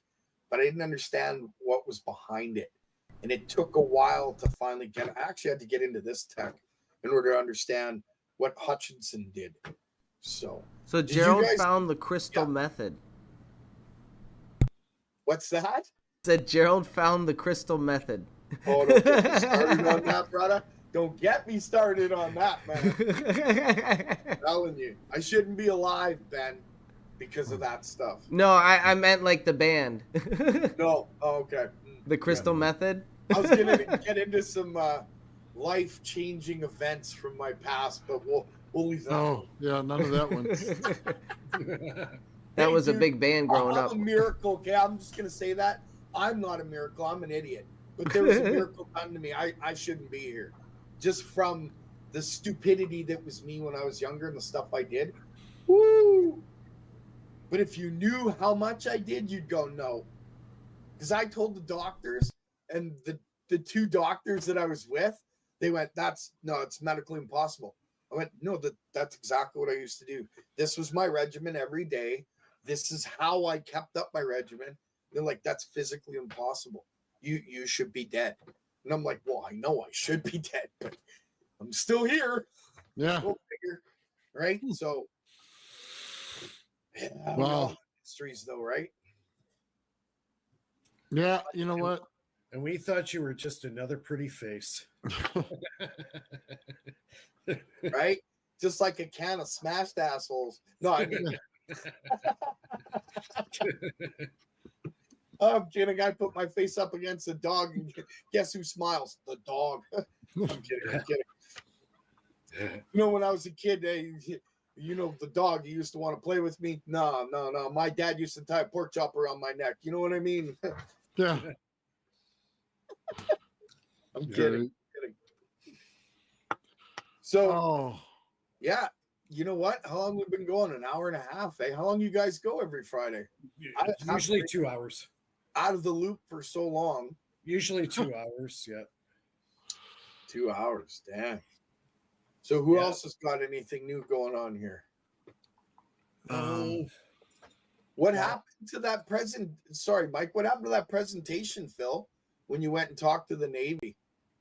Were they nice about it, or did it turn into anything? Or yeah, Lulu was there. She saw it. They were interested. They were asking me a lot of questions, and I gave them my card and things like that. And I told them I'm gonna publish something soon. And but they don't come back to me. I don't know why. I'm afraid they get inspired by what I'm doing, and I'm afraid they plagiarize what I'm doing. Maybe maybe they can plagiarize part of it, but not all of it. Like the force field, it's impossible. They know how to do it without having the maths, so they They cannot know, plagiarize. they know how to do it on small scale NASA or in stole his, deep directive. Like they can't do a full force field. Go ahead. NASA already stole his the electrolysis, the hydrogen engine idea. That They doesn't The surprise high me at all. temperature. Doesn't Yeah. surprise me at all. no, we were there. We Sucks. and he was explaining it to them, and then not even a month later they're announcing that they built this thing, and I'm just like looking like take the idea from that that conference and build it, because you guys have like millions of dollars and you could do it right away. It's just That's like Curtis Horn asked to do the math on my coil system when I was getting ready to do the first presentation. I was like, nope. Never a straight answer. No, thank you. Yeah. What, like NASA was put together right around World War II, weren't they? Weren't they put together the same time that Edward all von the Nazis Braun came over? Yeah, Edward von Braun. Yeah, so I don't know. I could never trust NASA. I just couldn't. I don't care if they're at the top of the ladder or the food chain when it comes to space. They go pound sand, as far as I'm concerned. The former Nazis were involved in all that high-tech aerospace stuff. After Project Paperclip, all the best engineers from Germany, the Russians got a good portion of them, and the Americans got a good portion of them. And, that's the result is what you see today with all the, That's the crazy, Nazi tech, right?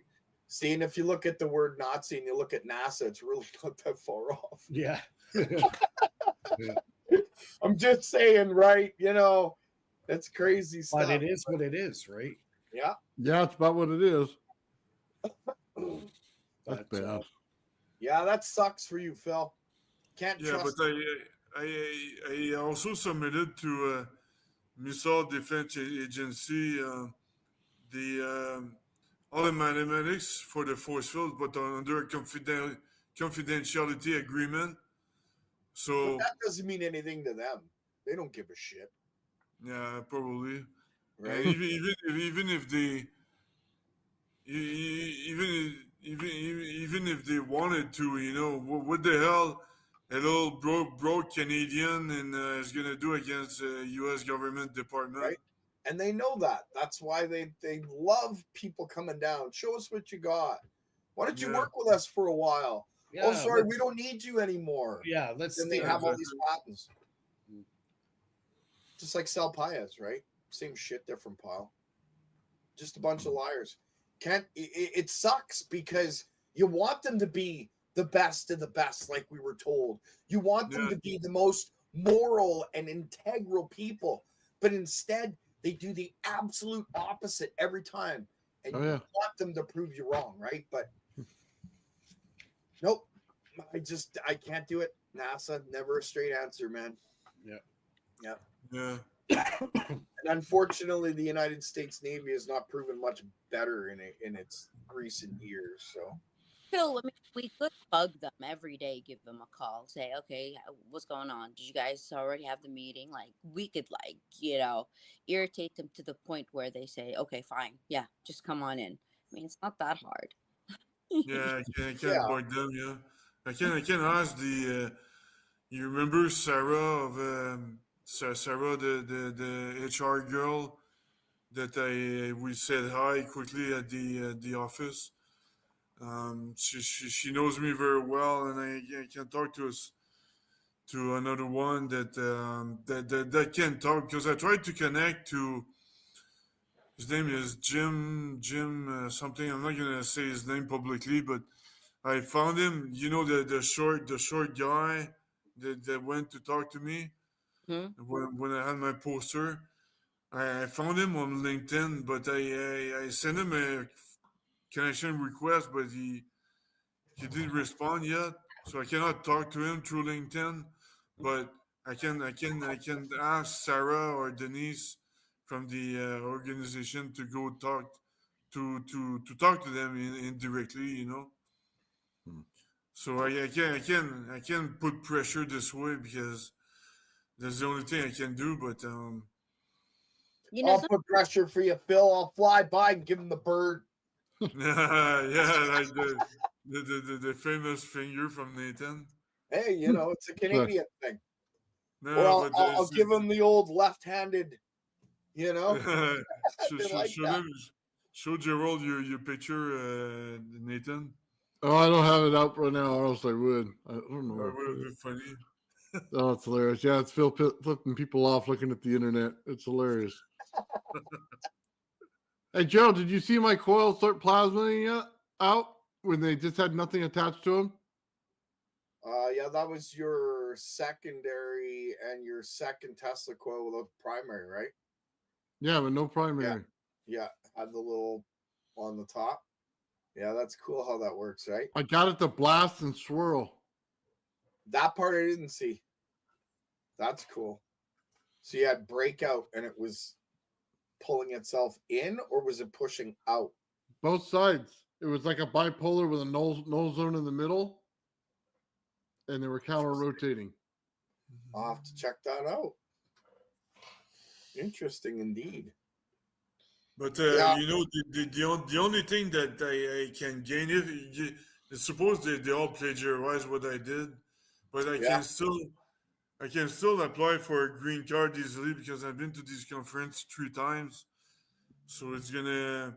I can apply for EB 1A or 1B green card easily. So I might not make money, but I can do that at least.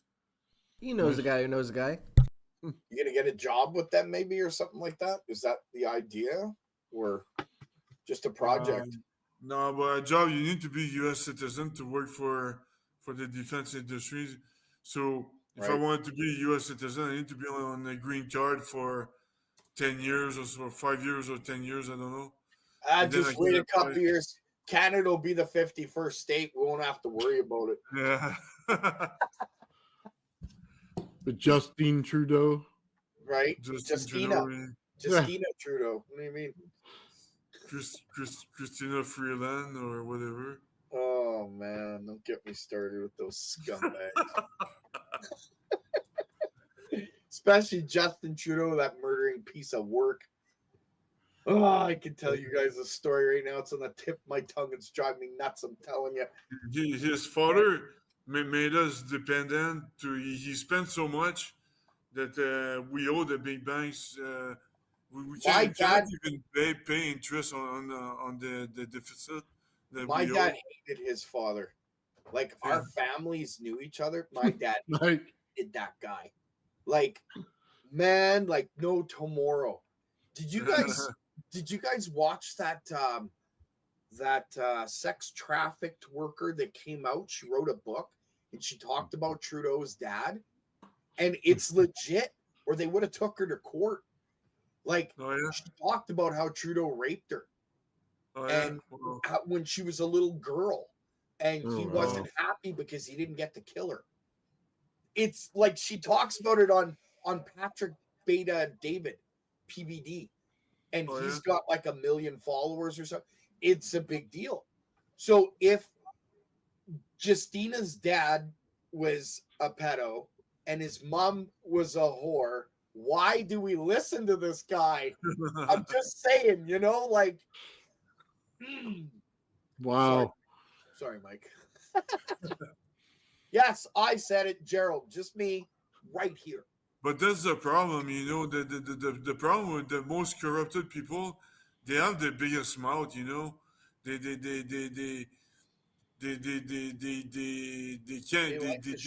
keep yawning and showing off, and unfortunately they are charismatic at the same time, and that's why, because they speak a lot. Well, that's why they're chosen to be the puppets in the front, right? They're not the ones running the show. It's the rich elite behind the scenes running the show. Exactly. I could give you names of the families actually in Canada that run the show. Like Trudeau's a puppet, right? Yeah. They all are. I'm not sure about Pierre Poilievre and his crew, but if Trudeau and them are as much of a puppet as I understand, I can't see Pierre and those guys being any different. They're all in the same boat together behind the scenes. shaking hands and winking eyes, right? That's how they do their stuff. So, I don't Dude, know. it's funny here in the U.S. We got Trump over here just tearing through people. Love that firing guy. them. Dude, I hate it's that guy, but I insane. love that guy. Yeah. It's absolutely hilarious. The first time I've ever seen a politician stick up for their word and do everything, and this time he's just getting rid of them fast. It's like every day.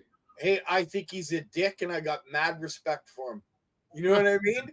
Because he did what he said he was going to do, and he's fixing the United States. And I won't lie to you, if the States falls, all of North America falls, man. Oh, yeah. Right? So what Biden and his goof crew did, they should be locked up for treason. Them and their whole family for the rest of their lives. Yeah, but that's why he preemptively pardoned his whole family. Of course. And Dr. Fauci and all this garbage. George Soros as well. George Soros, that garbage piece of work, man, I'm telling you. That guy shouldn't even have been allowed in North America. That guy shouldn't even have been allowed. He was a Nazi, for Pete's sakes. I'll say that. There you go. You want my name? It's Gerald. I said it. There you go. His grandfather, his dad was a reporter for some Nazi paper. And he literally, George Soros, was proud of putting Jews on the trains. He even said it. And then he said, oh, well, we had to do, or I would have been killed. Take the fucking bullet. Be honorable and have some integrity. No, you got to be a fucking weasel and put people to death for something they didn't do. Yeah. George Soros is a piece of shit. I know. Sorry, Mike. I'm on a rant tonight. Maybe I shouldn't be. Your channel's gonna get dinged for me. Mike, we're identifying the pieces of shit around the country. Freaking right. Get me a shovel. I'm just kidding. The dumpster. Now we're just talking about the rich elite that do nothing but, screw the people because they're rich and they're bored. Why else, right? Why else would you want to do the stuff they do? Yeah. Control. How about that guy Larry Fink from BlackRock? What a Fink, eh? What a Fink. Yeah. BlackRock, though, have you heard? Like, have you done any research into BlackRock? BlackRock, they own the whole defense, and they own Lockheed Martin. You're right, but who owns BlackRock? The banks. Yeah. You would be surprised who owns BlackRock. They own everything, man. Everything. The amount of land that's actually owned by people, I was blown away when I seen the charts. Just blown away. Like, we fell asleep and they bought everything. And now it's like you can't even own anything because they own it all. How do you get that back? You know what I mean? How do you stop that from occurring so that generations that are coming have a chance to actually live life without being controlled? What's happened with the forest, all the fires in California? Guess who's at the doorstep of all those people that lost all their homes? BlackRock. Did you follow the path of the fires? Yep. It's the same path as that new rapid transit that's going through. Yep. Why? Because they're building a 15-minute city right where that is. Exactly. They wanted those fires. Those fires were paid by certain individuals to light. And I heard that up here in Canada. I'm telling you, man, there's so much dastardly stuff going on. Just like in Hawaii a while ago, they had a big fire over there. Apparently, they I'm not sure, but I heard that they had lasers from satellites igniting. Yeah, I've heard that story too. It's possible. Definitely possible, man. Absolutely. You could start a fire with a laser from space. Absolutely. You just need the right laser. Yeah. And if it was a blue laser and you had blue roof, it wouldn't affect the laser wouldn't affect the roof at all. The fire might from other surrounding buildings, but it's interesting how lasers work. Well, it's funny because terrorists didn't need a plane when they came to California. They needed Justin Trudeau, not Justin Trudeau. You know what I mean? They needed Gavin Newsom. Sorry, there's not much difference. And they needed a single map. That's all they fucking needed. Yeah. That was it. They were armed with a match, and we got fucked. You didn't need a terrorist. You just needed to put Biden in power. Oh, that's right. Couldn't get the goddamn water flowing. Right? Same thing with Trudeau. We didn't need a terrorist. Just had to put Trudeau in power. He stole the election the second time around. I believe he stole the election the first time around. I don't think he got elected at all. Just because of what he said to me when I was 12 years old. And I'll state this for a fact. He stood in front of me, looked me square in the freaking eye, and he said, I'm going to make you useless eaters pay. And I looked at him and said, what are you talking about, useless eater? He's like, if you don't make $1 million a year, you're useless. And I'm like, who the are you? And we were going to get into it hand to hand. And he stood behind two girls, my cousins, because he didn't want to fight. He was a pussy then, he's a pussy now. Oh. Right? That's Trudeau. And he was at my family reunion because unfortunately my family and his family know each other. That's why. Oh, and the reason why he said that and the reason why we got into the argument is because he said that he was going to be prime minister of the country one day and he was going to make all us useless eaters pay. That's when I got into the argument with him and said, you're not going to be prime minister. Nobody put a weasel like you in power. And we got into it, right? And then that's when he stood behind my cousins. Wow. So he said that to me when I was 12 years old. And he was prime minister for 8 years, still is. You think it's not a setup? He was voted in, but yet he knew at 12, he had enough conscious mind at 12 years old to get into an argument with me over something he may or may not do. But then he did? Sounds to me like he was selected, not elected. Yeah. It's like the Dominion machines in Canada. They might highly likely might have been hacked or something like that. But we haven't done anything against it. You know, nobody fought against the Dominion voting system. It's because we're asleep. We don't even look at those things. We just assume that our government's doing the right thing, right? I know. Meanwhile, they're behind the scenes playing with the little dials. They're as corrupt as $3 bills, man. Yeah. See, like it's crazy. I'm speaking from experience, not conspiracy, just so that you guys are aware. I would put my hand to a Bible in any court of law and testify to what I just said, just so that everybody's aware of it. Wow. Not a conspiracy. Lived it. I lived so many crazy things, man. What's that? I don't know what's up with that conspiracy accusation that the left has been doing for the last 10 years. For anybody that objects or try to use his head to say the truth, that you're being accused of being a conspiracy theorist. That's the example of social engineering for so long. That's when you exactly hear that, what it is. You can make a lie true if you repeat it often enough. All conspiracy theorists are people that have premonitions about stuff that are going to happen 6 months prior. Yeah. You know what I mean? It's a Yeah, conspiracy today. Wait 6 months. Yeah, it'll be proven true. It's just. Yeah, okay. If the left want to accuse us of being conspiracy theorists, okay, let's bring it on. What about Christopher Columbus, who didn't agree about religion and said that the earth must be round and blah, blah, blah. I guess he was a conspiracy theorist too. Same thing with Galileo. Galileo that disagrees with the church.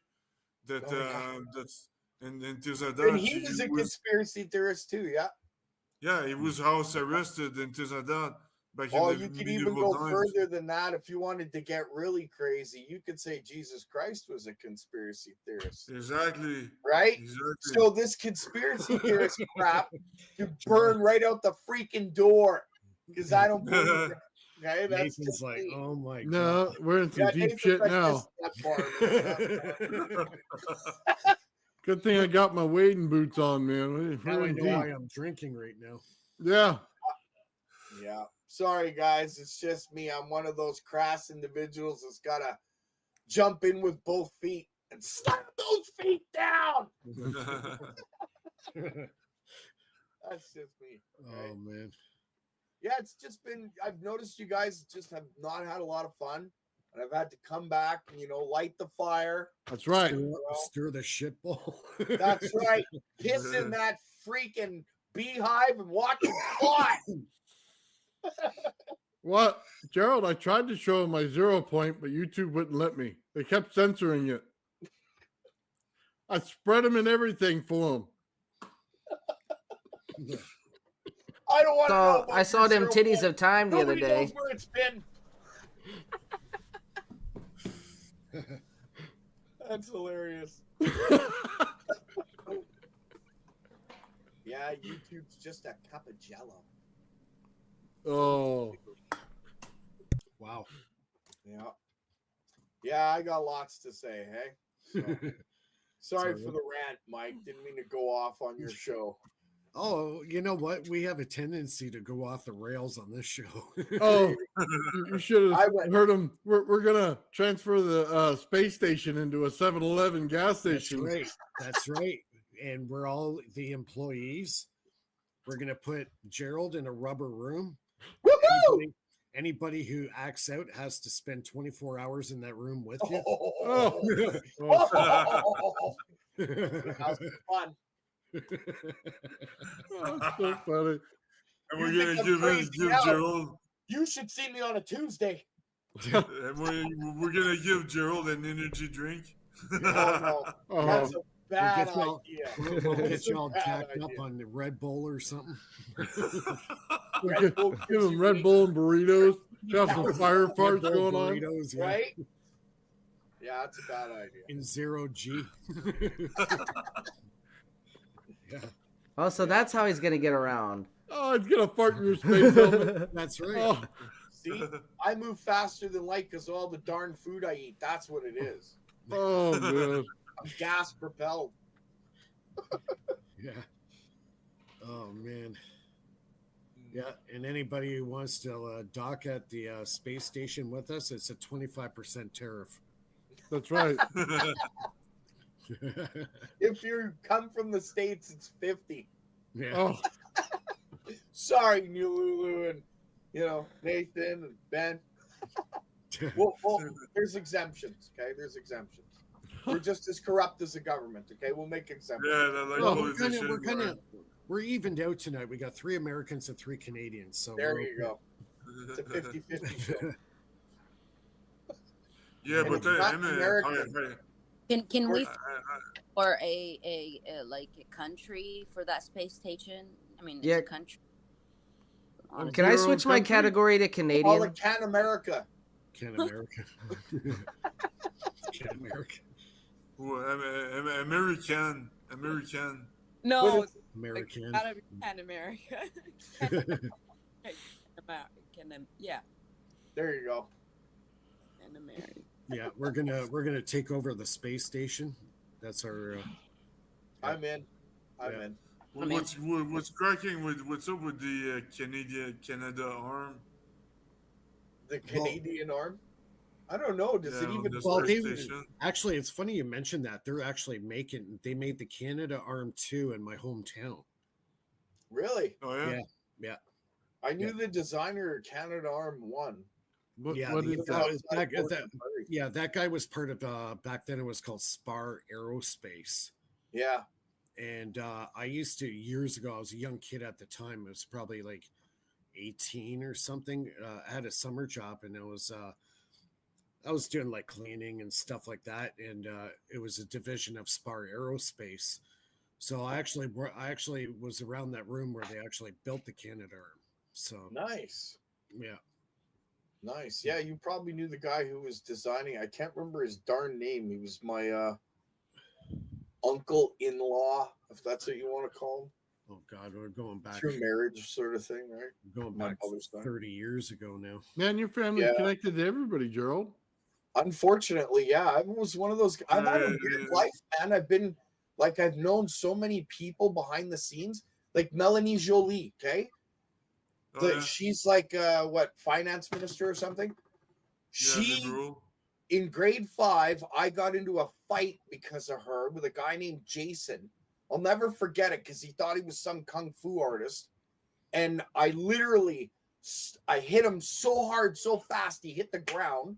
And the only reason why I did is because he slapped Melanie Jolie in the face in grade 5 in front of everybody because they broke up.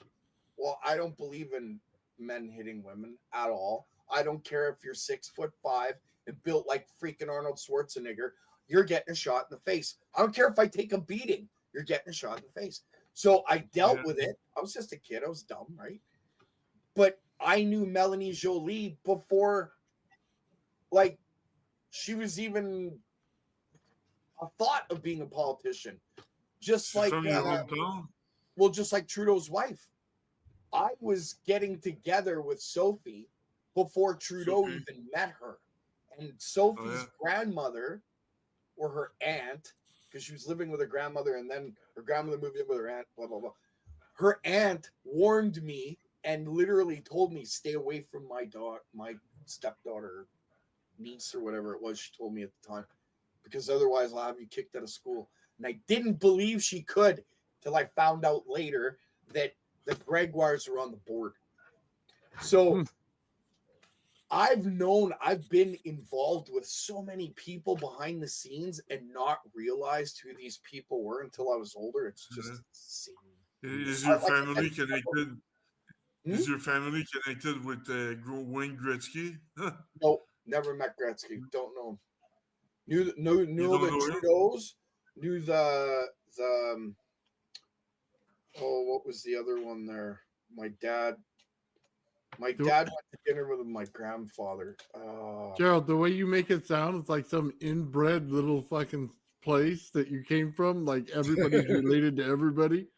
It is. They all have the same DNA. No, but I'll tell you this: Canada was big.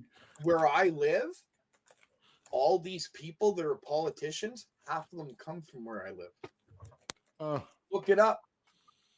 It's out there. It's not a conspiracy. They'll tell you where they grew up. Half of them grew up in the same towns I grew up in. It just happened that I was there.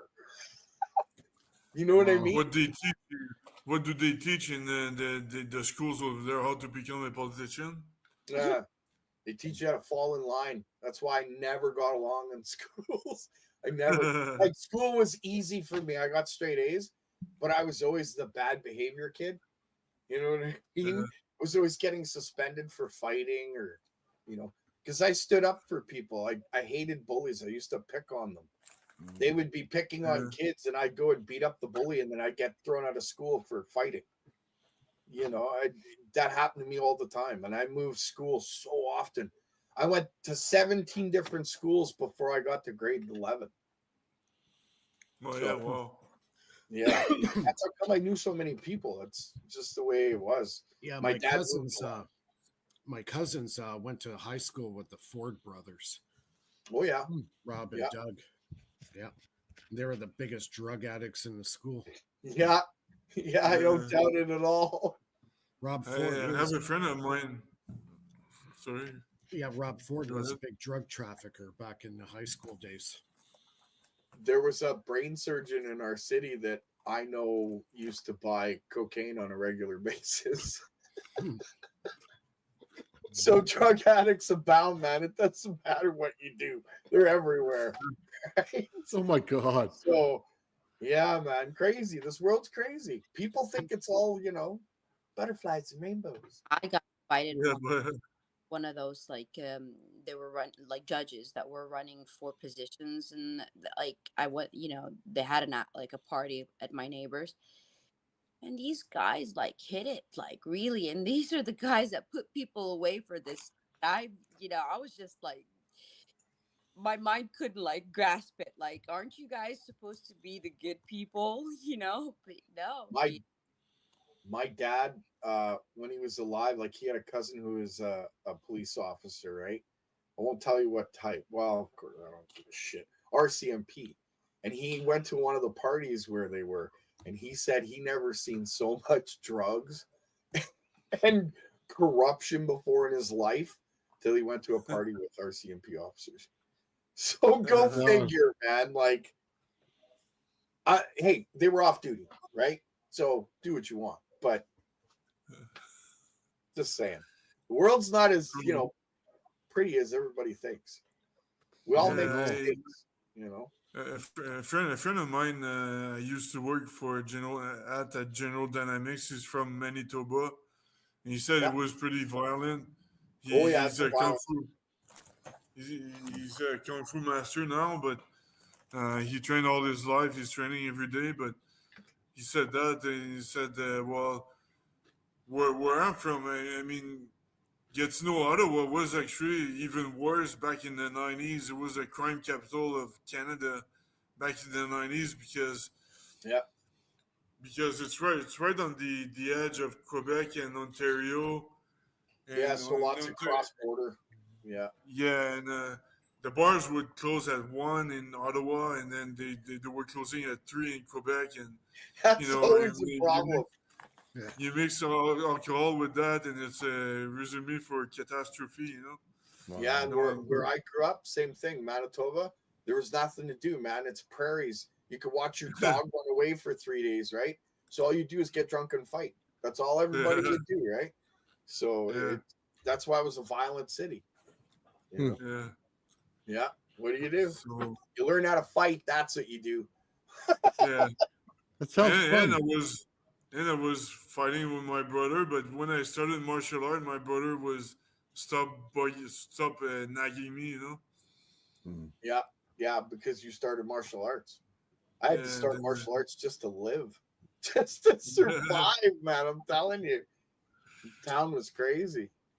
Like the first fight I ever got into, I was like 8 years old. Well, I got beatings when I was 7 because I was white. That was crazy. That's why I'm not prejudiced, man. Literally, I got beat because I was white for like a whole year and a half at school because I was in a native town, right? What's that? Are you serious? Yeah, totally, 100%. Yeah. Oh. Yeah, I was like, I got that shit kicked out of me every day, man. And it was only because I was white. They used to actually make it a thing that I knew that, right? And then when we moved out of that town, it stopped. And I trained, went back to that town to visit my mother, and I never had a problem again. I have a question. It was. Yeah. What am I looking at here? Warden Cliff Tower. Okay. All right. That's what I needed to know. All right. I printed something. It's called the transcripts. Nice. Cool. It's like has symbolism, like Fibonacci codes, just all of the weird things that but I didn't know what this one was, and it was a Nikola Tesla thing, but I didn't know. I have a thing that Joel sent me about the wire underneath that tower. That's cool, man. From the energy company. Yeah, I found out something about what Tesla was doing in that tower and how to increase power, and something about the ground that I'm gonna have to teach you guys. Look at this. Look at this part. Thing. You see this part? It's in the ground. It's showing that there's a current. Yeah, of course it is. It's in the water table. Yeah. Yep. Yeah. So. But that's not how we increase the power. That's just how we transferred the power. Right? There's a way of increasing the power exponentially. Well, you have to hit the right frequency. There's more to it than that. There's a part missing. I can't wait to tell you that one. I'm going to let your brain just cackle on it. I'll find it. I know you will. That's why I brought it up. There's a little secret out there. You got to do some digging, Nathan. You know what I'm saying? I'll dig. I'll just have to test. Don't go Jimmy Swaggart on us. Oh, yeah. Jimmy Swaggart. We don't want to do that. It's me dirty party policy. When it comes to women, you can't live with them, and marriage is illegal. I just love saying that. Right? That's just Feels good to be on the space station. Tell them thank you. Come again. Thank you. Come again. So you, Take it and go.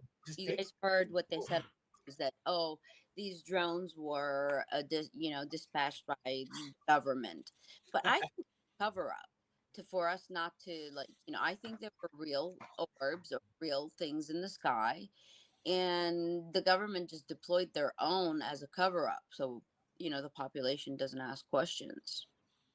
China's had orbs for over 12 years now, maybe a little less. They've been perfecting this tech for a long time. And I'm not saying that it's China's orbs that are out there. There are drones that are actually doing what people are seeing, but there are also people that have witnessed these balls of light and are getting sick because of them.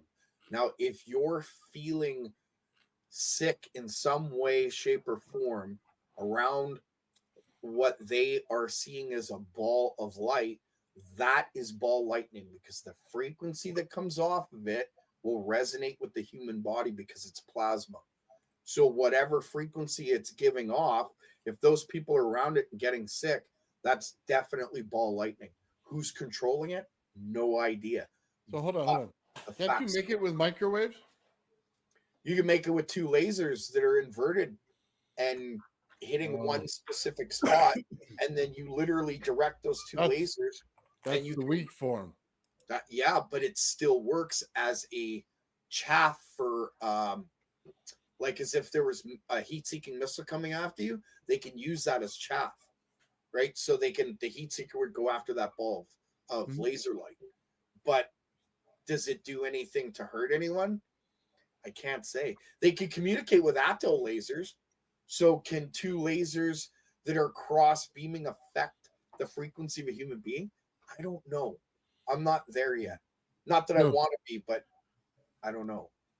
I think the answer is in the microwaves. When they Maybe. cross. You ever watch that Skinwalker Ranch? Yeah. So Black Frog Ranch? Let me describe this for you. So they have a magnetic signature on there on the top, right? They're getting a steady frequency the whole time when they're there. They're seeing beaming microwaves show up coming out of the cracks. Then they're seeing EVOs. They're seeing ball lightning in the air. And they say it's a UFO. It's not. It's ball lightning. So if they did it with microwaves and a focused microwave beam, it would be invisible to us. And it would only show up under certain lighting conditions. And because it would have heat in it, it would show up there. And if they cross those beams, you're going to get energy that would show up in a ball. Sounds to me like you just described a working underground pyramid. Yeah, possibly. No, but about the orbs and things like that, they said that they were the FAA was doing testing. That's the official statement. But testing on what? They testing on people, from observing us. Has to be people. People. Because you know what? They could observe with any regular drone. They could observe with satellite. So what do you need this new drone out for? This ball of lightning to observe? Yeah. Well, that's highly unlikely. So maybe to affect the people around it, just to see if that's actually what it does. Perhaps. By the way, you get hit with a directed microwave beam, and it'll boil your blood, and it'll leave you without anything in your body. You get hit with a full-blown ball of lightning, and it'll eviscerate you to ash, just as if you opened the Ark of the Covenant. Yeah, but they're not being ash. Their cattle are all out of blood. Yeah, that's wild, eh? You heard that story too. That's insane. Microwaves could definitely explain that. Yeah. But then if they were microwaved and their blood was gone, their meat would be cooked too, right? No, there's not much meat on certain parts of them, that's for sure. Yeah. But then their hide might be all right. And that's what we're seeing. That would be directed beam energy then. If their hide's fine and their blood's boiled, that's directed. It would have to be, right? Otherwise. 100%. Oh, unless it's resonating at a certain frequency that's affecting the water molecule within the plasma of the blood, and that's why it's boiling off. That'd be like a hydrogen burst. That's interesting. That's I never considered that before. But They always say that it's a gold top that goes on the pyramid. What if it wasn't? What if it was just simply magnetic? what if it was different elements? Like they had a silver one and a gold one and an iridium one For different things that are going on. Yeah. Yeah. Oh, there you go. Well, different effects. Just saying, it's a possibility. You know, my pyramid's almost done. I've had to take a break because I'm doing so many things, right? But when I do a presentation Wednesday or whatever, I'll come out with everything I've been working on in the last month and a half. It's like quite a big update. So Nice. How big is the pyramid? Right now it's almost 2.5, 3 feet tall, give or take. Yeah. Nice. It's made with fake stone. Well, geopolymer. Fake, right? At least that's what they call it. If when we say that the pyramids are made out of geopolymer stones, nobody believes it because that's a fake stone, right? They only want cut granite to perfection. And I don't think so. I think it was geopolymer. Like certain sections were built on top of a base that was already there. I don't know, just theory. Could be wrong. I've been wrong before, and I'll probably be wrong again, but at least I'll admit it. And then I'll Pyramids, for sure, they were built on something more ancient. You know, it's not like hypothetical. They actually did find evidence of some like older things than, you know, whatever is the outside of the stones. There was a theory in 2012, somewhere around there, rolling around YouTube about how the pyramids were built over entrances to the enter the center of the earth. That's possible. The theory. There is supposedly an underground city under Giza. I think there should be lava tubes under there then. Yeah. And that could be how they built the city, is in giant lava tubes. You're not getting down below that layer at 25 miles without it. You're not going through that. You're just not. It's an energy layer. That's if we believe what we're told about Earth and how it's liquid lava. It's not all lava down there and only lava. It's not. No. No. I think it's pockets. Admiral E. Bird, the pilot. Yeah. I studied his stuff, at least as much as I get my hands on. He clearly states that there is an inner world, the Earth is hollow, and you know, he has visited that place, or they actually captured his plane. And I'm gonna throw a theory out for you, Lulu, because you actually reminded me of something that I haven't really talked about in a while. When it come to Bird entering into Algartha, and when it came to the Bermuda Triangle, both times when Bird disappeared, he was running a dual prop plane. When the planes disappeared over the Bermuda Triangle, most of them were running dual prop planes. What does that have to do with it? They were spinning at a certain resonance and creating almost like a Doppler sound, right? So because those twin prop planes were at a certain resonance at a certain height, they literally flew through the doorway without even seeing it open because they were at that resonance in both different places. But it was because of their planes. You notice you don't hear any of those stories with jets. None of them at all. And all we have now is what? Single prop Cessnas that usually disappear. And that's usually at the point of a storm, not just flying into a point where they disappear. So it's interesting to think that if resonance opens the door and Bird actually got to Algartha, was it because of his plane? And that's why they can't find the entrance now, or supposedly now? Yeah. Right? Just a thought. Hey, real quick, I shared in the chat, in the private chat, Mr. Mythos. if you guys have ever watched him, awesome storyteller when it comes to Agartha and stuff like that. It's something to listen to in the background when you're over there doing all your projects. Nice. I need more of that. Yeah, guys, I think we're going to wrap it up for tonight. We did a little overtime, but again, awesome show. Yeah, we go live again next Friday night at 9 o'clock Eastern. Nathan goes live tomorrow at 10 Pacific, 1 o'clock Eastern. Yep. With Joel. And get the crazy Canuck out there. Sorry. I had to. I just had to. Are you going to be there, Gerald? You said you're going to stir it up? I'll try and pop in, yeah. Okay. You're going to be there Wednesday? You said you had something to present. Yeah, I'm not going to present it tomorrow. I got a whole bunch of stuff to present. No, I meant Wednesday. You said no? Yeah, like Wednesday, I'll try and do a presentation on all the stuff that I talked about, but I haven't been able to show just because I haven't been around, right? So next Friday, I'll be on the train, so I'm just gonna watch. I don't think I'll be able to talk, but I'll just yeah. Well, comment in the comment section. Don't worry, we'll make sure to make fun of you. I'm just kidding, Phil. I'm just kidding, man. You're great. I'm bugging you, buddy. I hope you don't get arrested out there, man. Yeah, we're gonna see you on the news with your wine and hanging out. Get it on film. We want proof. You'll show up on the Jumbotron at the game. That's right. Yeah. That'd be cool. Get your friends to record you stumbling and falling down.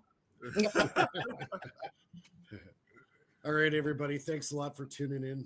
We'll see everybody next week. All right. All right. Cheers. Take care. Cheers. See you, everybody.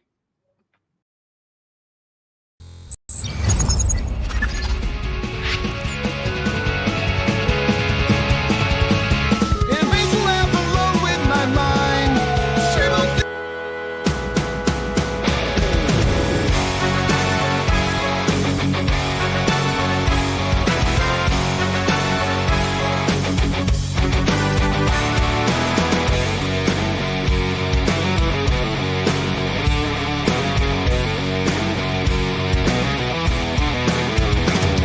And in the depths of shadowed halls, I wandered all alone, casting whispers, blinding chains, demons of my own.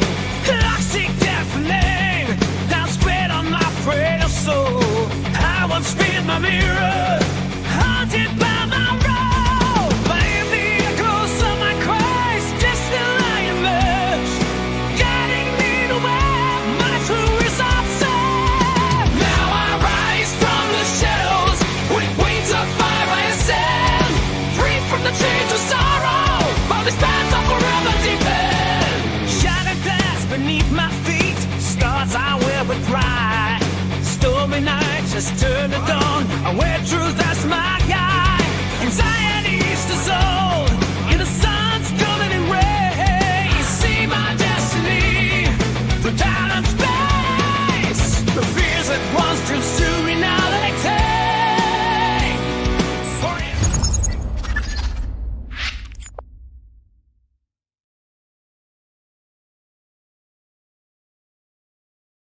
ride the wave and get on top of it. That's what I'm saying. Well, this is it, Michael. What if we're all wrong and this psychic stuff is real? Let's do it. What we really need to do is set up a test globally that we all can do.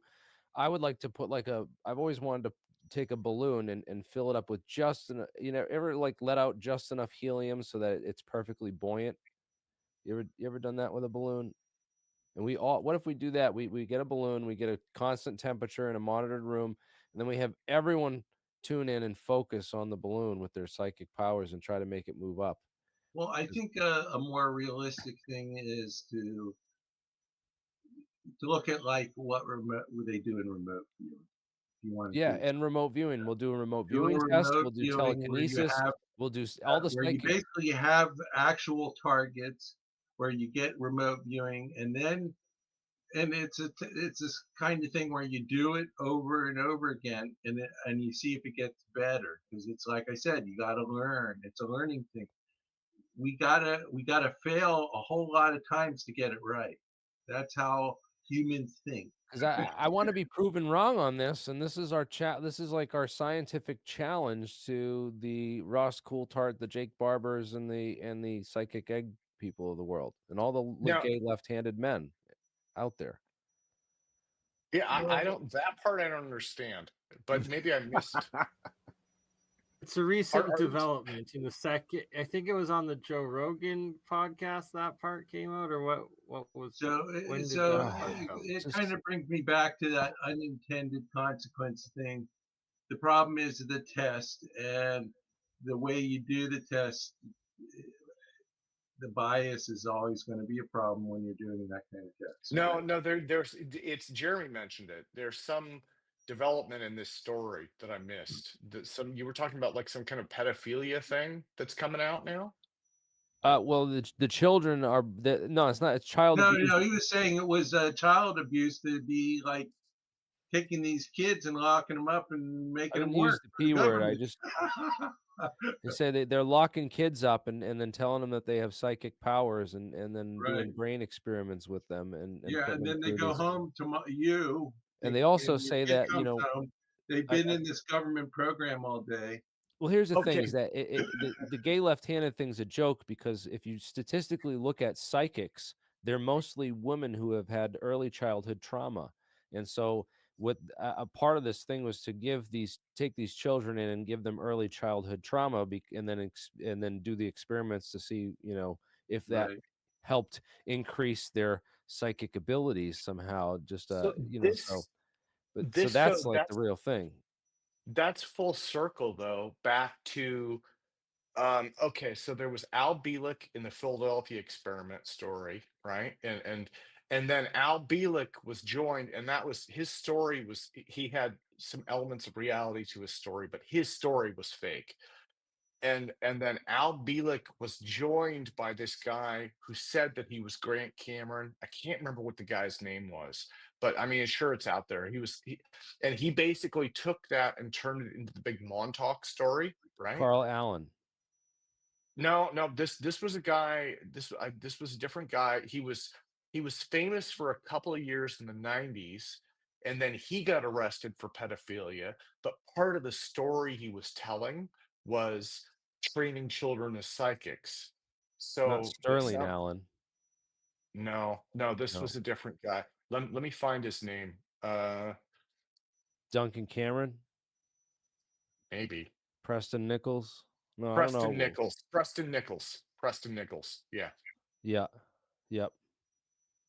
So that comes full circle. And in Preston's case, if I never heard the details, but I heard that he was arrested for some kind of child something something something. I don't know. So Yeah, well. Well, if that's what you got to do to summon the aliens, then I'm against it. So Yeah. I'm gonna end on that note because I have real life dishes and other stuff to do and take care of, and I want to get out of this damn monkey suit. I just we went have laundry too. I like your monkey suit, just so you know. You look like Yeah, a I like your man- monkey suit. a man It's in very black sharp. suit. And that's what Thanks, guys. I want to do that one time where we all get dressed Sure, up nice in suits in black and show up to something. That's one of my what do you call it? My bucket list items. You know what? Looking dapper at an event. Right? Just If to they like ever show have up a to some science meeting. fair when You- We're you all have a a bunch nice- of bunch of government employees are there just showing up, and we're all in black suits and ties. You have a and- nice suit. You have a nice suit. You got the 1950s G-man thing going on. So Yes, this He is is the a Blues blues Brothers, man. I went to the Jim Belushi event tonight, and Oh, that's cool. I love the Blues Brothers, man. I got Especially his autograph. Look.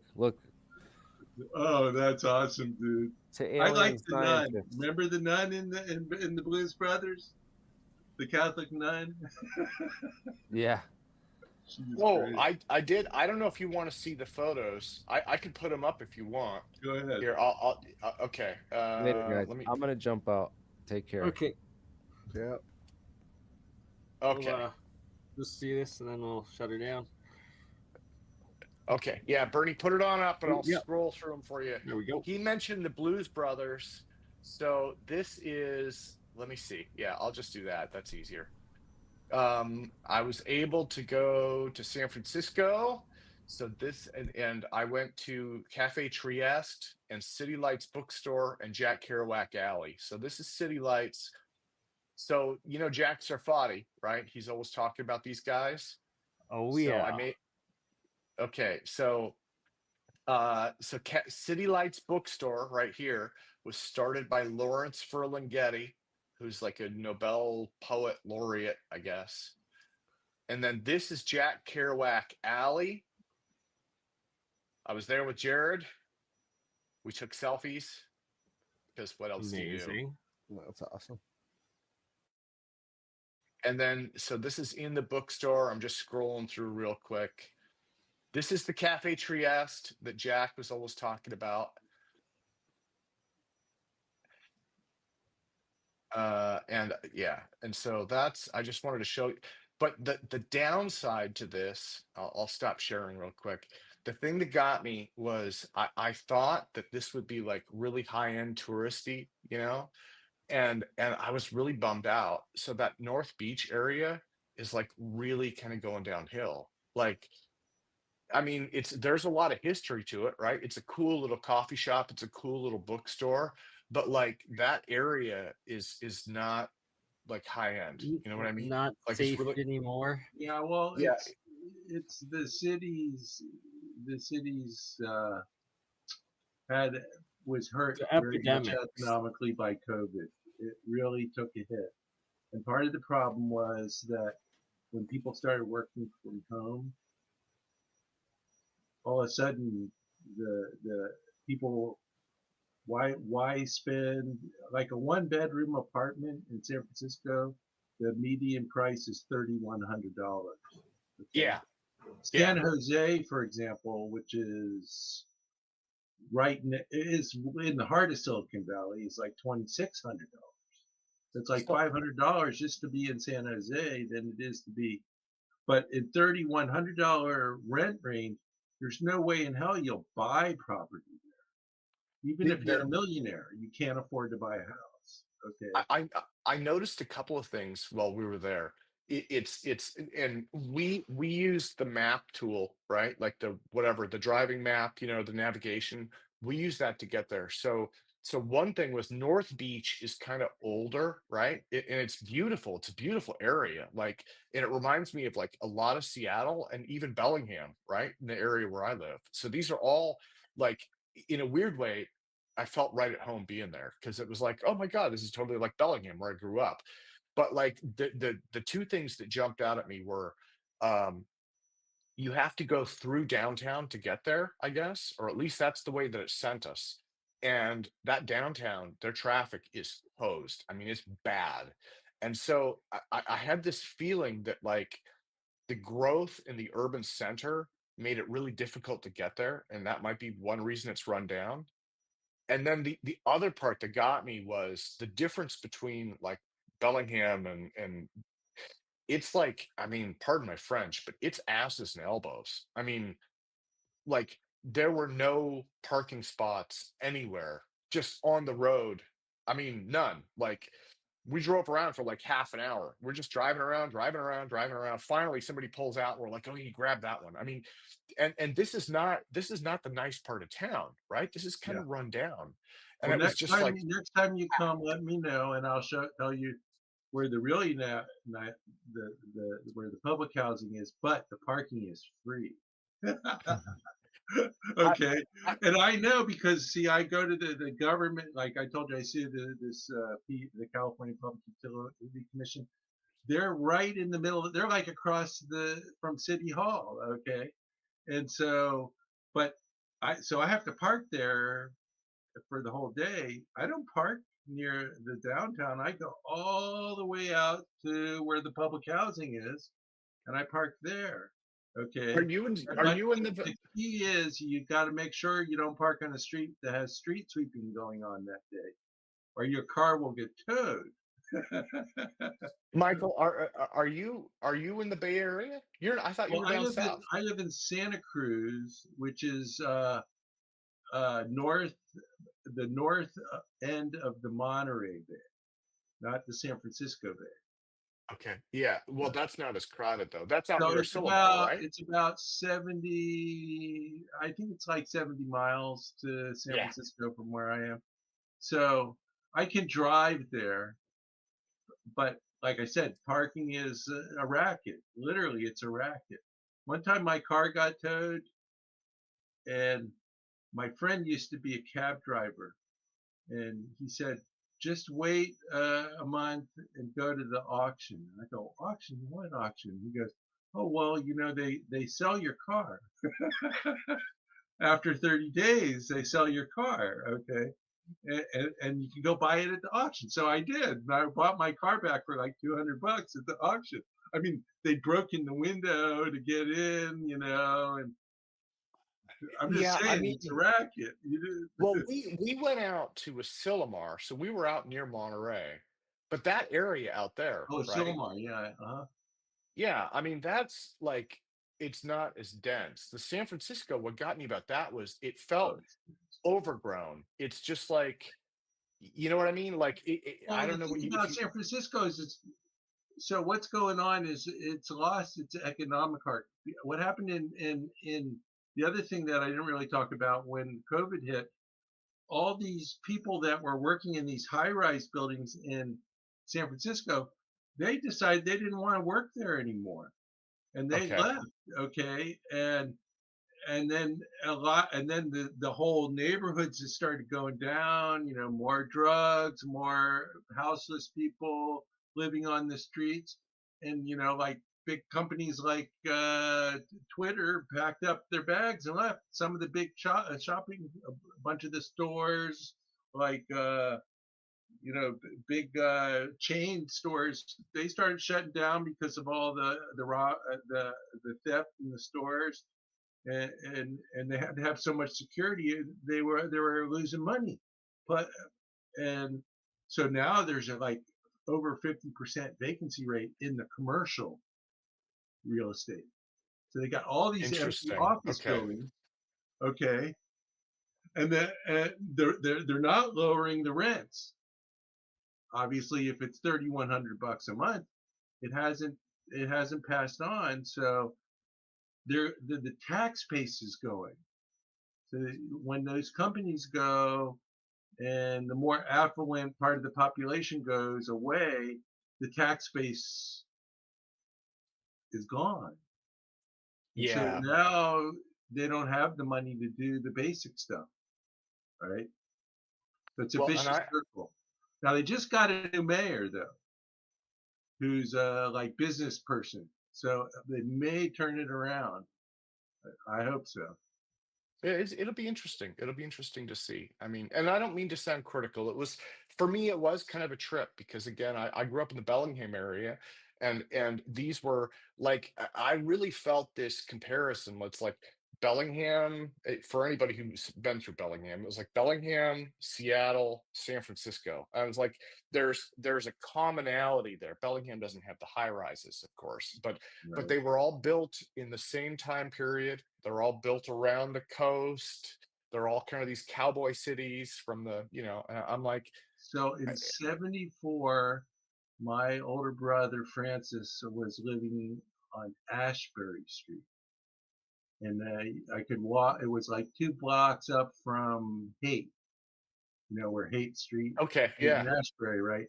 And this is like right after the summer. '68 was like the summer of love. It was like hippies everywhere, but it wasn't run down. There, I remember going by like the Jefferson Airplane House, and it was all purple and everything. These old Victorians, they would paint them up with all these different colors and stuff. I remember, seeing all that stuff, and it was like beautiful. It was a whole different vibe. But now you go there, and that vibe is gone. It's not peace and love. If I'm able to go back, I'll hit Ashbury. I'll get some photos. I mean, So it's if been fun, guys. I appreciate your invite. So For sure. And yes, sorry, I got to shut it down as I'm running late to go pick up a friend from the airport. But I love no all worries. of Thanks for you. having me on, man. And we got to do this again. It's been far too long. So I will. Yeah, send me a reach link out. We'll and try to- a random link like you did. That's cool. I like Absolutely. random stuff. Have a good one, guys. Thanks, Sure. Bernie. Love y'all. Have a good night. Bye.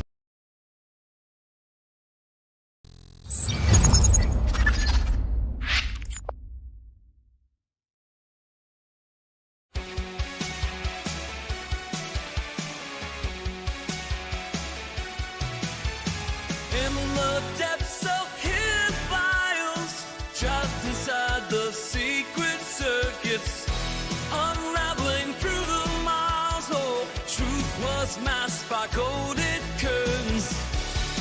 You didn't know, we're shattering the silence.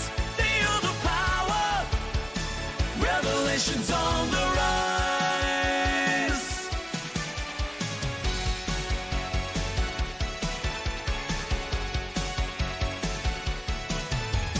From the shadows, light emerges, breaking through the veils of dark. 0 points and gravity converge, yeah. Guiding voices, revelations start. Ancient whispers call, they're begging us to open our eyes. We stand tall, defying all their lies. Even in now, we're shattering the silence. Feel the power, revelations on the rise.